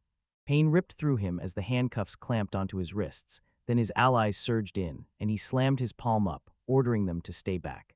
Back off, he knew Gregor had already snagged him, and he'd still tried to go through with the plan just to save face, even if it meant losing, if that. If that really was the deal, he had to hunt down the true criminal who framed him and prove he was innocent, because in prison, he sure wouldn't get to move freely. But he had no choice, so the protagonist nodded to his team and told them he was innocent, and then Sarah cut in, speaking up. Spoke for everyone, and they all believed him. Then he grinned, thinking, "Comrades, you can trust me." Even just their sheer presence piled up like proof, and after a while it became undeniable. They marched him straight into the torture chamber. TR was already waiting there. There she was, grinning like she'd been craving this moment, her whip sliding through her fingers as she stared at him. Tiara, the one who ran the torture, and she practically purred, "I've been waiting for you, and today." She was ordered to torture him, and the second the protagonist stared at her, shock hit, surprised to find that no. When she spoke, her tone was polite to the bone, way different from what he'd pictured. Tiara let out a nervous little laugh and admitted she came from a noble family, which meant she was born with that kind of dignity. Dignity got crushed under the threat of torture. Then, as the knights marched him toward the chamber, they jeered that Lady Tiara was a monstrous sadist. She'd slap collars and leashes on naked servants and parade them through town, just for fun. They warned him she was done waiting for her fiancé, so she'd already set up a meeting with the prison warden, meaning he'd better brace himself. And then she stormed right up to MC, grabbed his collar, and yanked. She grabbed him by the collar, and even though she swore she never meant to get carried away, now he's stuck, her prisoner, so things are about to get extremely intimate. She's dreamed her whole life about crushing a man built like him, and now she's practically pleading for him to give her what she wants, while the knights themselves seem to laugh, like they already know what's coming. Sheesh, fine, they'll just bail anyway, because the torture is brutal, and Tiara just sat there saying, "What a shame, it would have been way more interesting if they were still here." After she got the crowd and the guards out of the way, she spun on Zig and lashed him with a whip. He whipped around and blurted, "All right, here they go, no one's keeping secrets from her." Then the protagonist snapped, shocked at how fast and sharp she was. She sucked in a sharp breath from the sting. Shock hit her for a second, then she burst into a cruel laugh, licked her lips, and she pressed the question on him. "It hurts like hell, doesn't it?" Because she knew exactly how the human body worked, and she knew the exact spots to land to make the pain explode. Tiara kept hammering him with cruel blows, screaming that he'd better spill every secret. Yet even if he did, she still wouldn't stop the torture, and I just couldn't understand it. Why did she get off on hurting people so much? Every cell in her body felt pure joy. So was he in that much pain he couldn't even speak. The protagonist, bracing for each strike, shielded himself like a wall and thought she was giving herself over completely to the. Sure, the torture is brutal, but the real gut punch is this. His glove was in his room last night, and someone swiped it in the middle of the night. While he slept, it hit him. This mess was his fault for forgetting to lock the room, especially since his friends had come over. Fam could have spotted the thief last night, and now he had to track her down fast and get answers. Tiara screamed for him to cry as loud as a baby, but he stayed silent, writhing and taking her icy blows like it was pure torture. He figured Gregor wouldn't let them meet at all, and even if they begged, Fam would still struggle to even get over here. Tiara snapped, "Am I torturing you for nothing? Why won't you even scream? Why are you letting this happen like a damn pig?" Squeal as they should, he answered her thoughtfully, then gently let her have her quiet, and he was. He was thinking, let her torture in silence. Tiara was just plain stupid. She found it, and when she heard his answer, she exploded with a furious scream, like he'd completely forgotten his. In his place, he was nothing but a prisoner, and she shut him down, no arguing allowed. The warden stood there as the girl struck him again and again, and then, after a while. Exhausted, she hauled him up and lashed him tight to a wooden cross. Cross and laughing leaned in and asked, "So, has he finally got slapped with the truth of what kind of mess he was really in?" MC shot her a confident yes, and just like that, the warden walked out the door. Laughed with smug confidence and blurted, "Why's he gone so pale, huh?" Friends right before his eyes, she'd gladly sprint in just to torture them. So cruelly that after she says those words, they'll beg her to end their lives. He glared daggers at her, then shoved his body to the limit until his outerwear ripped into tiny shreds. He yanked the front of his clothes aside, bared his torso, and Tiara froze, staring at him in pure confusion, totally lost about what he was doing as he tried to show her his. With his body utterly untouched, he leaned in and warned her in a terrifying voice. She would never be able to kill him. Didn't she realize she couldn't even hurt him yet? With one savage motion, he ripped the ropes free from his wrists, then snatched her by the throat and spat that she could torture him all she wanted. Even if her heart begged to get close, one wrong move, trying to touch his friends, would make him slam the door shut on her. "Forgive her," he muttered the last words to her in a near whisper, leaning right in close to her face, and then the protagonist asked her if she understood him, and Tiara, so scared she was drenched in sweat, nodded hard like if she hesitated, everything would fall apart, stretching. He rubbed his shoulders like he could feel the weight of punishment, then told her, "Call the guards," because he was marching straight back to his cell, the warden. She crumpled on the floor, completely stunned, too drained to even get back up as he moved to the cell he'd started in. He kicked off his workout, imagining Gregor's face when Fam started proving he wasn't messing around. Proving her alibi right now, and the chilling part, that's exactly what someone with a filthy scheme looks like. So tell me, what was he plotting when he shut him in here, at that exact moment, Fam's voice blasted through the air. She stormed up to his cell and told him that even in prison he was grinding himself harder, training like he'd never quit, and he snapped out, "I'm." Surprise Fam, how'd she slip past the guards? With a snarl, she told him to underestimate her, then the guards cold. Guards, seeing his shocked face, she leaned in and added, "Don't worry, there's more to this chat later, okay?" Demons were lurking in the city, and the protagonist, totally clueless, blurts out, "What are you talking about?" As Fam presses, "Look." It looked like they'd timed it so he'd be gone first, and then she burst in to get him out of prison. MC Muse mulls it over his. A brutal false accusation sparks the Knights' rebellion, and then, right when they're at their breaking point, the monster invasion crashes in like a nightmare. Somebody had to be pulling the strings behind it, and that's when it clicked. But they had to break free right now. He clamped his hands on the bars, and the girl started too. She snatched the lock open, Zig jammed the metal bars into place. He tore the bars apart with his bare hands, stepped out, and said, "Great, send them." Fam stared at him in shock as he powered through and started beating a. "So you mean this dragon in an arm wrestling showdown, right?" The protagonist shot back that she was massively overhyping it, and before anything else, they had to snatch their gear back after. After a bit of struggling into his gear, he snapped, "All right, that's it," then grabbed a nameplate. Fam shot back, "Do you want one too?" MC shot back, "Yeah, there's a commemorative engraving on this glove," and he showed that Hannah's name was carved into it, and the Hot kept needling him about it, and Fam insisted, "You really care about your old friends, don't you?" But didn't he think? After his own comrades betrayed him, Zig said it was better to live with no friends at all, because once he chose this path, there was no turning back. Of solitude, so she couldn't possibly have saved him now, right? Fam glanced at him sheepishly and blurted it back. "She thinks if he'd lived by himself, they never would have dragged him to prison. He shot that idea back and nodded along, then shrugged. Maybe go on, let her ask.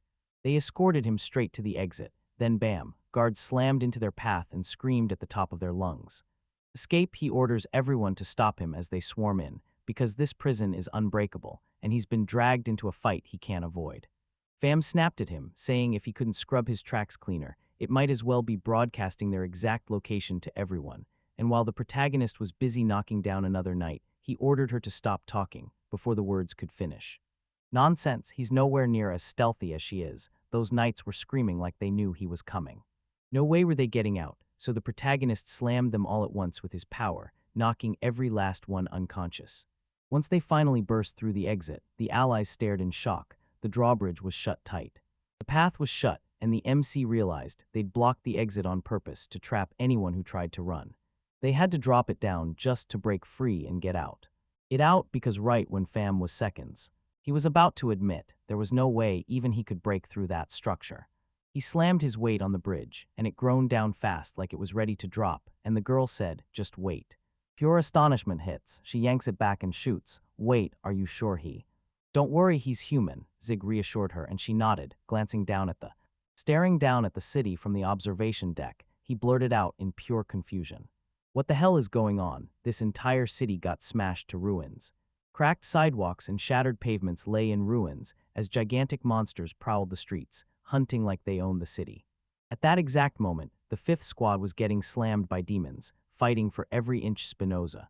He tore through another enemy, screaming like a weapon as he destroyed them. Sarah lunged to help another citizen, asking him straight up if he was okay.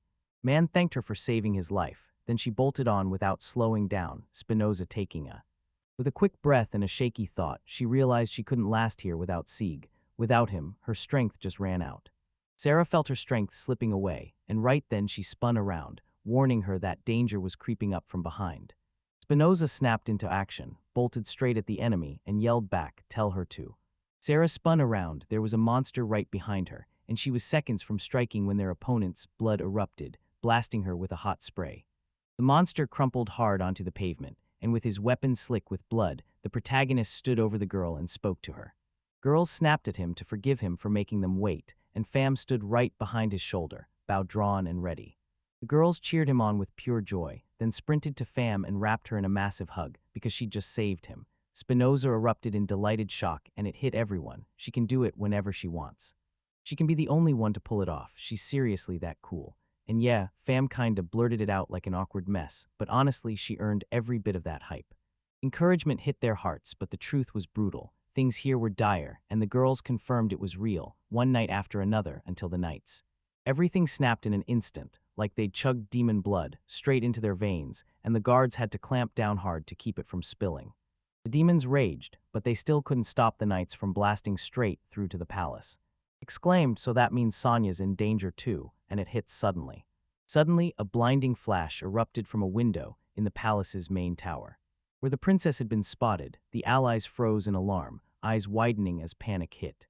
Just before the whole world erupted into chaos, the knights rolled in under their commander's lead. Came crashing into the throne room. Alina threw herself in front of the princess and sneered at Gregor. He betrayed her.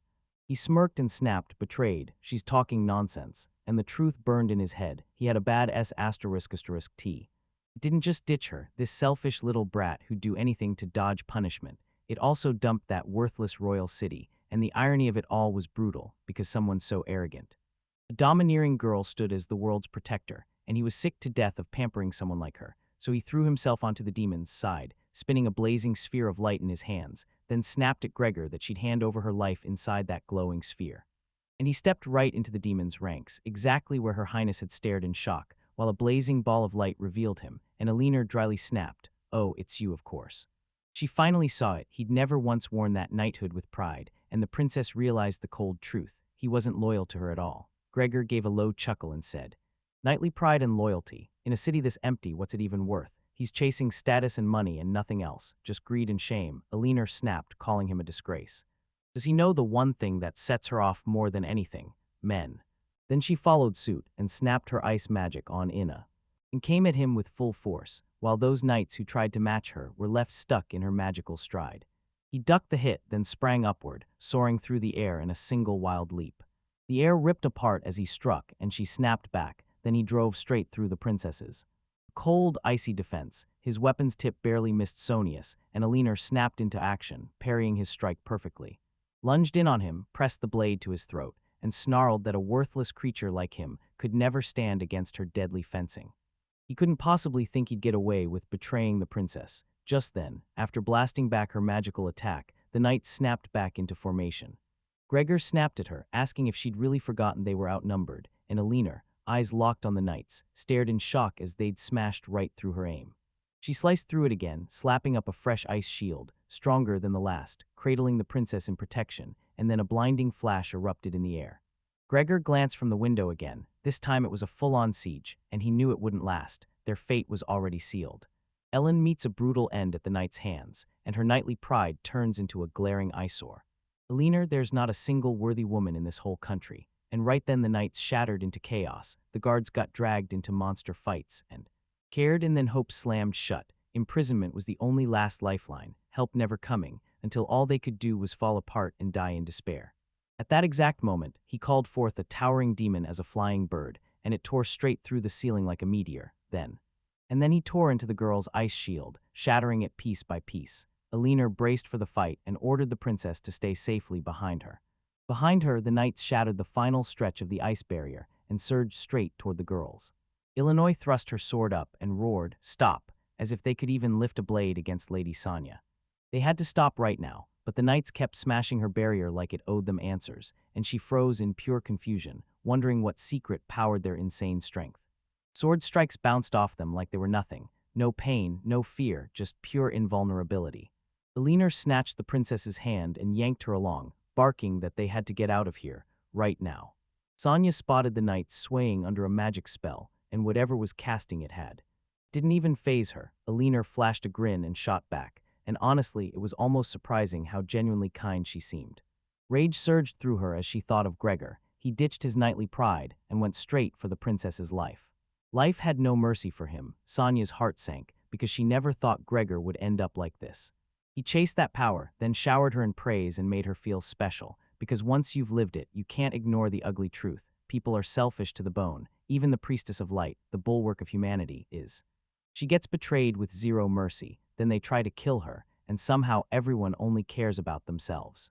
Her own well-being and her place in the world was on the line because her people had turned on her, and the worst part was this: who was she even living for?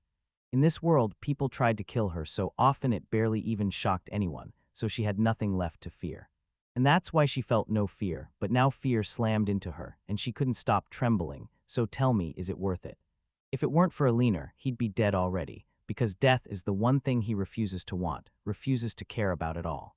Was she about to die, or was this whole world about to collapse? Then why was she shaking with terror right now?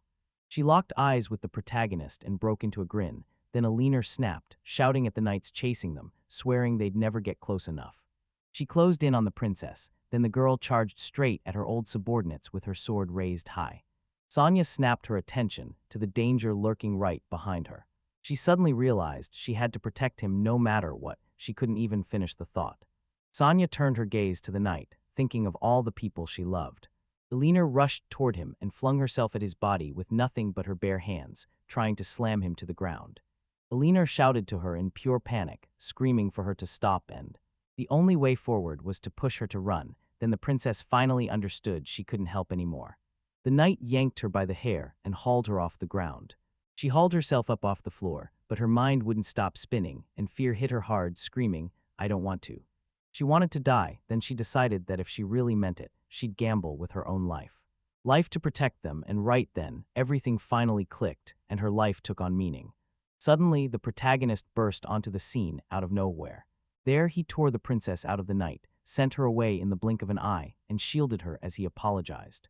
With tears burning in her eyes for keeping her waiting, the princess stared at him, shocked. "What are you doing here?" And the protagonist answered. He vowed he'd protect her with his life, and when her voice shook with emotion, she answered, "Yes, you did." Meanwhile, Aliner grabbed Serre's hands and thanked him for coming to her rescue, so the princess leaned in and told him. MC nodded and told her allies that Aliner had defended her too, and this icy shield bought them the time to last until he finally showed up, while the Ice Princess spoke as the vice leader of the Knightly Order. She was desperate to serve her military duty, but she'd failed, and that failure stung. Seed shot back, no. Still, Alina insisted she was holding up just fine, sheepishly admitting it, maybe just. He was just hunting for a pat on the head, and when the protagonist smiled, he joked that she was resilient enough to handle all this. Then she blurted, shocked, seriously. The protagonist tried to dodge the topic, but Alina exploded, "What have they done to the palace?" Then he admitted, seriously, fam decided to jump in right now. We've already knocked down the knights in this state. They're no match for our opponents. Spinoza planted her foot on a heap of fallen knights and shouted, grinning wide, "So this is what you get for sitting around and doing nothing." Fam blinked in shock. Who else could she possibly listen to about idleness but her? MC blurted, "Yeah, but seriously, how did this even happen?" Then he snapped his head around. "And where did they shove Gregor and the princess?" Spinoza cursed the knight commander with both barrels, then laid out the events for Sieg, while us remembered that glowing sphere of light perfectly. Sonya was sure he meant to murder her by plunging the capital into chaos, then Alina snapped. He's an enemy of humanity, and as the protagonist remembers Sonya's words, one question hits like a punch. Was it really worth risking his life? And slammed his fist into the surface. The princess kept going, warning that if the ball of light drifted too far away. If that happens, their link gets cut, and the ball's power alone won't be able to hold it anymore. Hold back the Demon King. They've got to grab it ASAP. Then she spun to the protagonist and told him to order the fifth. The fifth guard squad races in to snatch back the sphere of light, and in this terrifying moment, where the whole world hangs in the balance, she throws her full trust behind him. Alina snapped, "Let him handle Gregor." She shoved his fate into his hands, make him smash that worthless man who's dared to mess with my highness's life and her dignity. Those knights stretched on, and he looked them in the eye and promised, "Yeah, I'll figure it out," while his whole team stood right behind him, ready to back him to the end. Hannah, Irene, and Bolton teamed up and charged straight for the capital. As Sarah and the others set out, she warned, "If Gregor's really trying to bring back the Demon King, then we have to hunt him down in the Impu." An impenetrable forest choked with grime and filth. Sieg warned me, it looked like this fight would be way worse than the one in the valley. Valley of Vengeance. After a while, Fam snapped that this was where their routes split. The path on the right is faint, but it reeks of Gregor. Spinoza stared in shock. She has a nose. Like a dog hearing her name, Fam said it was none of her business whether they believed her or not. Business or whatever it was went quiet as the protagonist snapped. At the very least, we only know where he's hiding from the eyewitnesses, and if Fam even thinks they've got a clue. Right from that first trail, everything felt perfect. Now they'd just follow her lead. He made his pitch, and the girls instantly lined up with him, while the allies said they were ready to back him, no questions. Stormed off, and each one sank into their own thoughts like the world vanished. Silence swallowed everything, until the only thing that cut through was the sound of the forest loomed in the shadows, and every creak of those wagon wheels sounded like the world was groaning along with us. He hit a crossroads and spotted a blazing light nearby. The comrades leapt down and immediately took their places for a fight. Gregor himself stepped into view before them, and Aguido stood right beside him, both locked in a full fighting stance. Clutching that prized orb of light, the knight commander stared in shock. Prison should have swallowed them by now, so where were they? What were they doing here, right in front of us? Behind their opponents loomed a tall, dark figure, unmoving, standing like it owned the whole pedestal. The protagonist snapped back, like he had pride to spare, and Gregor Grandin couldn't help but burst out, realizing he was really wrestling demons. So which side would he back? The winner who, on top of that, paid more. But why was he here? Was he hunting the orb of light, or was he charging back for revenge for his poor princess? And right after those words, he threw his head back and laughed, and the MC shot him a sarcastic look, then asked if there were any signs that the glowing ball of light had finally stopped working. The moment it kicked back on, the demon froze in shock and snapped, "No," so that meant the princess was still alive. Sieg snapped, "Correct." Aguido shot Gregor a furious, tense glare and told him it looked like. It felt like he'd struck out again, and then it hit him. Everything they'd said came roaring back in his head. Only the priestess truly knew the blade's bloody history. They've got to grab the sphere before it gets hidden, and they think that's the perfect idea, so yeah, they still haven't reached the sphere yet. He blurted it out so long as Sonya was alive. That sphere couldn't be sealed because they'd never let them escape, and then the protagonist spun to Gregor and warned him, "You're going to die." The knight commander tore into him with filthy curses and shoved on without stopping. He would have shut this down already if he'd killed that woman back there. She always barged in his way again, just like that, ruining his plans and tearing them apart. "Listen, if you finish them right here," he could. He knew he could still set it all right, so Greg rushed back to Aguito and demanded answers. I need you to help me with this, starting with. As demons tore open his wrist, blood dripped into the commander's mouth as the voice demanded he renounce his humanity and start praying. MC Surprise suddenly realized this felt just like what he'd done with Nahat, Gregor. Gregor burst into a delighted, venomous laugh and shouted that his blood was boiling. Guido told him the blood wouldn't settle anytime soon, it would take a while to digest, and for now he'd deal with it, the demon. Demon unleashed his dark magic, and a swirling black fireball burst to life, then it kept going with the next strike, and hurled it straight at the opponents. Then the ball exploded into pieces, shattering midair like it had never been solid to begin with.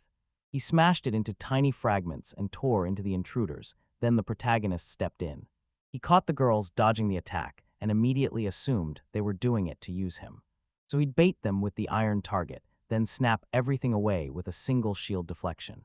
Once his plan clicked into place, he gripped his sword and stood ready. And then slammed by a brutal curse, he swung and missed, while his allies took massive damage. The Guido clocked the shock on his face and told him, yeah, this is a lost forest. They couldn't move right at all because the high miasma was choking the air. Did they forget how it clings and drags you down? The protagonist wondered if it was slowing them to a crawl, then he snapped, are you girls okay? Spinoza. He fumed, snapping, what the hell is going on? Then it hit him, maybe they were just wiped out from the siege in the capital. And the miasma kept poisoning everything, until the demon unleashed a brand new power and demanded. He shouted at his comrades to slow down, then he stepped in to protect them, because the demon struck again, and MC snapped up his shield and stopped the strike cold. His allies blurted his name in panic, and Aguito froze in shock, blurting out, what? He keeps moving like nothing's wrong, even as the miasma siege stares him down. Then he shrugs and snaps, yeah, the miasma works. I can tolerate it, even the demon. The demon muttered, oh, so this is her favorite princess, then said it out loud to the protagonist, and boom, pure surprise hit. One guard had gone way too far, so the protagonist snapped, are you done yet? The demon burst into laughter and snapped, no, he's got something left for him, and then right at that exact moment, the MC felt a blade slam into him like a dagger had just been shoved into his ribs. Something slammed into his back from behind, and he snapped around. He was completely stunned to see familiar faces who had. The one who'd stabbed him in the back, she moved aside. Then he dropped to his knees. Sarah was totally confused. He blurted out his name, confused as hell. Then Fam stared at the protagonist and said you can even reach him with a knife if it hits hard enough. Spinoza stared, stunned, and blurted, what are you doing? Sarah fired back, wait, what is this? Fame stood right beside the demon, gently patted her head, and showered her with praise. The protagonist, still stunned, realized he was. Gregor was in full control of the fam right then. He laughed and shouted, Sieg, you idiot, looks like you still don't get it. She was tearing up the Valley of Vengeance, and the noise wouldn't stop. He couldn't believe his gloves were gone. Then she did the betrayal, right in front of him. The MC pressed the girl and demanded why she'd turned on him and defected to the demons. She snapped back that he's an idiot, and you could tell this whole time, someone with a guy with demon blood was right there, half-breed, just like the rest, Zigush. Greg's jaw dropped at the words. Betrayal hit him like a punch, yet Gregor only smirked, cocky as ever, and said, she kept her eyes on them for him, acting like his hidden ace from the very beginning. So what does betrayal feel like? Because when it hits, he's pretty damn, yeah, he's disappointed, huh? The Knight Commander shoved him with a kick and broke into laughter, like it was all a joke, then said, he had it coming, so now watch him go on a rampage and smash everything he swore he'd protect. The allies stared at the protagonist, realizing he'd completely screwed everything up. Collapsed to the ground, screaming in pain, Fam told GR. Gregor, it's still too early. He froze, stared at her in shock and blurted, what? What did she say? Fum hissed, already panicking, it's way too early. He still hadn't beaten Sieg yet, and right then, MC snatched a blade and hurled it straight at Gregor. The Knight Commander's jaw dropped as he watched the unbelievable unfold right in front of him. What the hell was happening? Sieg's weapon drove straight into him, and his legs buckled out from under him. He hit the ground hard, and Fam stepped in and told him. But Hessig had driven a blade straight through his heart. Gregor crumpled, begging her, why did you betray me? Betrayed them, and the girl snapped, he's a scumbag, like that was the final nail in the coffin, yet she wasn't buying any of it, not even for a second. So does he really think that? Because if he's a traitor, then they all are too. Same suspicion hits the protagonist's head, and it's a thought that everyone talks about. Sam didn't betray anyone. She snapped into action, deflecting the knife and striking him back in a blur. He made it look effortless and perfectly timed, so nobody even caught on. He shot upright, snatched his sword, and then spoke to her. He'd hear her out later. Right now, he had to handle this first. That evil spirit, Iguido spoke up. Hold up, not so fast. In a blink, the demon snapped its power to life and then long, thorny whips erupted from the ground like they were alive. Sarah and Spinoza got tangled up together, and they burst into shocked screams. Pain tore through them, and the protagonist blurted out their names in pure panic. But Fam stepped right in front of him and said, straight to his face, that he was going to fight her. She lunged at his weapon with everything she had, determined to smash it to pieces. Gregor barked an order, make her strike and obliterate him. Let her prove she's a demon, once and for all. Fams rocketed upward and tore a thick shred through the air. Shroud MC was baffled. Then out of that shroud, a fog suddenly rolled in, and boom, the Fam appeared and attacked him.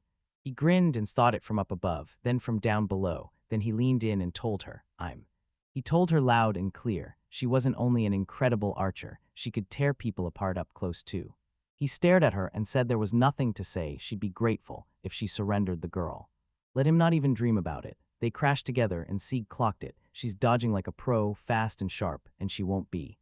They got defeated with brutal ease, and the protagonist basically shrugged. No time for a long chat now, because Sarah and Spinoza were already hitting their breaking point. Limit they had to break free, and Fam snapped, saying she didn't want. He didn't want to admit it, but the truth was, he could crush this all by himself. Let him walk away with those two, then he'll focus on her, and it'll be so easy to crush the rest. Guido and Gregor, two absolute idiots, and that sphere in his hands, he could probably protect the world, but while that was happening, the opponents got thrown off by something else. Then Isekai'D told. Gregor was told to freeze, and the Knight Commander shot back that he couldn't wait to study that sphere, Ziggin Famcrop. Steel clashed as the protagonist leaned in and demanded, "Are you sure about this?" She said he'd clearly bled out way too much and his thoughts couldn't line up anymore. Then he insisted, "I don't want." He wanted her to suffer for this, and Fam stared him down, saying, "If we don't act right now, those girls will die, no question." She got the order to guard the sphere of light, and the moment MC studied it up close, she noticed.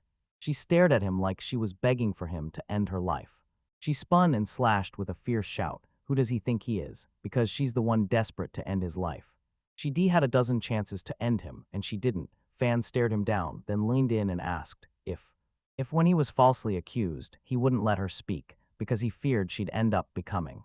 Then he turned into a suspect too. He admitted it to her, and she just said. With a quiet half-smile, he nodded and said, "Yeah, that's exactly right." Some people still think of others even while their own life hangs by a thread. She learned that lesson the hard way, and it never left her. People learned the hard way never to trust strangers, because once they found out she was a half-breed, they brutalized her, convinced she was a spy for the demon tribe, and they treated her like a slave. Her parents were slaughtered right before her eyes, and the one man she trusted beat her without the slightest mercy. Watching that, she snapped into the same mindset, like there was no other way to breathe, and once you realize her so-called comrades had turned into nothing but mere convenient tools, just like Iguido and Gregor, the spies who raised her when she was all alone in this cruel world. To them, she was nothing but a pawn, so she grew up with no friends, and she doesn't want any. The protagonist leaned in and asked her straight up if she felt the same way about him. Sam blurted it out, stunned. She'd already crossed the line, and he still found the nerve to say it. She flipped a knife toward him. She's a half-breed. She wounded him, and still he fights through the pain, reaching out for her, calling her name. Look, she's his friend, and honestly, she just doesn't get it. The protagonist snaps back that he doesn't think she's actually on the demon's side. Then the girl blurts out the truth. She should have said it sooner. Back then you set him up at the guard post, but she couldn't pull it off, and now they're here. The second the fighting started. She realized she couldn't bring herself to kill him, and these wild, confusing feelings started to crash over her. Then he spoke back and told her he was sorry. Sorry he couldn't. Fam warned him. A magical blade hid in her heart, and if he ever betrayed the demons, it would pierce him. The protagonist blurted, "This isn't the end. She doesn't have to feel guilty." And then everyone. She kept messing up, and when the girl finally spoke up, fear shook her voice, because she'd spent her whole life betraying people, and the idea that she might do it too nearly crushed her. She could get betrayed at any second, so she chose not to trust a soul, not to hope for anything, and not to expect anything from anyone.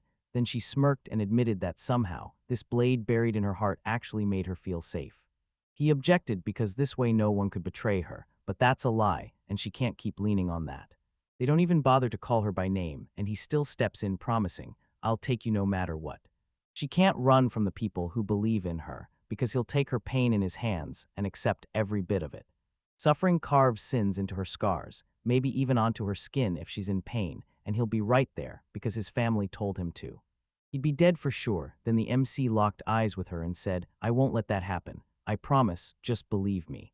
Believe him, she tells herself. Then she meets his smile and breathes. Your eyes are so honest, I can't help but trust you. She paused for a second, then stepped right beside him and said, all right, it's time to start. He's buying it too, right? Zig answered her instantly, like it was obvious. Yeah, of course, She's one of them. Fam slammed into a Guido, and he snapped back that she was just a half-breed. Her blade would never bite into him. What a brutal loss, because she couldn't land a single hit. She might have lost him anyway, but she chose her own road, because that girl was convinced she could defeat him. Everything was about to flip, then the demon snapped his fingers.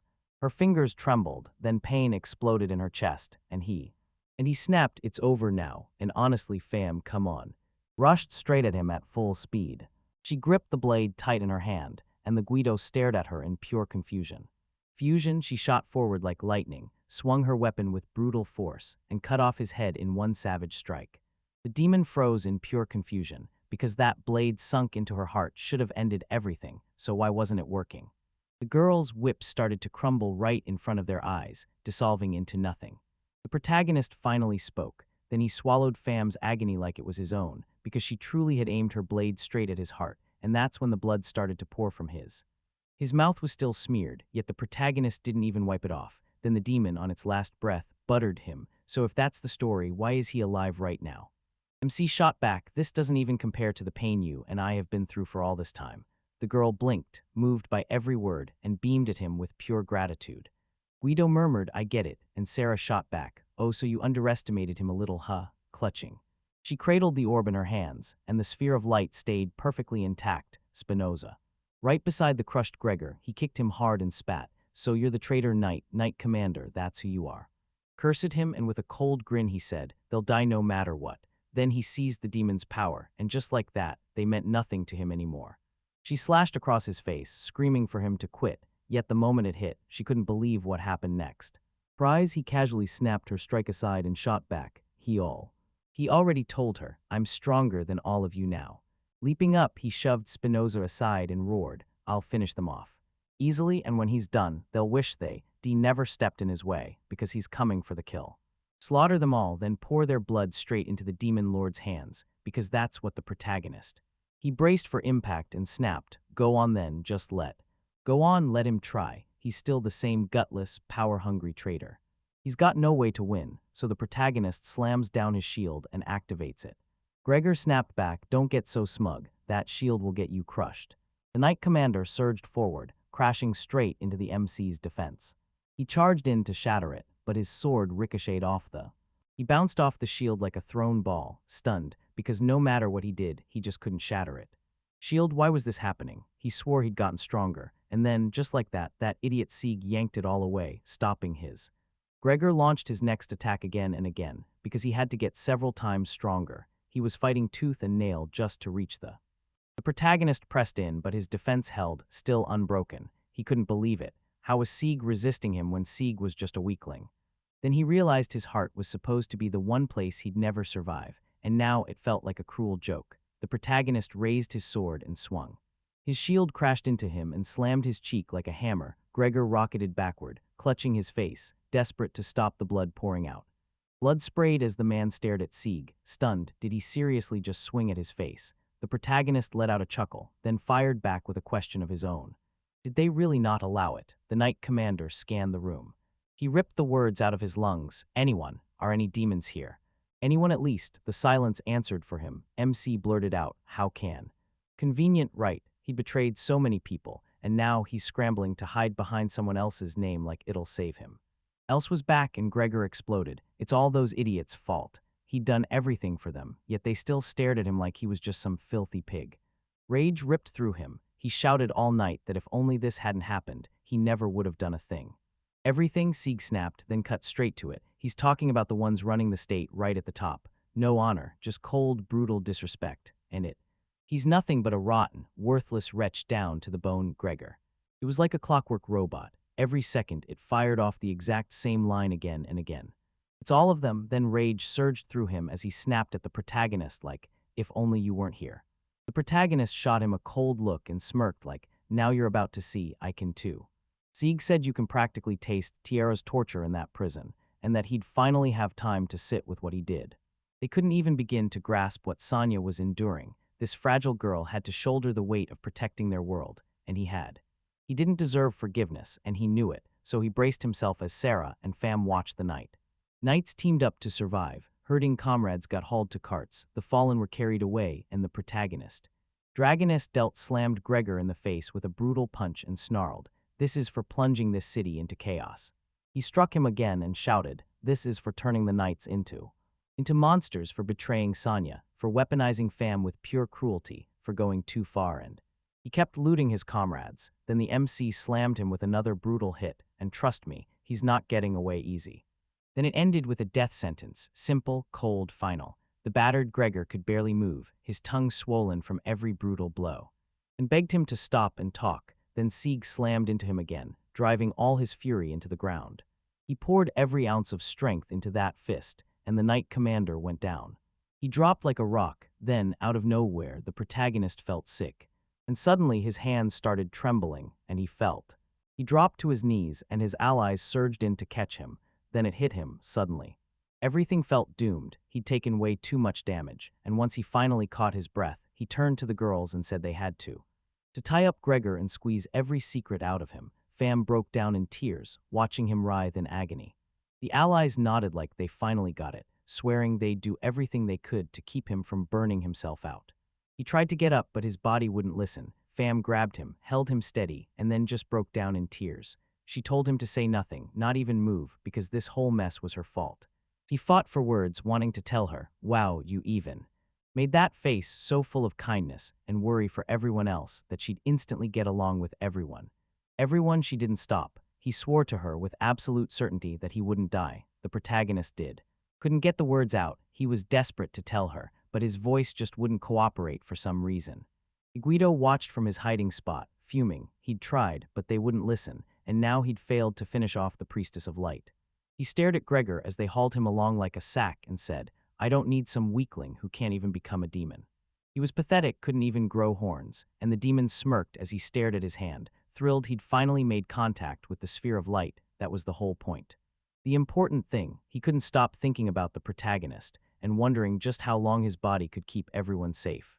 The fifth squad hauled Gregor in and stormed back to the capital. The royal family's doctors pulled off a miracle and somehow saved MC's life. In just a few days, he was stronger than ever, leaving every doctor wide-eyed with his insane healing power. Sure, they said full recovery would take months, but he was back on his feet in no time, and after that, they just couldn't shake it. Was he even human? Elinor got promoted to captain for one reason. She had done her duty to protect the princess, and the rest of the story followed from there.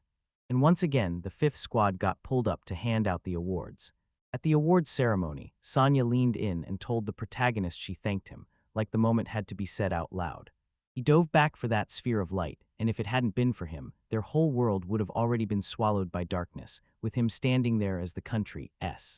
Country earned that medal, no doubt. Then Spinoza snapped at the princess, asking if she'd really leave them hanging, and Sonya fired back her answer.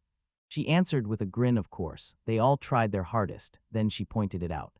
She clocked the protagonist's clothes, torn to shreds, and told him he'd have to order fresh ones immediately. She held up the medal in her hands, staring at MC like she'd just transformed in front of her eyes. See, he gambled his life for that sphere, saving humanity at the edge of death, and Sonya reached. She shoved the medal into his hands, told him to bend just a little, and the moment he obeyed, she snapped it in place. Then all she could do was pray it would hold. Once she pinned the medal on him, the danger finally slid away. Then she kissed the top of his head and whispered that she was blessing him. Everyone in the crowd stared, stunned by the princess's bold move, and the moment they snapped back to reality, the villagers erupted into joyful cheers. The Priestess of Light fell headfirst for the gatekeeper, and then the guard ripped the queen's heart away. Sonya, Embarrassment flared and she shot back fast. That's not true at all, insisting it was pure gratitude and respect. Turns out they were wrong and it had to stop right there. Let them take control of themselves. And yeah, mothers kiss their kids too, so why were these people acting so embarrassed? Heat rushed into his face as he started whispering, wait, was this for real, and didn't she notice at all? Tales of forbidden love between commoners and nobles were so damn sweet that for a while, the whole city couldn't stop buzzing with rumors. And since the mistrust Sonya had shown finally gave her a face that matched her true age, everyone adored her even more, while Alina, in her mind, swapped places with Sonya and totally vanished into the world of dreams. Her wild fantasies surged to a whopping 500 points, right when the excitement finally exploded. At last the chaos finally faded, and the evening rolled in, so the protagonist crashed in his room to rest. Then bam, a knock hit the door and he shot upright in bed, heart racing as he shouted, "Who's there?" Fam slipped into the room like she was scared to breathe and whispered that it was her. The protagonist slid out of bed, flashed a smile, and said it was rare to see the girl show up so directly. Then the girl answered him. She chose to be brutally honest sometimes, because deep down she wanted him. She yanked out a fresh glove and clocked the truth. Because of her, his precious thing got shredded into rags, so yeah, it wasn't really a gift at all. It was an apology. MC studied the glove, grinned, and told him she had nothing to fear, while Fam just scratched her head and admitted, yeah, this is totally new to me. Still, he was the first one to call her comrade, and Zig couldn't help but notice. She basically told herself, this is how I show I see him as a comrade, and the girl snapped. How could he throw out words like that without blushing? She vowed she'd never betray him again, especially after copying the move her last comrade tried. She even wrote his name, showing him the glove Fam had added it, then she carved her signature with a knife. The protagonist smiled back with real warmth, no copying required. The girl nervously told him that from now on, in every fight, he'd have to wear the very glove she had used, no exceptions. Her touch had carved a permanent mark, so even if she was gone, their souls and bodies would still be tied together, and the protagonist couldn't believe how extreme it sounded. He thanked her right then, promised he'd use it, and Fam laughed awkward as hell, then cut herself off like, let him. Pretend you're her and take care of her, and after a while she yawned, her eyes slipping shut like sleep was pulling her under. He told her she looked half asleep and that it was already way past bedtime for good kids, and then the girl looked up and asked, can I sleep here tonight? MC just shrugged like it was nothing. She'd done it 100 times before, and she readily agreed. Yeah, and if that was true, then she wouldn't be hiding her feelings right then. She wouldn't be so shy in that exact moment. Family slumped on the bed, shut her eyes tight, and Zig jolted in shock. She wasn't staying under that bed tonight. No way, not this girl. With her eyes still shut, the girl muttered that she craved more freedom, because you can't even stretch your back properly under this bed. Then she finally opened her. She cracked her eyes open just a little, looked at him, spoke his name, and thanked him, telling him to consider her honored to be called comrade. Red wiping away her tears, Fam blurted, and for all that she'd endured. So much with her, and the protagonist finally shot back after. After all, she didn't even fully trust him, and she didn't go all out, so he should be the one thanking her. The Archer yawned right out in the open, smugly saying that when he seduces her like that, she has no choice but to give in, while MC muttered that she looks like she's hit her absolute limit. Limit let her go to bed, wishing him good night, then Fam drifted off, while Zig stared at her, thinking she couldn't trust a single soul after everything she'd been through. Tearing through so many horrors as a half-breed, he brushed her head and, without a word, begged the night to give her gentle, happy dreams. Fam hummed drowsily, and in a hazy little thought, she convinced herself that if she never trusted anyone, then nobody could ever hurt her. Shot but Bolton leaned in and told her, you may be tiny, but don't underestimate your strength, even as she tried to asterisk F. When they first met, Sarah flashed her a heartfelt smile, said her name right away, and practically beamed as she told her, we're in the same squad now. Even Spinoza shot her a friendly wink and straight up asked if she wanted to grab a drink with him. Zig leaned in, brushed her head with care, and whispered. He leaned in with a grin and told her he was counting on her. And somehow she chose to trust his big warm hands anyway. The very next day, Alina marched into the guards' barracks, and Bolton froze, stunned at seeing her show up. Even she looked shocked, muttering that it wasn't like him to run into her here, yet the girls only smiled sweetly and told him they hadn't crossed paths since last night's trip. Streamed, he couldn't believe he hadn't dreamed her, so it had to have been way longer than that. Then, out loud, he blurted, by the way, she's turned into a night ka. Captain let her take his congratulations. Alina bowed her head, thanked him, and then spoke up, plain and clear. She chased the rank of captain for herself, so a promotion like this couldn't possibly make her feel real joy. The protagonist even said he'd heard it's happened only once in history, and that the chances of someone becoming a captain this young are basically unheard of. He figured that if she hadn't earned trust from everyone around her, she never would have been promoted. Then the girl talked with this dreamy glow. Was he comforting her, or was that really a sly, metaphorical marriage proposal? MC asked her with a grin, and still, how on earth was she even hearing him? Holton blurted out in excitement. He's thrilled Alina just became captain of the Knights, and unlike Gregor, she's way easier to deal with. Clearly, according to the official story, he died serving his post as chaos erupted through the city, and now the new captain has to grind his way through the panic and calm everyone down. Alina told him, of course, she'd give everything she had. Seagast Bolton, so what in the world was going on with them? The commander snapped back that Gregor's scheme had crushed the Knights so hard they were bleeding men, short-handed like never before. Those guards usually just hold down the capital, but now they've got to peel off some of their own forces and hand them to the Knights to strengthen the whole country's defenses.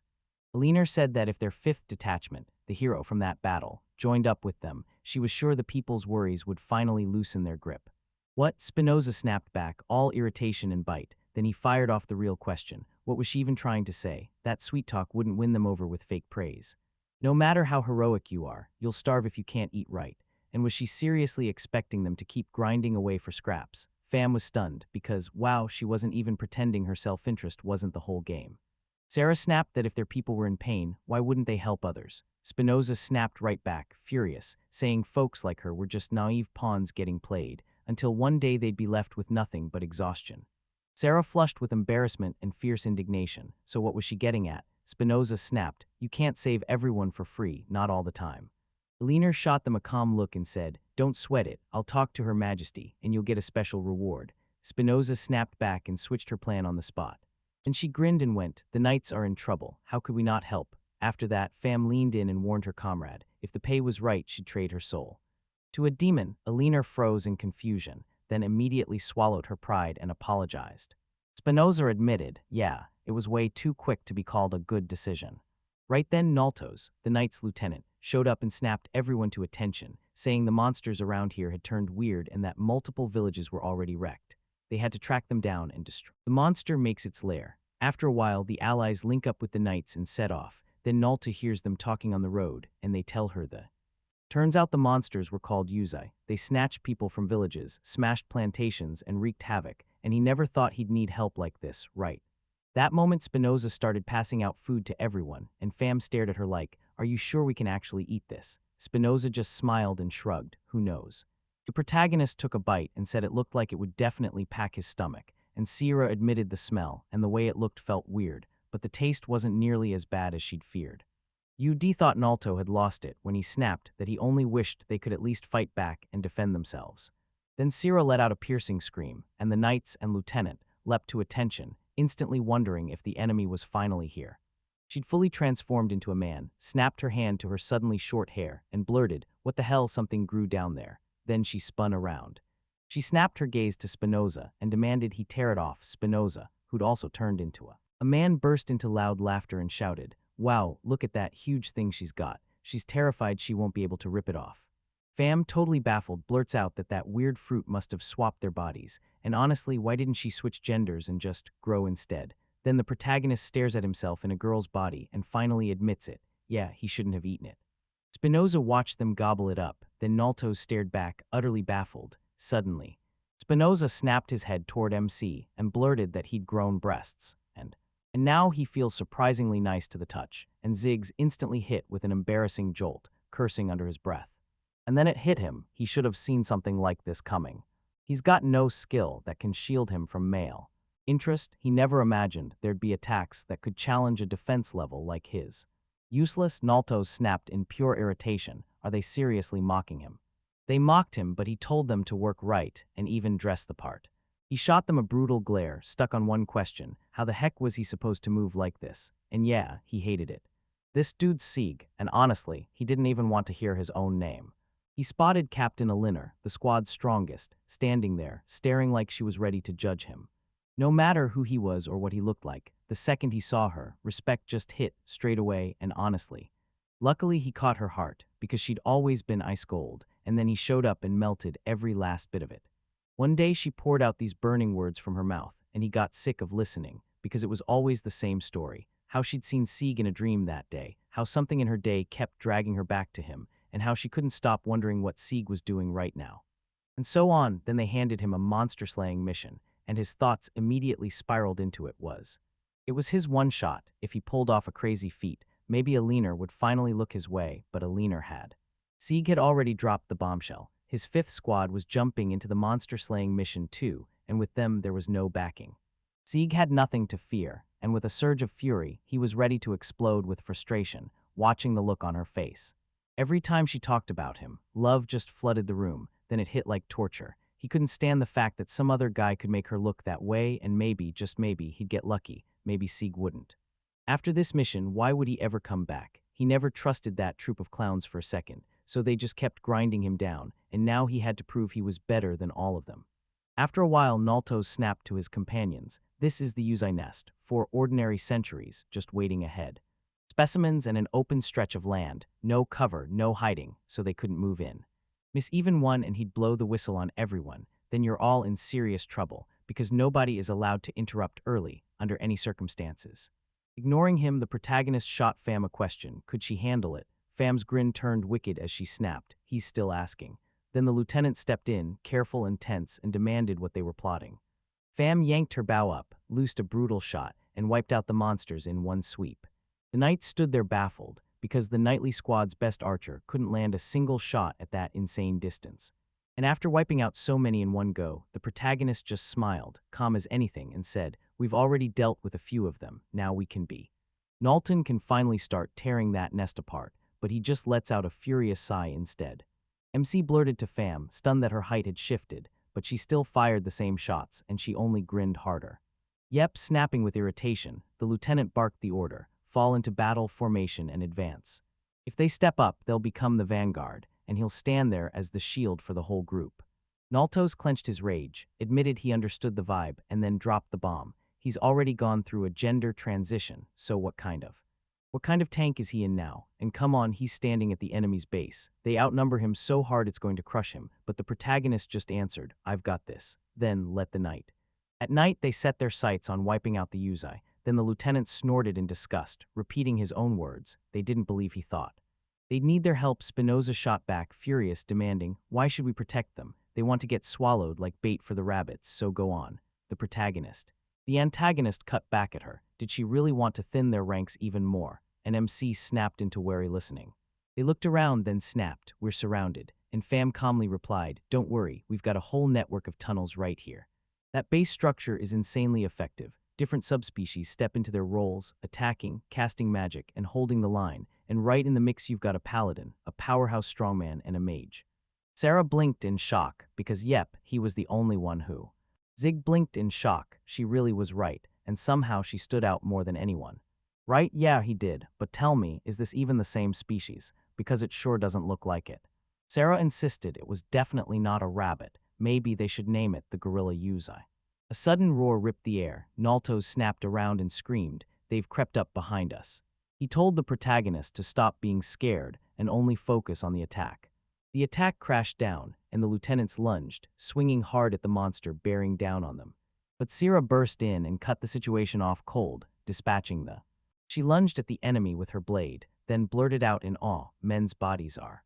Her grip was ironclad, Pham, then she loosed her bow and blasted light like it was pure power. "Lightning-fast speed and razor-sharp precision," he said. "They sling spells at a crawl while she's already firing off shots." Spinoza. Rosa ripped her opponents apart with her bare hands and shouted that it feels incredible. Soon she'd grind them all into mincemeat, and the knights. Knights screamed with terror, because she's a barbarian, and they were right on the other side of it all. On the other side, Naltos gasped in shock. Every top-tier monster had charged straight for Z. Zig, was he baiting them on purpose, because not one single attack had landed. He couldn't believe it. He felt the force in him just like that, and Alina's words came flooding back. She'd snapped her rapier on him, and it wasn't an exaggeration. It was worse for him than he'd ever imagined. The guards handled everything flawlessly, and the knights leaned on them for absolutely everything.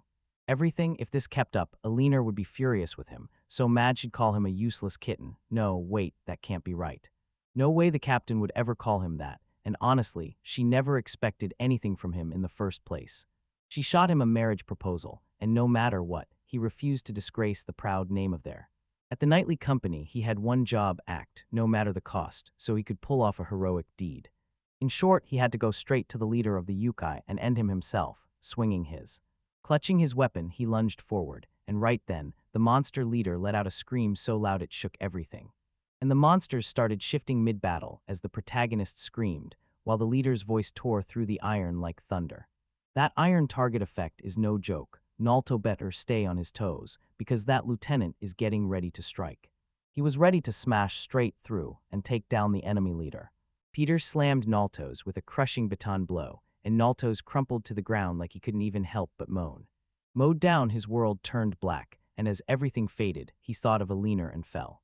His whole life slammed across his vision in a blink, and he realized he'd been dead wrong about him. The protagonist sprinted up, leaped on him, apologized, and fired off, "How are you?" And the lieutenant stared in shock, asking why he'd just saved him.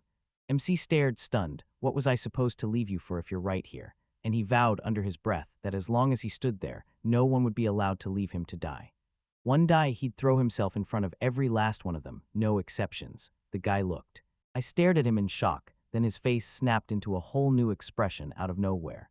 He panicked and screamed at Zig to cut down the gorilla that had crept up on him from behind. The protagonist shot back a curt yes and then finished off. They cut the enemy down with one crushing strike. Then after a while, the allies finally closed in on the grotto, and Knowlton announced they'd already taken care of their leader, so he did. I didn't think those scattered loners were a real threat until the thought hit me. If they ever regrouped, they'd come together to take revenge, and it would be nasty. Zig looked everything over and said, "From what I can tell, there's only one entrance into this cave, so we seal it and then." Be the end of it. The lieutenants planned it carefully, but how would? How on earth were they supposed to pull that off? The protagonist told him, "Leave it to us. It was gonna get dangerous, so." So the protagonist and the boys had to go down, so they went. He shoved his hand into the opening and as soon as he called it, pain surged back, so hard the cave itself seemed to lurch, the walls grinding into place until the entrance sealed tight. MC stared at his hand and muttered that this skill lets him bank the damage he's taken and then unleash it all at once. He'd already used it.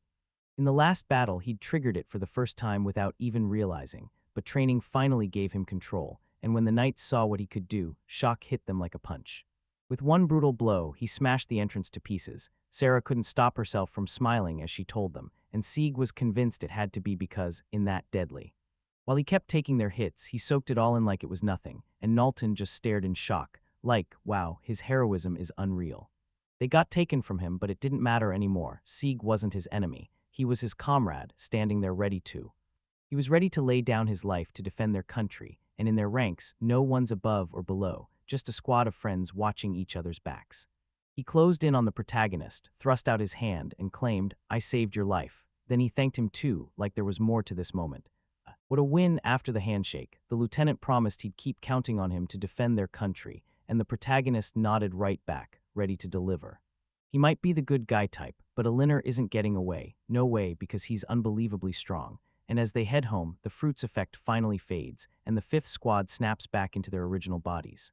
MC let out a heavy breath and muttered, "What a day." Spinoza blurted, "I'm actually having a great time." Zig shot back, "And I'm telling the gods she was born a woman for a reason." Then his smile faded as he realized it. She wasn't just acting strange, she'd turned into some kind of villain, he thought. And the moment I think I'm safe, they swarm me with attention. My muscles buckle, my chest feels like a weight, and I can't even finish my sentence. A woman, because this was the kind of attack he just couldn't refuse. He still has a ton to learn, and right there on the bridge, Maltos. Suddenly he barked for everyone to freeze, and then he said there was a man lay under the bridge, and the allies stormed in. He leaned in and realized it wasn't a stranger at all. It was a girl, passed out and barely breathing. Her clothes were ripped and in tatters, and the knights circled her, scrutinizing every inch. She burst through the chaos, and I heard him gasp, "Thank the gods, she's alive. She's slipping into hypothermia. Move her to the capital fast. 0. He slid up to her and barked, "Don't worry, she's safe." Then he brushed the girl's hair back from her face and with a stunned tone, let her know what was really going on. Surprise hit. Alma waited a bit, then Naltos showed up and thrust a box into the protagonist's hands. He told the protagonist it was a gift from Her Majesty, then watched as he thanked him and rushed to try on the new clothes and gear. Sarah gasped in awe, because the fit was perfect. Bam looked down and said the gloves she gave him fit like a dream, Spinoza. Elsa cut straight to the point and told him, "At least now you look like a guard," and the knight S. Amherst's Lieutenant Swaraliner wanted to hand him his uniform personally, but he somehow talked her out of it, so now he'd never have to meet her eyes, not like that. Right then the door burst open and a knight strode in, straight up apologizing to everyone before telling Sarah she was finally allowed to visit the girl. Every single person froze and stared at him in shock, and then, when Sarah burst into Alma, she sprinted straight to the girl, crying hard as she blurted out, claiming she was just so relieved she was okay. Alma shot her a surprised look and blurted, "Wait, who are you?" Sarah stared at the girl, totally stunned. Bolton muttered that they can't even tell if this is temporary or here to stay. Not Alma confirmed it, she's got amnesia. Yeah, it's real. The moment she tried to recall, she couldn't remember a single thing. Sarah's mind suddenly felt like it was wrapped in fog. So confused she blurted out, "How can that be?" Bolton replied, She claims Alma is just an acquaintance, and honestly, that sounds unlikely to be some spy plot for another country, so he's going to watch her closely for a while, Alma. Alma leaned in and begged him for a job, because she sure as hell wasn't going to keep letting them sit on their necks anymore. The commander swore that even after she'd lost her memories, she still felt like a genuinely good person, because they're always short-staffed, there's work everywhere. Sarah grabbed her, yanked her close, and snapped, "No, don't you even think about it. Don't put yourself through this. It's rough here, dirty. Dangerous work with low pay is the worst combo," and she leaned in to tell her, "Just spin me a little story. I remember you once were a noble." The woman blurted that she should be taken as a knight, and Alma froze. "Wait, really?" Then the woman snapped, "I just remembered something." And it hit her. She could practically feel it. She'd come from noble blood before the memories vanished. Knowlton stared, stunned. She was shaking like crazy, and Spinoza's eyes flicked everywhere as if she'd seen a ghost. "She's a complete liar." Then Alma whipped around to Sarah and blurted, "What can she do?" Like right then, because making up a whole story on the spot is brutal, the protagonist pressed Sarah, "So what's really going on?" But the girl. Blushing girl froze, cheeks blazing, and stammered out words like she'd just been introduced as an aristocrat. The knight's lieutenant snapped, "Looks like they've reached rock bottom, and yeah, she might forgive him, but not tonight." He slipped into the night without even catching her name. Then Bolton grinned and told the rescued girl, "Well, great, so you're staying with." He promises her a warm place to sleep and 3 meals every single day. Alma can't believe it. "No way, that's incredible." And MC and Spinoza both hit her with the same question. Aren't her amazing standards way too low? Bolton grinned, saying that for someone who'd lost his memory, everything around him still felt painfully wrong, especially when it came to the 5th Division, where Sarah works. And then he added, Sieg would stand guard over her no matter what, because he's done this with troublemakers before. Kids, Alma leaned in and told him she truly wouldn't mind. The protagonist paused and thought, sure, he didn't exactly want to get used to it, but Sarah scooped the girl's hands and promised, "We'll do this together." Alma shot them a confident smile and made it clear she'd been counting on them. Sarah shot her a look filled with quiet sadness, and then, just like that, the next day. The next day at the main gate, the protagonist leaned toward Alma and muttered, "You're way too calm. Don't you worry about your lost memory at all." Alma just smiled and shot back, "What's the point of panicking over something that isn't even there? Maybe it all comes back with time, and obsessing nonstop just wastes your time." The MC could only grin, "Guess you're an optimist, huh?" Spinoza muttered like, "She really doesn't care, not even a little. Yesterday, she dropped asleep the second she hit the bed and snored all night like a runaway tractor, so of course she didn't get enough sleep, and Sieg said that on the guard's bed, the one that's famous for being." Spinoza snapped at him, "What, you think it's possible to sleep on that?" She'd gotten so fed up she stormed into her room, and even when she screamed her lungs out, she still didn't even budge. Alma blinked, then the protagonist told her, "You're probably just wiped out from a day this brutal," and Sarah chimed in with a warm smile like, "At least she made it." Get enough sleep, Alma thought, grateful because this Sarah was right there in the same room with her. Sarah even said out loud, "They're such good people," and Alma vowed she'd never forget what they did for her. Spinoza muttered to himself, grumbling because she always had a habit of blowing everything out of proportion. Then she woke up cheerful, chowing down on a measly slice of black bread and bean soup, and practically squealed like a dog, "Wait, is this really my breakfast? Tell me it's not a joke," and then she trailed off. Seriously, could she really have all this food? She must be asleep. The protagonist jolted her with a question. How did she live before? The girl just shrugged and said she had no idea. Then the MC spun towards Sarah and demanded to know what tied her to Alma, and she hesitated for half a second. Then tree golem monsters started closing in and Sieg snapped, "So it looks like." No time to talk. He shoved the words at Alma and ordered her to sprint back to the gate. The girl snapped back, "Fine, then go ahead and give me a web." Even her weapon, she's got to earn it. Nothing's free when she has to fight for every inch of shelter and every bite of food. Sarah and Sieg stared at each other, shocked. Altma burst forward at lightning speed, launching straight at the golem like a blur. Speed lunged onto its branch arm, and it was right in its. It snapped its head around in an instant, like it knew exactly where to strike. Confident strides that moved like lightning. She sliced it into wooden circles with her dagger. Then she lit up with a burst of joy and exclaimed, "All right, the first one's finally ready," the protagonist. The journalist blurted, "Whoa," and Spinoza practically gaped with admiration. "She's strong." The girl turned to her allies and demanded their verdict on her performance. Fam said she made calm, lightning-fast choices with zero complaints, and the protagonist admitted that the moment she moved, her body felt weightless in the middle of the fight. It looked exactly like Sayre's fighting style. Alma gasped in awe, and you could tell she was finally being recognized. After a while they chatted, Alma brought up her outfit wish. She wanted something fluffy and frilly. Then MC asked Sayre if she understood her, and the girl shot back that she seemed to. After a while, when Alma slipped into her fresh new clothes, Sieg's eyes went wide, because she wasn't just a maid, she was a deadly swordsman, and he had no idea at all. Who was she really? Spinoza told Alma to crush the rest of the opponents fast, and the girl lit up. She promised that whatever monster crawled out next, they'd lean on her. Come what may, she'd stand between their capital and chaos to keep the peace. Then, later that evening, the girls were having a hot water steamed as Alma shut her eyes and sighed. Finally, the workday's over. Sarah shot her a grin like she'd just won. She smiled, blowing bubbles as she went. Then, right on guard at the gate, monsters slammed in on them. 4 rounds of that, and then boom, he was forced to dive into the sewers and wipe out giant mice, because a guard's job is straight-up brutal. And she ever imagined. Spinoza grinned and said it was the perfect day for monster attacks. Then Alma blurted, seriously. Spinoza fired back that she's not going back into the sewers again, and the stench hit so hard it nearly knocked her out. Alma joked that it doesn't smell all that bad down here, and Sarah snapped back that even Spinoza was nauseous from the stench, so she couldn't believe Alma's calm. Then Fam shrugged and admitted she never had it easy growing up, and somehow she just barely made it through this. Right then, another girl burst into the bathhouse. She spotted everyone there and lit up. So it really is the 5th squad. She heard the sewers were cleared of those giant mice, and that they'd started tearing into every last provision in the warehouse. Houses everywhere, no escape in sight. Thank goodness for them. And right beside them stood the brand new swordswoman everyone had been talking about. Was she working already? The girl strode up to Alma. He lightly tapped her on the head and asked, "Did you just forget everything or something?" Then he told her that if anything felt wrong, she shouldn't hesitate to ask for help, because the 5th. When the squad pulled them out again, every single time, Alma snapped her eyes wide at the girl in shock, and Spinoza leaned in, telling the newcomer to treat them to something. The girl snapped back, annoyed, the second she'd get what she owed, something then, she said. He said goodbye to the 5th squad and stormed out, and Alma just stood there, utterly baffled. That's when she realized this city was full of strange people, and even saying it out loud made her cringe. Still, she couldn't shake the thought. If she wasn't some amnesiac foreigner, then why did everyone treat her like she mattered?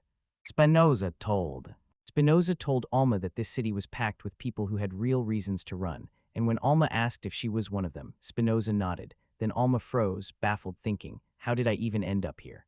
Fam said it could only be 2 things. She'd either knocked someone half to death, or she'd racked up gambling debts, and Spinoza finally admitted she'd never talked about it before, but now she was ready to spill the truth. Girls lined in, listening and feeling for her, and then Alma leaned in and told Sarah, "You've got great manners, a kind heart, but it feels like you don't belong in the Guards Corps." She said yesterday they'd grilled her about how she was connected to them and asked Sarah to explain it, because was it really something she couldn't bring herself to talk about? Wait, talk about what? Spinoza snapped. She just wiped out the entire 5th squad, and I never heard her answer before, so where did Sarah even come from? The girl hesitated, and Fam immediately felt she had to have a damn good reason. Spinoza let out a sharp laugh and demanded, why? What was so wrong? Did she really do something so indecent she couldn't even bring herself to say a word? Fam thought, yeah, of course. She wasn't asking Sarah with any malice at all, so Sarah apologized for the allies and interrogating her. If she didn't want to, she didn't have to say a thing, and still, Sarah apologized to them. The sudden run-in threw her into total chaos, and Fam steadied her, because both of them had a few skeletons hiding in. Tucked away in their closets, and there's more. Whoever she used to be, she's now a full-on member of the 5th Division. And that was all she needed to hear. Sarah hadn't asked anything pointless either. She flashed a grateful look at her. Meanwhile, in the men's bathhouse, a pack of adventurers were about to smash their way into the women's side. They shot back, demanding to know why they couldn't move a single step. Then the protagonist hit the trigger and activated the weak iron target, then chuckled like, "Bet he'll talk to me." Tell them later. Once some time passed, Alma, swaddled in a cozy robe, leaned forward and blurted, "Whoever thought of drinking milk after a bath is a total genius, Spinoza." Fanta downed her milk, then leaned in and asked her allies if this felt like some kind of weird routine. Fam shot back that she'd heard it was part of the Far East. Eastern culture had planted roots there too. Alma sniffed herself, hoping she'd finally scrubbed that awful stench away, while Sarah sniffed right after and said she only caught that pleasant scent. Spinoza blinked in shock. She'd scrubbed every inch of her body until it smelled like fresh soap. "So what?" she breathed out, already tired. She just spoke up like, "And honestly, there's nothing better than soaking in a hot bath after work." And the moment she said it, you could see she fully came alive. Alive now, she felt it in her bones. Everyone was laughing and teaming up, baiting each other for fun. Together, Sarah met her gaze with a warm, smiling look. After the bath, the girls caught up with the protagonist in the hallway. He asked if they'd washed up yet, then said, "Since we're all here, let's head to dinner together." Spinoza burst out, practically glowing. "He's treating us." And just like that, they're throwing Alma a proper welcome party. At the dinner table, she's already yelling, "Welcome to the difficult." The guard's life was already brutal enough, and then, right when the moment hit, a brawl erupted inside the tavern, and every single person there started throwing bets on the fighter. They smashed into the allies' table, and the whole area erupted in chaos, shaking and spilling everything everywhere. "Nose," he shouted, furious at the instigators. "Are you really wasting all your free drinks?" The adventurers snapped to attention when they recognized her, and the bets started flying on the girl. One guy even grabbed his friend and told him, "Now think about the coefficient." Alma was already tucking into her food when she blurted out, shocked, "Everyone in this city is so energetic." The protagonist asked if that attitude surprised her at all, and the girl just stared, totally stunned. Was it S? Was it really that bad that they had all that energy? He nodded along with her. Maybe it wasn't so terrible. He actually loved the locals because they were so simple, and after Spinoza crushed her opponents, he shouted, "Okay. All right, she'll let them live if they keep buying drinks for the whole next month." So the adventurers had no choice but to nod and agree. Fam. Adam says, "Almost everyone in here knows what betrayal feels like, so don't wear those rose-colored glasses when you look at people. If you've got money, strangers will swarm you for a drink. If a girl's beautiful, every man will come courting, and here, nobody hides what they really are." Alma stared in shock as the fallen adventurers laughed. "Yeah, we're way behind you, like the moon S behind the night." And Alma gasped, "So, that's it, everyone S. In this city, people act like everyone's equal. Sieg's not so sure." Alma says she pulled it off today, and now she's staring at the real question. Does this squad, does this country, even need her? The protagonist starts to answer, then he cuts off, "I was." She couldn't believe her luck joining them. She beamed and said, "Turns out it feels way better when people would notice you," and the protagonist was stuck in his head, wondering how to even tell her, because she was so spontaneous, and then it felt like everything was about to explode into something else.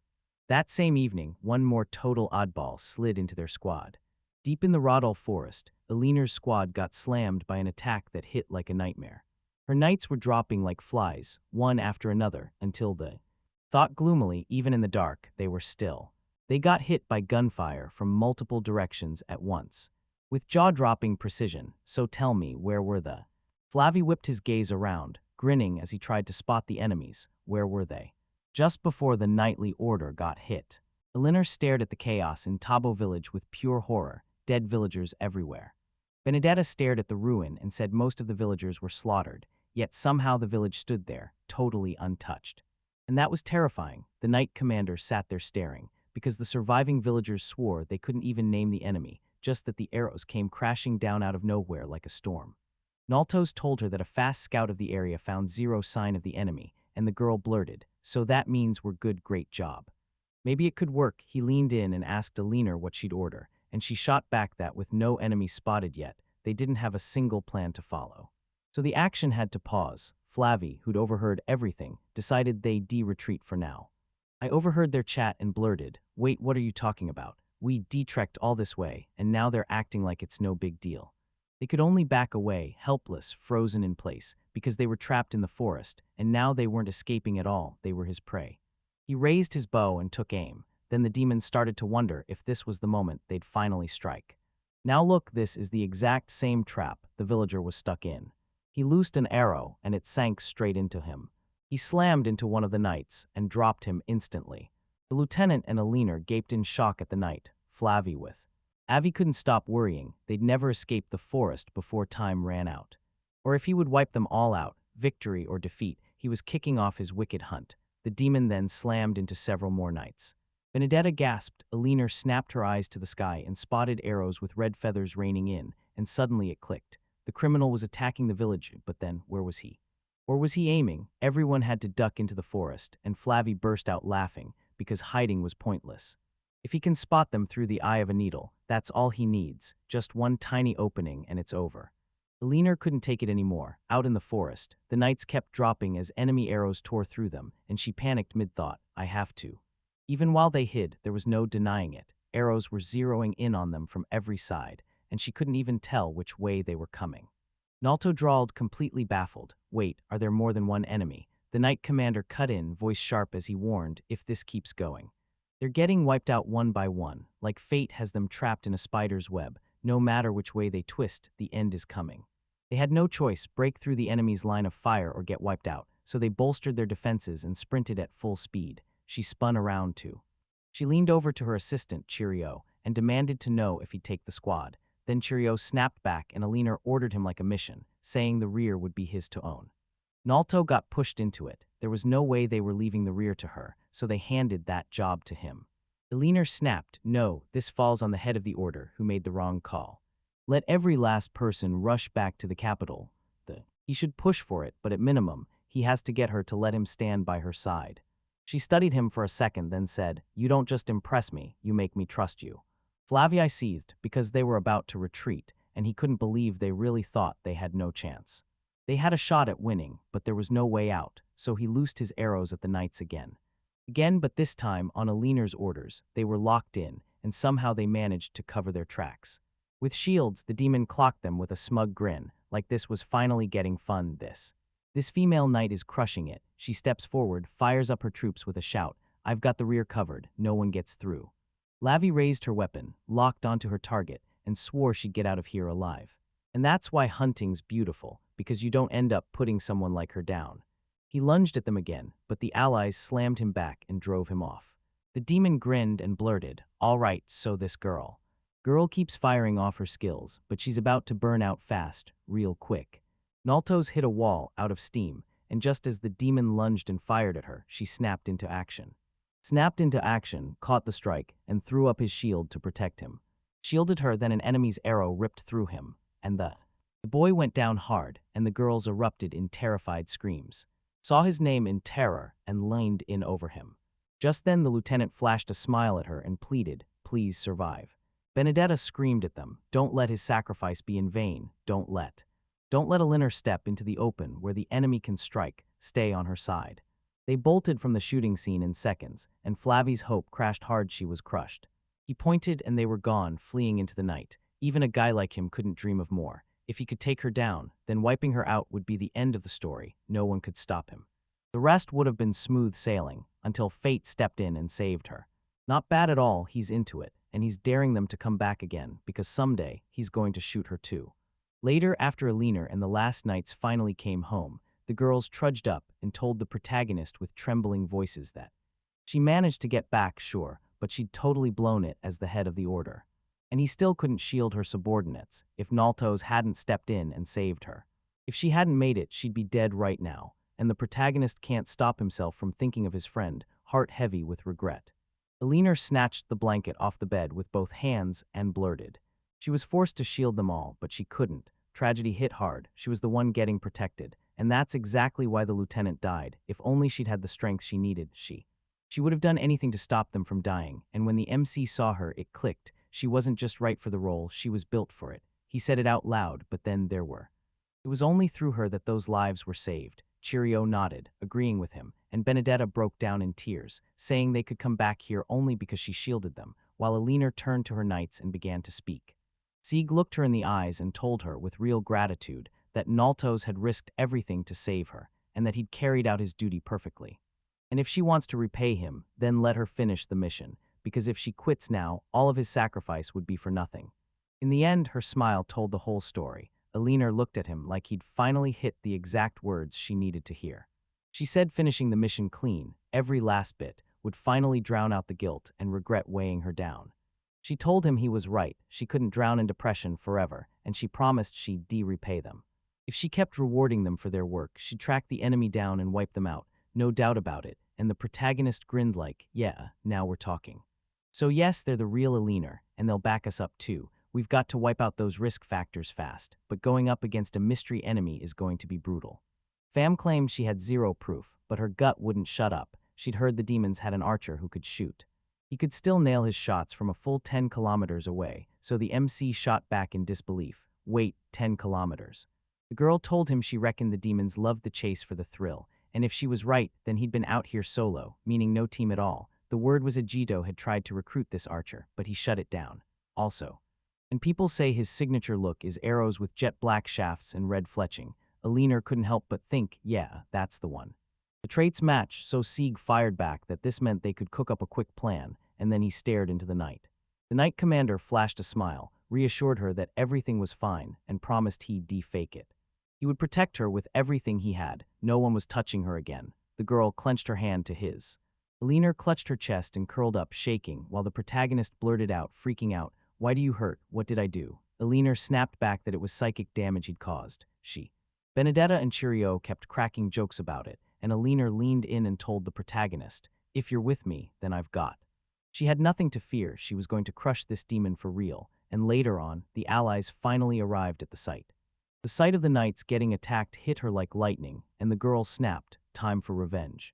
Flavie locks eyes with her ex and bursts out, glowing with calm, like the same determined girl he once feared. Then she grins, ready to tear him down. Excellent, I can't wait to start the fight. That's the whole thrill of hunting. I'm dying to see what her face looks like when she's trapped among the corpses of her comrades, and yeah, looks like today's going to be a great day. Day after day, Fam told the allies to treat the whole forest like his personal hunting ground. Grounds, keep your eyes peeled right now, suddenly all. Alma caught the sound, and the next second, arrows tore through the air. He slammed his shield forward and shielded his comrades from the blow. Thinking so heavy you'd swear they weren't arrows at all, Sarah turned to Alma and thanked her for the warning. The girl suddenly screamed, and that's when everything went to chaos. That same sound tore through the air again. MC snapped his blade out and parried Flavie's. Then a blow landed, and Alma snapped that she'd been with them. Maybe if they pushed harder, they could track him down and pinpoint his exact location. Just then, right as they turned, the demon spying on them locked in.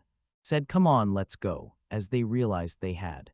He lunged ahead on horseback, galloping like a storm, and he declared, "Running is pointless, this time he's about to definitely wipe them all out." Then he slipped into the trees, pushing forward to find the right. The demon locked onto every single one in his sights and drew his bow to loose an arrow at them all. Right at Alma's back, his arrow suddenly snapped off its path and streaked straight for Sieg. The protagonist snapped his guard into place and parried the hit, right as the demon's eyes widened in shock, even after the trajectory got messed up, those arrows still slammed into that guy. So yeah, that's his ability, right? The confidence is unreal. This guy thought he could take down anything with just his own attacks. Then you could see it, he was about to crack. Just to make him explode, Flavie spotted a perfect opening, lined up her shot, and zeroed in on. Sejin blurted, "Isn't that the perfect target? I can't wait to see how long he lasts." He lunged at the protagonist once more, but it still hit a wall. No matter how hard he swung, it got him nowhere. The protagonist snapped into an instant parry. Then the demon fumed, spitting that he was just too damn stubborn. He was stubborn as hell, but it didn't matter, because he was standing in the absolute best position imaginable. Huddled in the branches, he wondered, no matter how deadly the archer was or what magic they threw from that far, could it really land? Even after all that distance, he still couldn't close the gap, so the demon kept pressing the attack and snarled, "He'll die like a little fish." Fish still clueless about where he truly is, because victory is the rule, not the option, and he refuses to lose until the day he dies. To dodge death, you don't let enemy attacks touch you, so he refuses to expose himself, and he'll keep swinging away solo, and they won't have a single shot at winning. He'll just knock an arrow, mutter, "That's it," and go for the kill. It's time to end this. Right then, Fam, standing right behind him, pressed a blade to his throat and snarled, "Checkmate." The demon didn't see it coming, and he definitely didn't think anyone would spot him. He hadn't realized he'd been played right back while he was busy attacking them. They were quietly studying every shot he fired. Arrows slammed in from the southeast, and from the moment the sound hit, it was only about 10 seconds before the storm reached them. Right before the arrow even landed, 2 shots from the west burst in, hitting a full 3 seconds faster. Fam said they're finally closing in on the target. Right there, almost there, now they've got to turn. He cut west and bolted after him, driving him farther and farther, until they finally cracked his location. Flavi's eyes widened. Did they slip up behind him? He shot Fam a question, "How'd you find me?" And she said, "They figured it out because someone had sharp ears, and the moment they heard the arrow flying sound, they nailed down exactly where he was. They couldn't nail down his exact spot, so they hauled him in here, because she traded info with her comrade and made it happen. Comrades unleashed her power to trap him, and to do it, they had to make sure he kept firing, so their commander took the risk of everything. Risking his life, they pulled it off at last." Plavi broke into a grin and said, "I see, so that stubborn guy was actually. Turns out it was just bait. He got completely outplayed, and then he admitted he'd forgotten to introduce himself." Telling Fam his name, the archer snarled, "I'm a miserable demon who loves hunting humans," and Flavy blurted. He leaned in and asked if she had demonic blood, didn't she? Fam told him she did, and the demon snapped. Of course we're the same race, how else could it be? So she was a half-breed, right? If that's true, then she's been through hell and back. Yeah, there must be a reason she suffered so much, because humans have probably hurt her again and again, right? And that brings us to the number of. The number of times she'd been betrayed was basically endless, right? Then he spoke like he truly understood, and she still felt it, hated, despised, with no place to run back to. It had been brutal for her. Fam went wide-eyed and blurted, "I've heard that before," like the memory hit her mid-sentence, just a little. A little girl born from a demon and a human, so she had to survive by spying for the demons. Then when she got lost among humans, she hunted them with lies and betrayal. Flavi fired the question, "So you're on the human side now?" The girl snapped back, "Humans and demons can't understand each other, and I haven't been betrayed yet." Then she smirked and said, "So yeah, best to betray first." Then the demon blurted it like, "Got it, if you do that, you won't get burned, see? So, will she team up with him?" Fam stared at him hard, blade still locked in his grip. From him, the archer kept going, trusting his sniper edge and her secret skill, because if they fuse their powers, they're not going to lose to anyone. He'll stand between her and every enemy, even if they're miles away. She'll betray these people for him, and she'll be gunning for her share too. A peaceful life, huh? Fam just smiled and started throwing out these seriously interesting lines. Sure, it'd be a piece of cake to fool him right now, just say yes and watch him buy it. Yeah, even then she refuses. She'll never betray the people who trust her.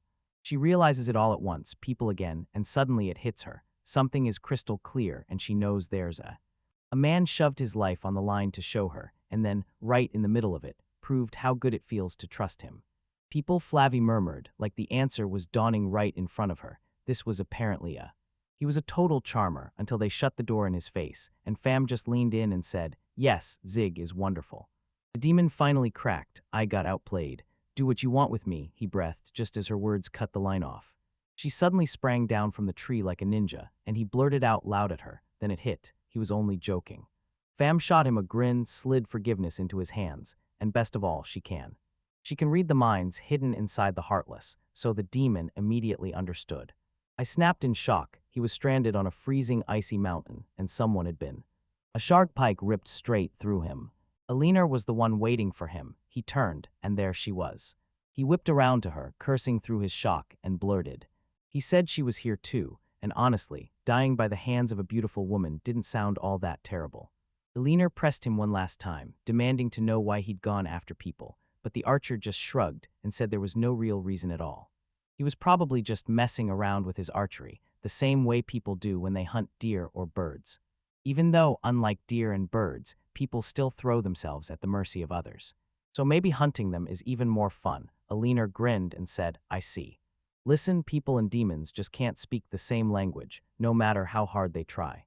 What a brutal shame. She drove the blade in again, and the demon's life just snapped away. After some time, Fam burst into the protagonist's space and said the mission was done. Then they were heading back home. The protagonist leaned in and demanded, "Benedict, did they find Naltos yet?" And the girl answered. The girl leaned in and told him the truth. Only his earrings were left behind at the scene. This wasn't just a guess. That was definitely the exact spot.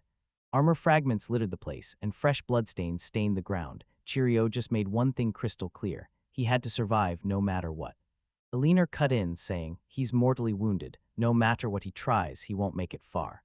The search party would take it from here, and they'd be back fast, and the fifth squad's members tried to argue, but the girl declared, loud and clear, that they'd been a huge help in bringing Flavie down, and now she wasn't going to waste another second on them. The guards already did the two right. Thanks for worrying so hard, fam. Noted like clockwork, she wasn't in her usual state, and the protagonist muttered, so she wasn't taking. So they pushed through, then they finally finished the mission, pinned Flavie down, and Commander Bolton stepped in and gathered everyone up for a vacation. Then on their day off, the protagonist and Sarah headed straight to an orphanage. As they wrapped up their time, the children made the goodbyes extra sweet, telling the girl how perfectly she got along with Sieg. Some people said they all looked happy, and yeah, Sarah agreed. Then, right at that moment, they suddenly spotted Alma.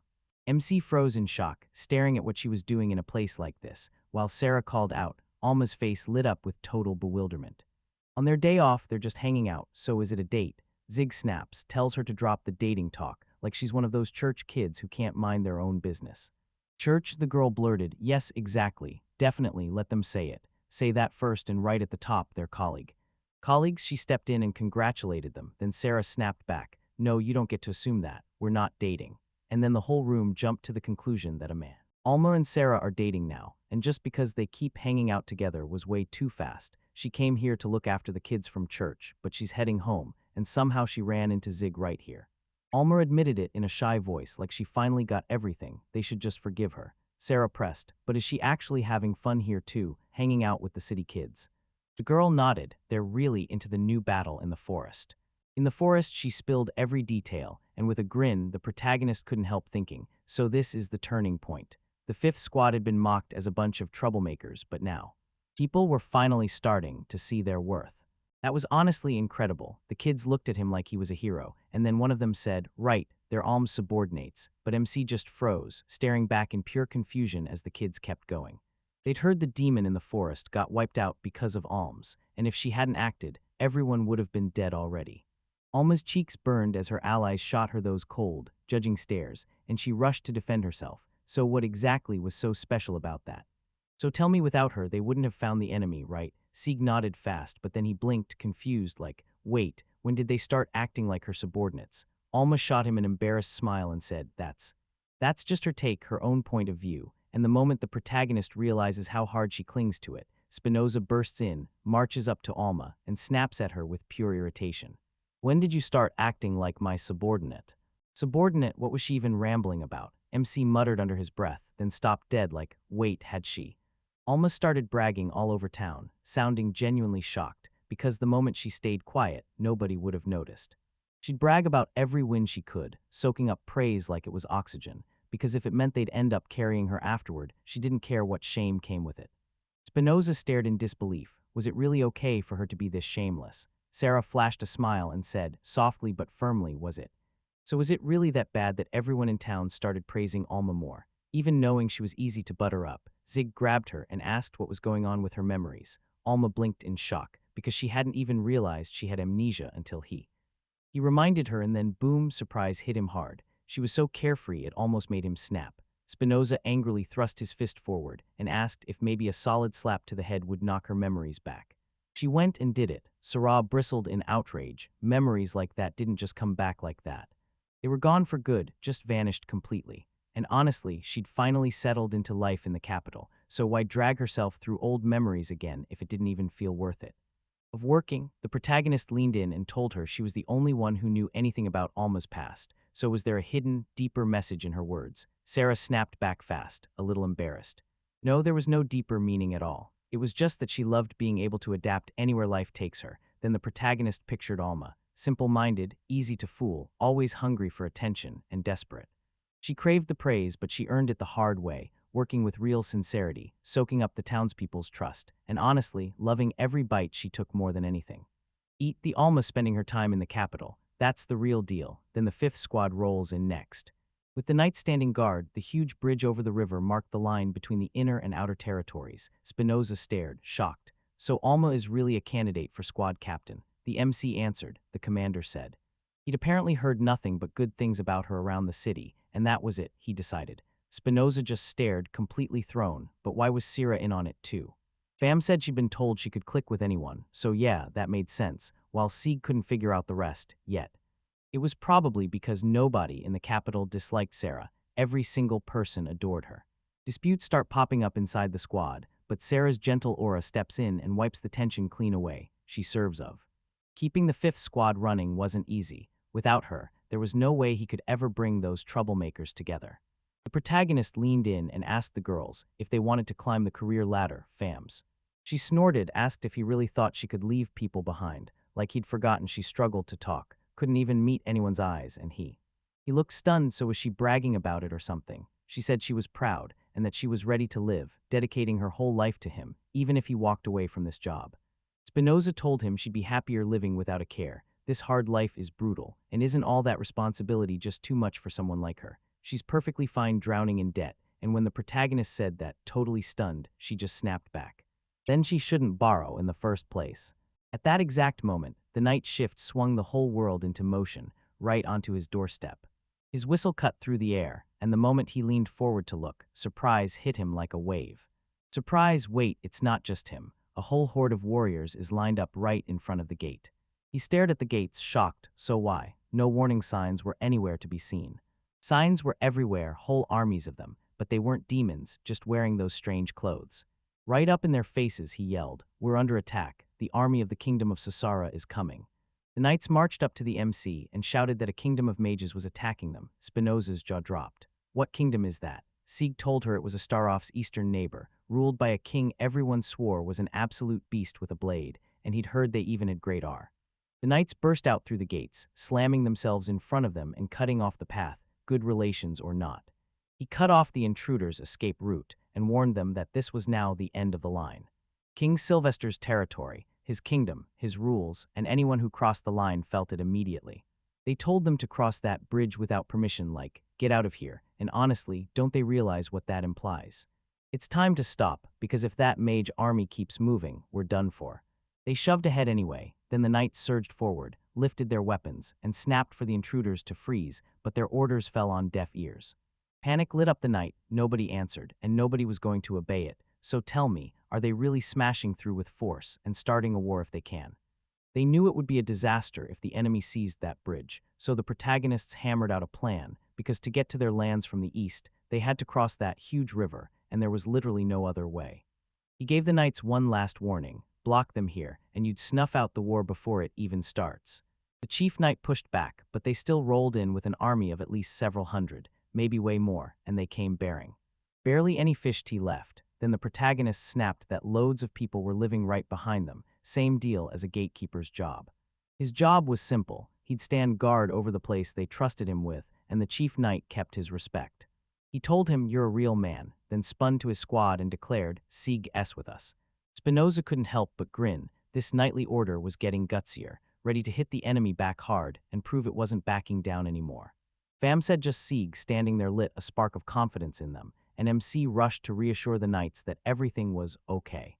Was fine, he'd absolutely shield every single one of them. Sodom stepped. He surged out from the incoming army and faced the protagonist, announcing himself as the king of the kingdom of magicians, an unmatched swordsman, and demanding that, for their grand dreams and for peace and humanity, they must wipe out Astoroth.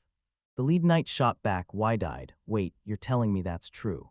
They pushed forward, so nobody would dare stop them with that next little obstacle.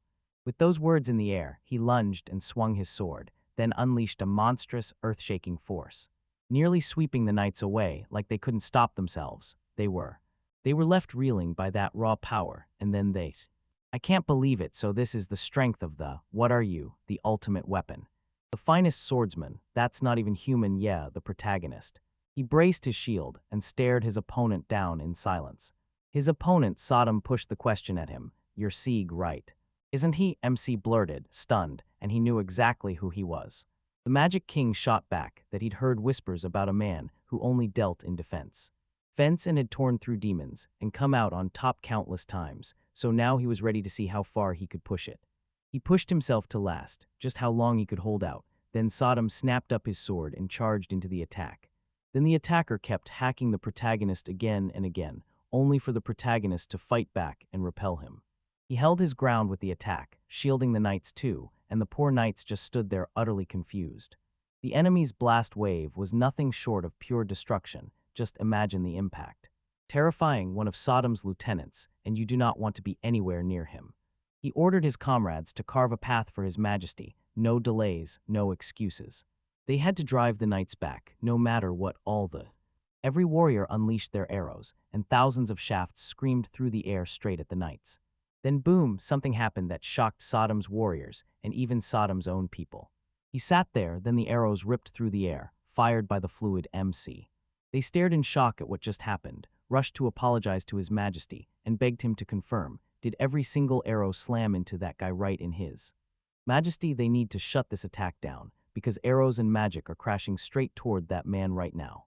Their path is blocked by the king himself, and right now, his life is on the line. Spinoza sprinted straight into the knightly orders, launching toward the side where they should have attacked, and then he leapt fast. He shoved into the crush of knights and slammed the ground with a brutal hammer strike. One of the knights blew the order, and the others sprinted after her. Then she crashed in, hammer in hand, swinging hard and roaring as she attacked. Warned them to stay sharp and not get turned into mincemeat. Then one of the knights bellowed that they should ignore it all. They had to keep moving and stop staring. Bam snapped her bow into place and said. With a sly smirk, she made it crystal clear. She wasn't just strong, she was a berserker through and through. She'll take it because even right here, she doesn't refuse it. She slammed forward, swinging her hammer at the enemies, and her thoughts kept racing.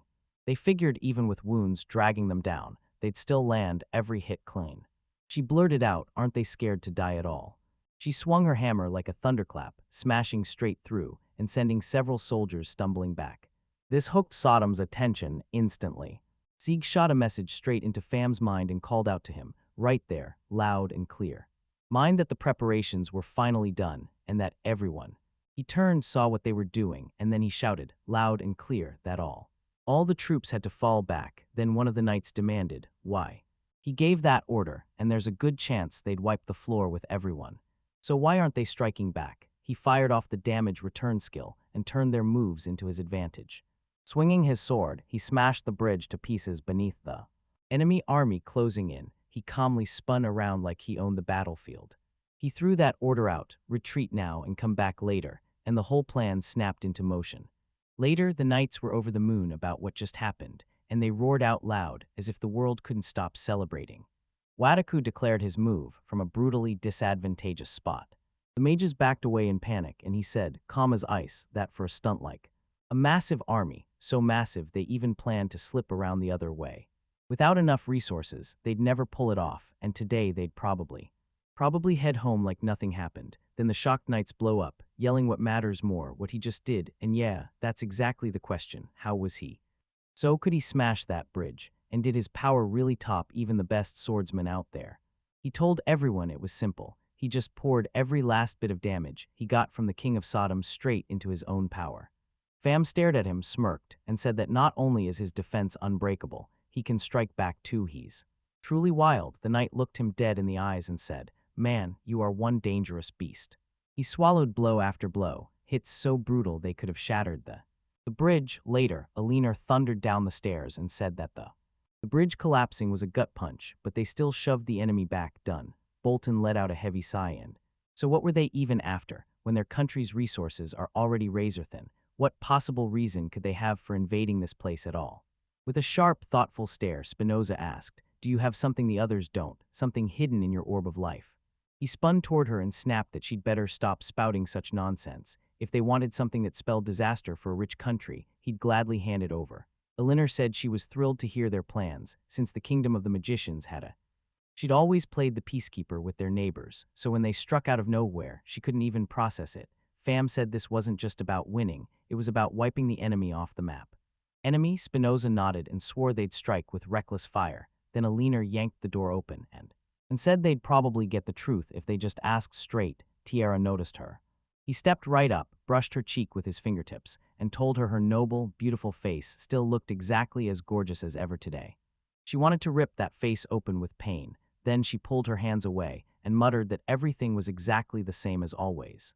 She whipped her gaze to the side, and pure fear hit her like a wave. When she spotted the main character, she suddenly burst out loud with a question. He was told to save her, and she clutched her own legs with a knife. She wore a terrified stare, looked him straight in the eyes, and asked what on earth happened between them. Between them, she gently stroked her head to soothe her and whispered that she was totally out of character. Something was seriously wrong, and it even looked like an injury because she'd never seen her like this before. They couldn't possibly talk like this, and that thought hit him hard. Maybe it was all because of him. Shouldn't he steady her mind first? He closed the distance. He called her and told her not to worry, like everything was completely fine. She stared him down and blurted, "Wait, is that?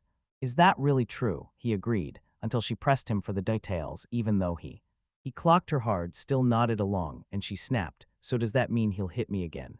Later, was he going to ditch her in the back? Nope, he swore he wouldn't. She'd hurt him too badly, too deep, and still, she did her absolute best to handle her job back then, so he can't really blame her. She burst into tears when she finally saw what kind of person he really was, and Alina snapped, "So you're saying," because she'd been left with the truth. She finally snapped out of it and fully calmed. Now could they get down to business? She stood up straight and went for it, and swore that no one could ever survive her torture, because he knew he could.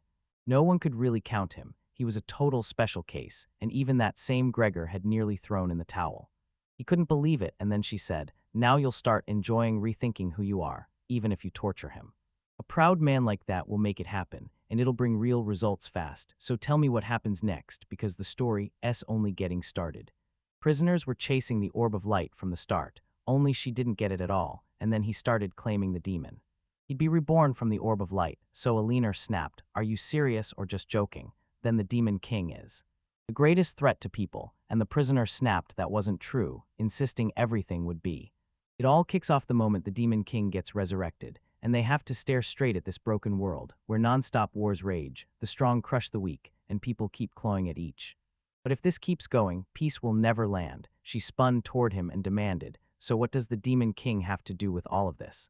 He shouted that everyone had to be taken under control, that the world would be ruled by whoever grabbed the most power, and only then would real peace finally arrive. Come on, Spinoza stared him down and said there was no point in spreading that info, and Tierra snapped that every other POW was being pulled in by the exact same ideology. Leaner shot the question out, "What if demons are running the show?" And Fam snapped back that if they were controlled, they'd move like puppets, yet they clearly talk like they're choosing for themselves. But still, it's terrifyingly possible some demon is backstage, pulling the strings. So yeah, this gets messy fast. If they're being controlled, we could wipe out the puppeteers, but with them, that trick won't work. Alma and Sarah pushed into the room, heard you were here, and decided to crash it with you. "What are you doing in the dungeon?" the MC demanded. Then she giggled and said she wasn't done yet because she wanted to show everyone. Everyone praised how incredible she was at her job, and the prisoner couldn't help but lock onto her name, because it made him hesitate, just like that, and he pressed on and boom, he asked, "She's the captain of the guard, right?" She blinked, totally stunned, and snapped back that she hadn't even become a unit commander yet. Then he cut in again, "I'm saying." He heard she'd ripped out of prison, so tell me, was it real? She really went and begged an enemy country for help. Does she have zero conscience at all? Alma blinked in shock and asked, "Wait, did he really just say she escaped from prison?" Fam tried to play it off, muttering that captain of the guard was a strong label, but Alma only looked more lost, saying she didn't fully get it yet. But it looked like he just shot her a mean remark. Sarah froze, totally shocked, and blurted out, "Wait, did I hear you right?" In prison, he clocked her instantly, shouted her name, Aaliyah, and then he loudly demanded she come with him. Snapped out the question in a harsh, annoyed voice. What in the world is she doing here, this despicable? A power-hungry woman betrayed the king, so she ditched her side and threw herself straight into the enemy's camp. So he's really saying Isekai'D is her enemy, right? He clocked the fear in her eyes, and Tierra's fury flared because he snapped right off the bat and shouted, "What are you making?" Making a big ruckus. Then, just a little later, they finally stormed into the office. In the office, he turned to the prisoner, calling her Princess Alia, and demanded, "What do you think that name means?" Fam said, "If talking about it feels hard, then we'll step outside." She snapped her head side to side, thanked her for worrying, then waved it off. "This isn't needed," she said, "because the situation demands an explanation. Sarah, her pseudonym. My real name is the Sorceress Ali. She was the princess of the Kingdom of Magicians, right up until a year and a half ago, when she fled. Fleeing here for refuge, he blurted, "Wait, so King Sodom is her father?" She nodded like it was the truth. Eleanor demanded to know why she had to hide and find refuge in the first place. She said it was all because her home country, the Kingdom of Magicians, was crumbling just like that. Snatched up by demons, and yeah, It might take a while to tell you, but tell me one thing. Will anyone actually listen to this story? At the start, the Kingdom of Mages kept a tight leash on trouble and hated conflict with a passion. And he chose to settle things with talks and negotiations instead of throwing punches with military force. Even with her father's royal outlook steering the ship, trouble still crashed in, scraps of resources were always running out, and the rich kept widening the gap from the poor. Rich and poor, everyone rolled up their sleeves and worked side by side to shut that gap for good, and she couldn't help but love how things were in their country back then. Her father was the mightiest, bravest, and gentlest soul. People practically worshipped him, and he even trained her in swordsmanship. Then a wyvern crashed into their country, and he ended it with one single blow. If she doesn't have the power, she'll never be able to shield what she loves, because she's the princess of this country, and that means she has to get the strength to protect it. That's what her father always loved to say, fueled by her older brother and every voice around her, so she poured her heart into doing it. She dedicated. She threw herself into the brutal training, and 9 years ago she spotted Alma soaring over the city, so she snatched her up and hired her as her personal guard. Right then, they threw themselves into training side by side, sharpening their sword skills day after day. She suddenly remembered the warm moment she'd hugged her earlier. And it hit her. Now it made total sense why she'd been feeling so warm inside. Warm back then, she blurted out that she was sorry she forgot all of it, and with a small, sad look on her face, she told me it was okay. Then she didn't even let me finish. She did. Blame her? The protagonist snapped that out, then revealed she was, turns out, from the Kingdom of Magicians too. With a warm smile, she even asked if she should be the captain of the guard. And before the memory wipe stole everything, she was seriously gifted. Sarah smiled and said that moment was pure peace. And she was finally happy, until right after her brother left to study at another college. Then the whole world just snapped. This country hit relentless food shortages day after day. Then monster attacks hit out of nowhere. People started starving to death, and some even torched the mansions of aristocrats scoured for food. Meanwhile, the whole country crumbled into ruin, like a curse had been dragging it down. Had been placed on it, and right after that, her father tried to clamp down on the chaos and started racing across the whole country, until the rebels finally burst into the capital, and honestly, even her father would have run dry on words and had to stop, but he still crushed the rebels with sheer force, something he'd never even imagined he could do. He kept it bottled up until that very moment. Then he blurted out that this country didn't need hope. It needed the Demon King back, because everything was crumbling, and the culprit was that miasma. It spreads over the entire land, plunging the fields into ruin, luring monsters out of the dark, poisoning everyone's will to live, and stirring rebellion. But then the demon's revival. King vowed to purge their world of the miasma and drag everything back to normal, but those reckless words hit everyone like a shockwave. Something about her felt off. At first, people swore her father was losing his mind, but those wild theories got tossed aside fast. A chunk of the population dove headfirst into extreme radicalism, so the protractors started getting active support from them. Famine kept knocking at the door, and her father's influence, this national hero who refused to live in luxury, pushed her through the hard, limited life. It was shockingly strong, so strong that, even after the world flipped black and white in everyone's minds, it didn't take long for everyone to swallow her father's wild claims as truth, even when it was pure absurdity. It was terrifying. There was nothing to hold on to, nothing to calm her nerves, so she just kept sharpening her sword skills, day after day, waiting for the day that had to arrive. Sodom called Alia and demanded she drop her pride and stay humble. She couldn't believe her father could ever spit out words like that, the kind face she'd only ever known as stern. Her form snapped into something demonic, and her father's image vanished completely. Then she started to feel it. Someone was slipping into her father's role, and it didn't look real at all. And at last, he cracked the real truth behind his transformation. Information that night, Seta stood in the garden, fighting exhaustion as her thoughts spun, and she realized she was completely spent. Night was here, and it was time to sleep. She headed back to the palace, and that's when she heard her. He heard his father's voice and couldn't stop wondering, who in the world was he talking to at a time like this? She saw her father in the flesh, right there in front of her, chatting late at night with her own 2 eyes. The servant was handpicked by her father for a high-stakes role, right around the time he started acting downright strange. Strangely enough, this servant reeked of something only a demon could carry, horns, and when the demon spoke, he called him Baron. Aaron told her everything was going great, and she couldn't believe it at the time. Now she's saying the same thing again. She said she checked him top to bottom, then begged that this thing was only playing at being her father on the surface. But the moment she saw him, she recognized every scar from the tiniest cut to the deepest marks, because the wounds matched exactly, and the way he fought with a blade proved it beyond doubt. That was her father. She had this sinking feeling the Baron was puppeteering her father's body from the inside. Then it hit her. The whole country had fallen to demons. Demons, once she uncovered the truth, she started hunting down people everywhere, trying to help them escape this ideology, because only she knew what was really going on. She kept going back to tell them the truth, and she told them that. She tried to shout it out. Her father had been replaced by a demon, and everything was happening because of the demons. But the moment she opened her mouth, nobody listened, and that was the end of it.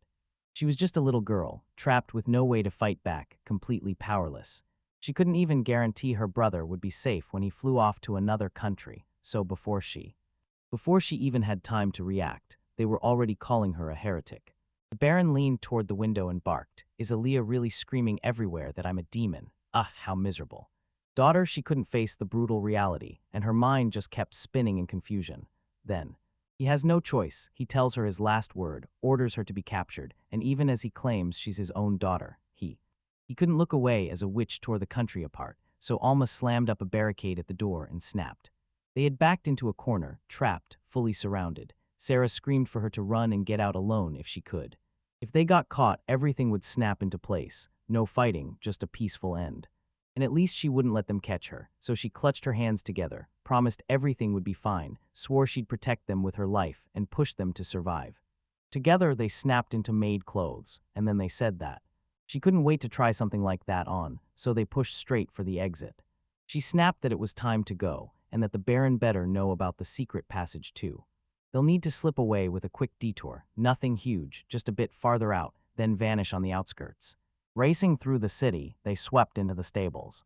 Alma started strapping on the saddle and said they were going to break free, right from this whole ride. A horse, a townsman spotted her and barked in order to seize her. She froze in shock, stunned by what happened, and roared so your disguise didn't work. She sprinted straight up to him and clocked him with the flat side of. She brandished the blade and told her, "Leave this to me, now go." She lunged at the horse and snapped into motion, climbing up fast. On the horse, but that man yanked her by the hair and grabbed on. And then he blurted, loud as thunder, that he'd caught the witch. He immediately snatched her, slammed his grip to her head, and cut her off. She snapped her blade through the air, whipping her hair aside with the force of the swing. She leapt onto the horse and yelled her name and Alma.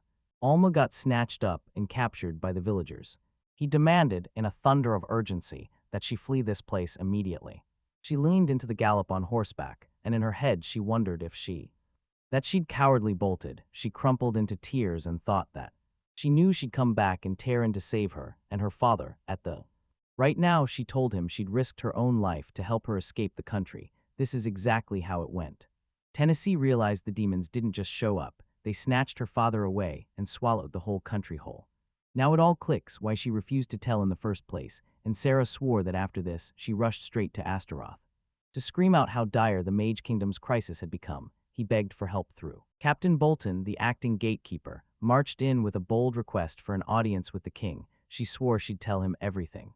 The Knights of the Mage Kingdom got snatched up, and now demons have them in their claws, because these monsters are also plotting something bigger, too. She tried to revive their king with the Mage Kingdom, but if this kept going, the whole country was about to burn, so she begged for help saving the realm. Gregor stared her down with pure disgust and snapped that she should start by fixing herself, because her filthy clothes were embarrassing, and clearly, this was what the princess from another kingdom looked like.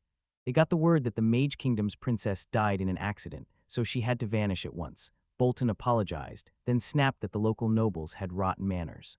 Sarah burst out that the king wouldn't even see her. She'd been turned away flat, with nothing in her hands and no way to prove who she really was, and that princess title of hers suddenly felt like it meant absolutely nothing. Her last scraps of money finally evaporated, and begging help from other countries wasn't an option. Then he snapped that she still looked like she was ready to die, like she should just lie down and rest a little farther. First off, he only had a grimy barracks, but if it worked for her, he'd let her have it too. She said she had a friend of hers risked her life to save her, but she couldn't do a thing and got left behind. He just shrugged and said, "These times are full of monsters." "So you're telling me stuff like that can actually happen?" He didn't know the full details, but she just pulled her back from certain death, right? He gently stroked her head and started to say that, now she could.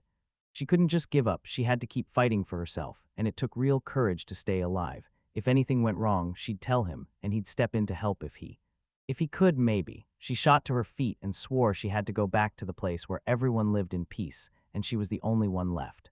He knows the kingdom of mages hides deadly danger, and if he comes back, she'll be left helpless, likely hauled off and executed. Baron is hunting the resurrection of the Demon King, and if he succeeds, you can bet Astaroth won't sleep peacefully someday.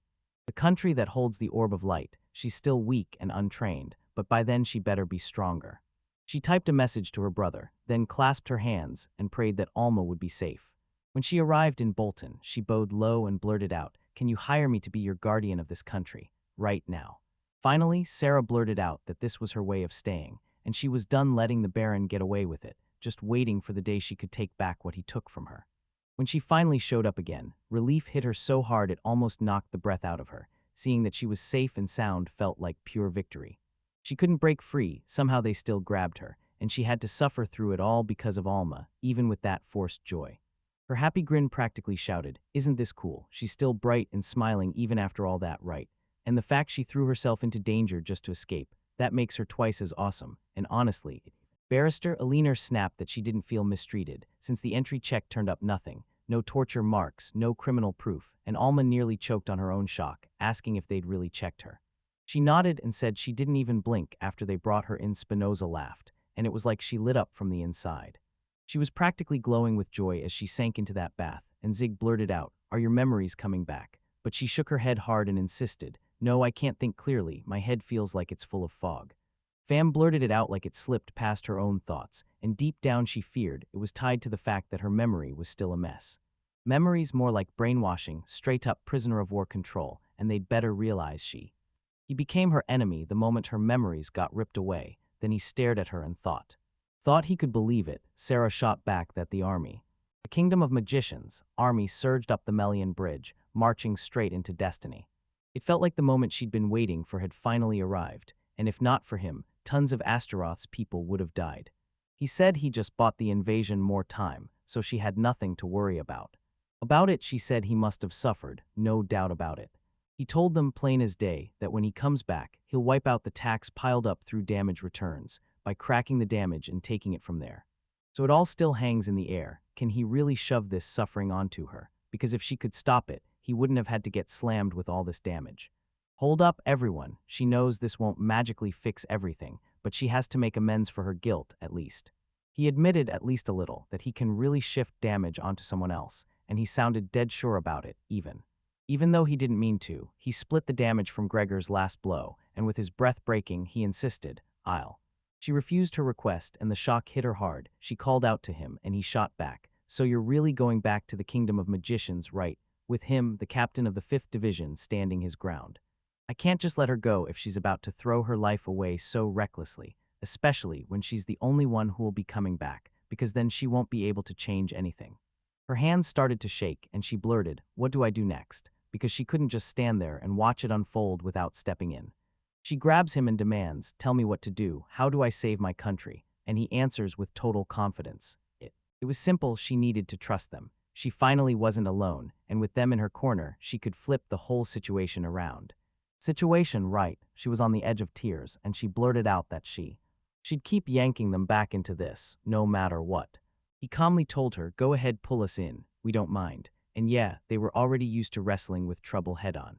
If they left it like this, the Kingdom of Magicians would come crashing down on Astaroth for sure. This isn't just her burden. Spinoza steps up, wraps her in a hug, and tells her she doesn't have to carry it all alone. That's what friends are for, right? Fam said that after that, she had no choice. She offered herself too.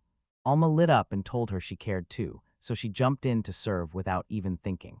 He grinned and promised they'd de-crush Baron together. No matter who got in the way, not even royalty, because her powers alone were more than enough. Her options are limited, so she can't fall apart. Then Sarah snaps, bursting into tears and demanding, "Why is everyone like this?" He pulled her into a tight hug to calm her down, then told her, "It's because we all love you." She leaned in and decided to help. Everyone already knew her kindness. If trouble hit, she was the first to rush in. At church, she poured every bit of herself into the children, and her squad stayed locked in and united because of her. Spinoza told her she couldn't do anything, but somehow she still clawed her way into friendship with him, and that victory felt enormous. Bolton thumped his shoulder, burst into laughter, and bragged that he alone was stronger than 100. Then the protagonist promised, "I'll carry the burden I've been crushing under," and in that moment she felt lighter, finally free to trust them. She wiped her tears away and blurted out that she was endlessly grateful for them. Later, Sonya snapped that if anyone found out Astaroth had dispatched guards to the mages, it'd ignite a war, so why was she telling it like that? How? In a world where demons feast, countries can't start wars right now, because they're coming for everyone and they've got to move like ninjas to dodge discovery, because the second they get exposed, destruction hits fast and hard. It would be the right move, and honestly, it can handle it. Right? He shot her a small smile and said she could watch like everything after. After a while, they finally pushed on to the kingdom of magicians. Then the Baron saw. One stared at the world through Am's eyes and blurted, "So you see it all, has that stubborn girl really clung to life for so long? She should have just cowered and stayed hidden, but nope, she was rushing straight toward her own death." He even felt bad for her, but then she dragged that same troublemaker in again, though he kinda cut her off before the next part could land. This is it, one shot in a lifetime, so they have to scoop up every single Udagoth demon they can, and his servant agreed right. Then he vanished in a flash of teleportation, and with a huge grin, he blurted that the countdown to the Demon King's revival finally kicked off later than anyone expected. Later, the MC and the crew trudged through the sewers, and someone finally said, "So this is it." Spinoza stared around and then murmured, "So this is what Sarah's home country looks like."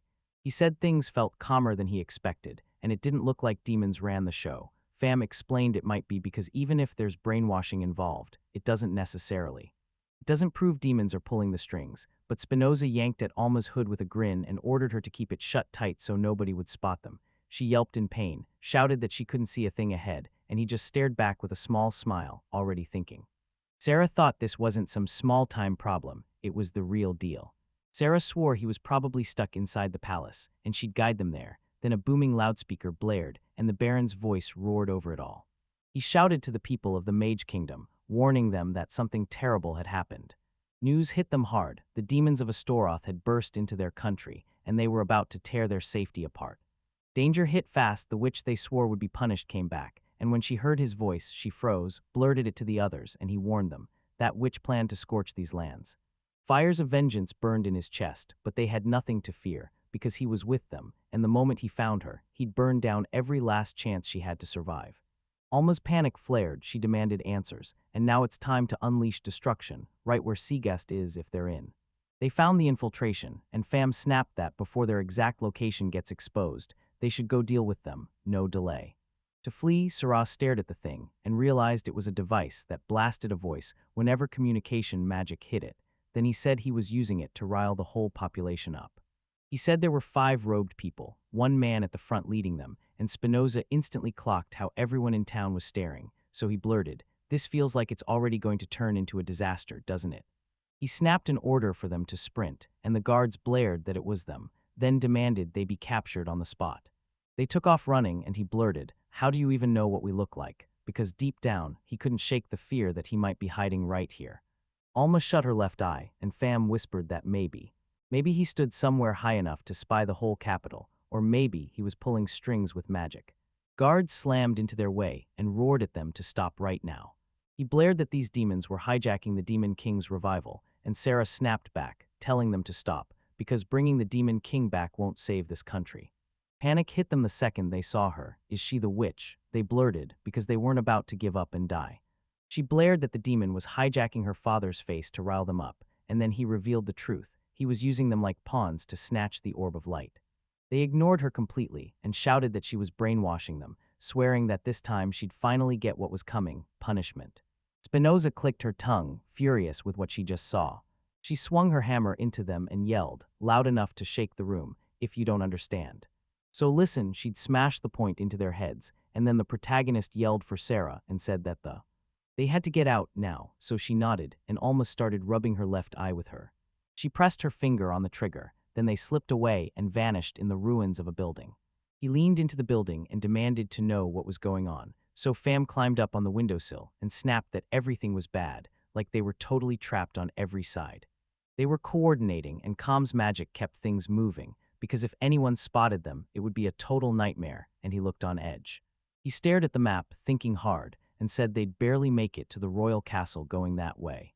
She waved him over and asked, "Wasn't it a bummer we never got to see the Ice Princess's cutie mowed back in the dungeon? You looked totally thrown off for a second," and then he nodded, saying she wasn't wearing her usual self. She was stunned he picked up on it, and then he grilled her, "Are you worried about Naltos?" Alma kept clawing at her eyes and snapped if he was plotting something with that girl that night. Then he spun around like, "I don't even know what to say to that." And when he noticed her, he blurted, "Wait, what are you even doing?" She gasped back, "My eyes are stinging." For some reason, her eyes suddenly felt wrecked. Maybe it was just a tiny speck of dust. Fam hurried over and asked if she should take a moment to rest before the battle with Baron. He told her to get some eye ointment, because it would calm the irritation fast. She thanked her, admitted the eye patch felt like overkill. Then Sarah grabbed her attention and called him up, begging for one more shot to win him over. He pushed harder, and when the moment finally clicked, the MC turned to her and demanded, "Why are you so obsessed with talking to them?"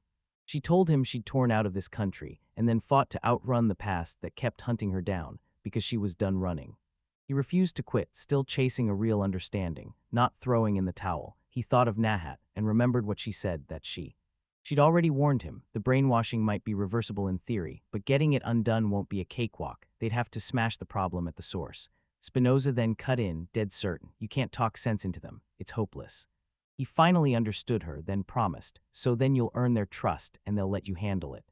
He shut his eyes, bracing himself, and figured that as squad leader, he was probably just acting dumb. Then, with a sly little smile, he told her to at least give it a shot, hoping she'll finally pull off what he couldn't, so she won't look back and regret it. She needed to prove to him that two hearts could finally understand each other. She thanked him, saying, "If I don't prove my resolve, nothing moves." Then she braced herself, no matter what came. Told her he shouldn't use his skill, period, after that. But they tore out of the ruins, burst outside, and right away ran into the guards. Even with her lightning speed and that crazy gear, he knew one single hit could end her life, so he refused to charge straight into disaster. The soldiers spotted her, erupted in loud accusations that they were intruders, and demanded backup right away. Another soldier spotted the comms going dead, and Fam smirked like, "So you think you're in control." With her skills, she could shut down any conversation fast, so Sarah marched right up to them and told them, "Listen to me." She said the guy wearing her father's face wasn't a man at all. It was a demon named Baron, and he was gunning to bring the Demon King back and turn their whole world into a demon domain. Maine, one of the soldiers, sprinted toward her and swore he would. He demanded we kill her and then barked, "Who's even going to buy a word of a rant like hers?" Sieg was terrified for her, but she still trusted her with everything, and he didn't lift a finger until he sprinted up, landing only a shallow. Hallow stumbled back at the last second, clutching the wound, and stared straight into her eyes.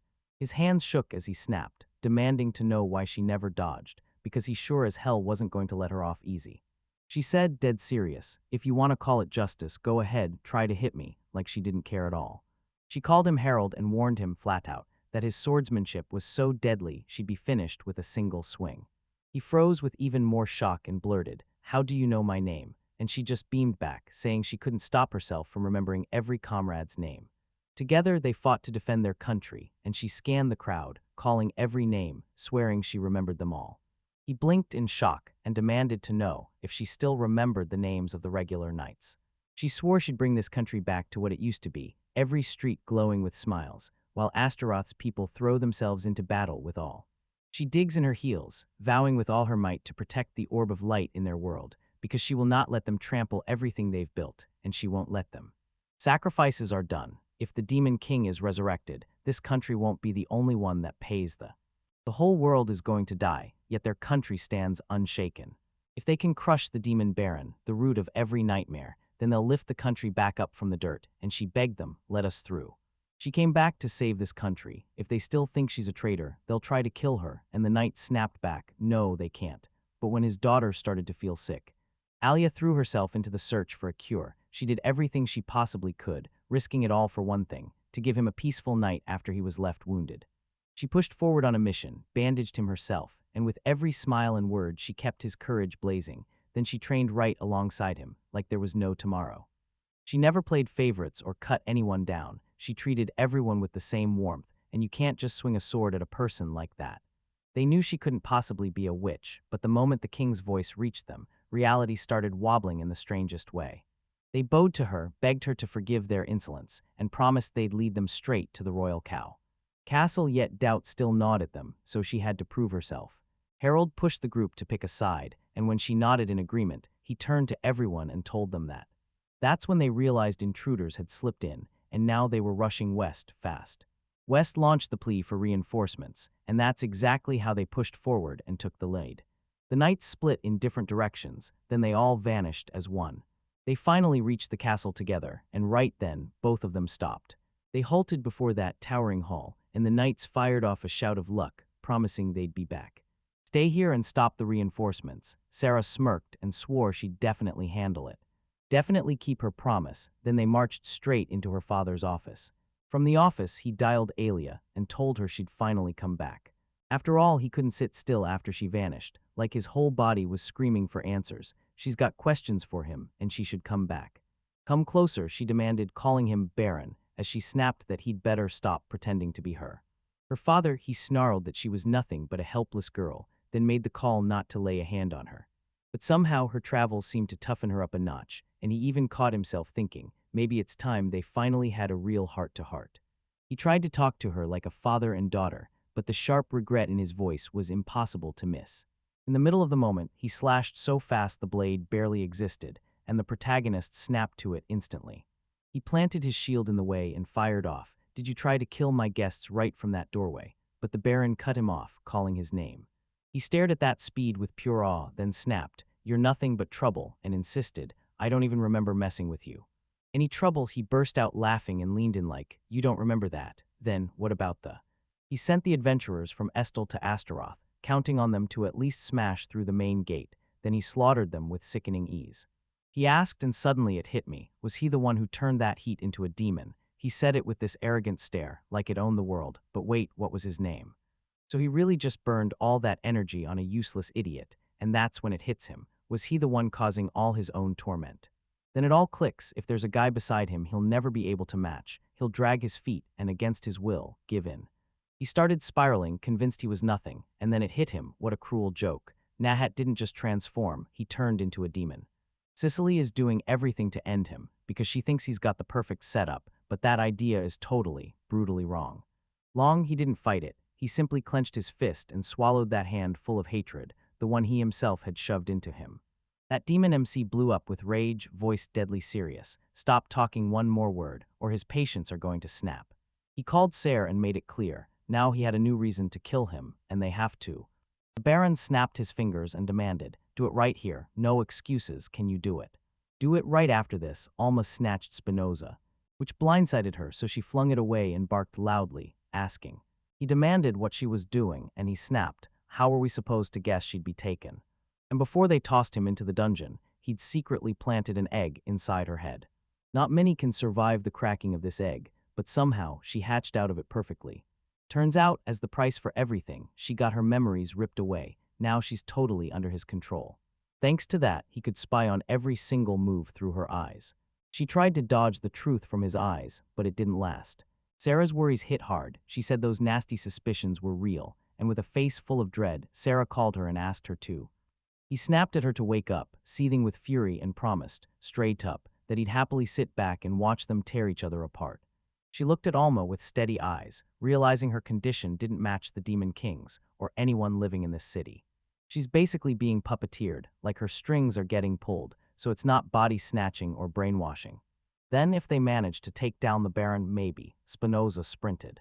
Rushed in and blared that they had no choice. She had to be put to sleep for a while, and she absolutely shouldn't be mad. Fury flared in her over it. Then she blasted forward with a heavy punch, only for her to block it clean, and that shock hit hard as she gasped. Does that mean? So she's going anyway, pain or danger be damned, because he said that taking power from this country. The whole operation was ridiculously easy. Just grab the king, because he was practically begging to be captured. They wrap you in unlimited trust, then hit you with those speeches, straight up brainwashing people until it all turns into exactly that.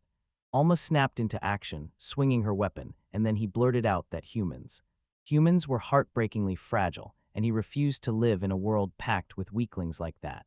So they need to keep slaughtering each other, right now, and soon they'll finally reveal it to the world. This world was the perfect playground for demons until he dropped the bad news that shattered their plans. While they were fully distracted in that moment, his plan was in motion. His plan was blasting full speed. He unleashed demon troops on Astaroth and left it stranded without him. He raised his shield, yeah, that's him, and the whole room erupted with shock. And he snapped, "You really think you can corner me?" Like all he wanted to stall them, period. Sarah kept on adding. To beg Alma to wake up, and he said, as they were. They were roughhousing and messing around with each other. Sieg watched his army crush through their country, and the weight of that moment sat heavy on his face, grim and serious. Marius said, "Fine, then I'll just kill you right then and there," and then he headed back, convinced Astoroth had Captain Bolton. Elinor, Hannah, and Irene refused to bend to any demon, clinging to their strength like a vow. He had strength, but it still couldn't wipe out the problem of having nobody around. Peoples, he prayed they'd be okay. Right then, the commander of the guards snapped that the weather had turned brutal, and they had to close. Shut the gates, nobody else was getting in today, not from the human side anyway. Humans, everyone else just kept moving, like nothing was even happening. As the demon army thundered toward Astaroth, Naltos was right there, only now he'd became a demon and demanded Lady Eleanor, then summoned the demons too. Humans started flooding into the city, and the guards screamed at the top of their lungs. Admitted they were getting slammed so hard they couldn't handle them at all right now. Bolton unleashed the Thousand Blades skill and roared that they should. They need to quit whining and get their act together, because the guards snapped that even then, there were just too many of them, and these raids didn't look normal at all, like it had no end. With the end finally within reach, he couldn't shake the feeling of Naha's attack. Then the sky filled with sneaking demons, and they swarmed straight into the city to start the massacre. Elinor and the knights charged in and started smashing back as they attacked the townspeople. He leaned in and shouted at them, tearing the peace apart as he told the townspeople, loud and clear, just how wrong everything had become. Everyone needs to sprint to the church, right now. They thanked her, then she snapped to the knights, "Stop them right here." Naltos locked eyes with her and immediately assumed that he had. He had no choice. He had to carry out his duty as the captain of the knights. He charged in and butchered the monster that was. He lunged at her, and in that split second, she realized that she'd never ever make the same mistake again. Mistake she made in that forest. Then he snapped and called her in. He told her how thrilled he was to see her again, and when she spotted him, surprise hit hard, so she said. She couldn't stop herself. She said she was overjoyed he was alive. Suddenly, he lunged in to strike. He lunged at her with a sword, and she snapped her blade up in time. Then she noticed that.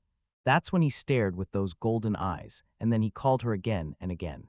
She kept pressing him, demanding to know if he had the real thing. She couldn't let him close. She shoved him back like she was sealing the last crack that could turn him into a demon. And he said it with a grim, serious edge that left no room for jokes. He refused to let her go. She was his prey now, and he wasn't letting her escape.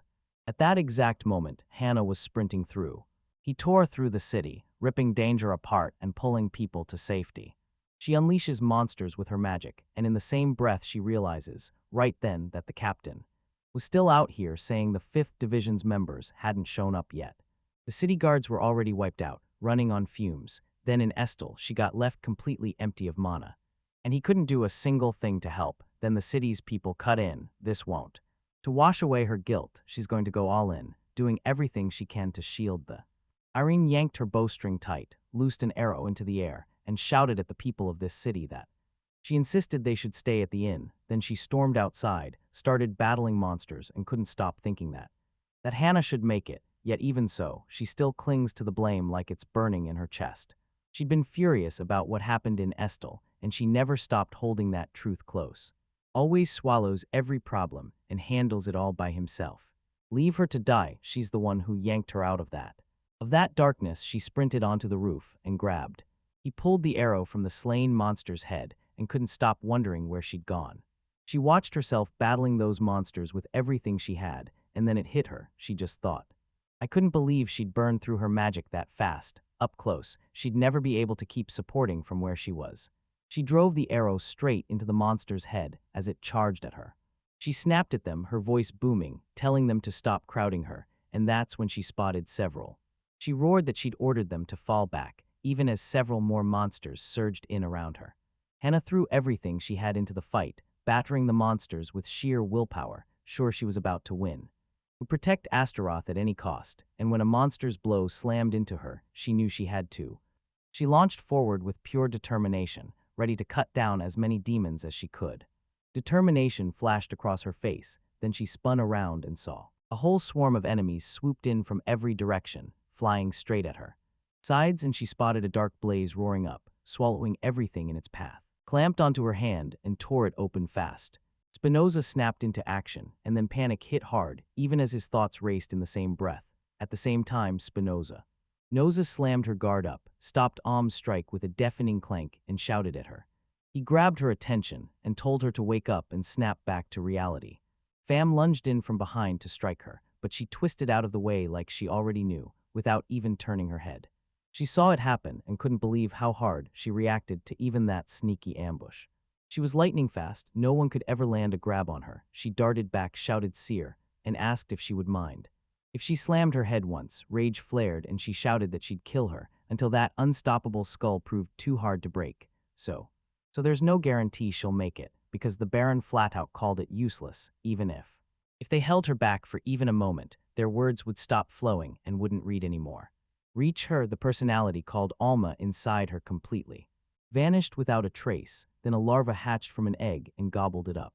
As this insect grew fat on her memories, she realized one thing: she was getting stopped right at the edge of no. She's never getting herself back, because she doesn't even know what she's lost. She learned that snagging a mind like that is way too easy once it's already gone after. All this time, she couldn't stop fretting over Alia while she sat trapped in that dungeon. Then she just left her behind and lived in peace in Astoroth. I can't stop thinking about what it would feel like to watch her memories get chewed up, bit by bit. He was utterly stunned when she broke free, already blanking on her mistress's name, and dragged them straight to him, forcing the plan off track. But somehow in the end he still managed to. He set the trap to lure him out of Astaroth, and now he was one step away from the orb of light. All he had to do was wait as they tore each other apart, then everything would finally be over. He just needed to make it in time for the Demon King's resurrection. So he had to wrap this up fast, and Sarah kept saying, even after losing her memories, Alma was still me. Then she snapped her head toward Spinoza and blurted out, wearing that self-confident grin like armor, I know. She bolted up to her, closing the distance in a flash, and used. And then she unleashed the iron name skill, and she sprinted forward. He slid up from behind and clamped a firm grip on her shoulder. Her shoulder crashed into hers, and her forehead met it with a sickening thud. He grabbed her attention and blared, stop right now and snap out of it. Sayer blared her name and shouted, you can't lose. If she wanted to survive Baron's threat, she had to snap back to reality and remember what she'd been fighting for all along. At the same time, Alma's mind snapped back to the past, and she realized nobody needed that. Needed them the instant they were born, because to the city's people, those kids from the slums were nothing more than a brand new problem. And chaos, then everyone started yelling at them to keep digging through the trap. Trash, that's all they're good for. Honestly, they'd be better off just doing nothing at all. Vanishes from their city without a trace, and the fact they exist at all is already a nightmare for everyone involved. Is she really about to take in folks from the slums? Sato swore her moves were unreal, and her origin was nothing, just near trifle. If she finds the right place to study, she'll absolutely explode with the massive potential she's been hiding. She begged her father for a chance, sure the world would listen. Then Lady Alia brushed off every last plea like it never mattered, and snapped that she needed him, right now, and then later down in the dungeon, she clung to one desperate thought: please let Lady Alia have escaped safely. Just before she lost every last memory, she had to break free, so she could protect the lady at any cost. Her hurt mind snapped back to the insect in her head, remembering how it had said. She said she wanted that power to protect everyone, no hesitation. She lunged at the insect, attacked it on the spot, and said, he blurted full volume that he had to come back to her with the most precious things. And it all came down to what she had in her hands. Then she seized the moment and took full control. She couldn't control her own body anymore. She lunged straight at the Baron and shouted loudly. Mildly asked how he could dare point his sword at her men. Everyone was glowing with joy about it. Spinoza grinned and said, you're finally awake. He swung his sword and launched her flying away with a savage slash. She spun around and blurted out that she was so sorry she can't even meet their eyes anymore. Then she blurted, wait, why is my head so hard? Did it not hurt at all? With a totally baffled look, she thanked her for the praise and trailed off like, I mean. She swore she'd never say anything like that again, but the MC called it a demon, and then he said now he was alone. He said with a grin that she caught him off guard, because he never expected her to crush that bug. In her head, it hits like lightning, pure, relentless devotion. You're trying to force them to fold, but apparently there's no other path forward. He snatched away another pawn, but the holy sword was still in the grip of that body, so he wasn't about to lose. Lose to him, maybe this is just the warm-up, because he's way stronger than anyone ever realized. They'd better throw in the towel fast. Fam stayed right on his heels. He snapped into action and unleashed the iron target skill. Then he surged forward and attacked her. Panic clenched his chest, and he feared his move hadn't landed. Then she snapped backward and admitted they'd wildly underestimated him. She would have met her end if she so much as hesitated for a second. Then he agreed. And he couldn't understand why her power wouldn't work on him, so Sarah leaned in and said it was because of her father's strength. He clutched his holy sword, betting the iron shield would hold, but the second he became the defense's main target, the Baron would get caught right in range of those skills too, so he had to figure out a way to. He changed the skill's range. There was no other move. He had to do it. He promised he'd cover them, but he needed a little time to compress his power. Will they strike without him? Spinoza nodded and warned, if they can't bring him down, Astoroth is finished, so they have to end this now. He cracked open the iron shield skill and realized he had to shrink its radius tight enough to keep the Baron well outside of it. Zone, he figured out how to cast the spell so it only went after his allies. Then the demon struck them with a brutal attack. He clutched his sword, then they surged forward, slamming into the attack. He lunged again and the thought hit him, were they really going to keep coming? They weren't scared of death one bit. They kept fighting, full of grit, and they believed that. She realized someone's power was locking onto her, an iron shield soaking up every hit meant to hurt her. Every hit they take gets shoved straight onto Sieg, like the damage is all being transferred to him. They're forcing him to suffer, so they've got to crush this monster right now before time runs out. They finally closed in and started hammering him with everything they had, striking from every side. But no matter what they tried, they still couldn't take the win, so he kept fighting back again and again. Charging in with his sword, he hacked at them and couldn't stop wondering how they ever managed to keep their ground. Keep smashing the attack while you're taking hit after hit, so much damage, and that's the price, every bit of it, because it all comes back to him. He shouted, if that's the case, then. The protagonist drove a kick in, and the villain swore he'd end them all with one strike, and hurled his shield at him, shouting that he was. It was unworthy of his sacred sword, so the strike slammed into his head, yanked his helmet clean off, and shouted, asking if he dropped something, then almost snapped and a fight erupted.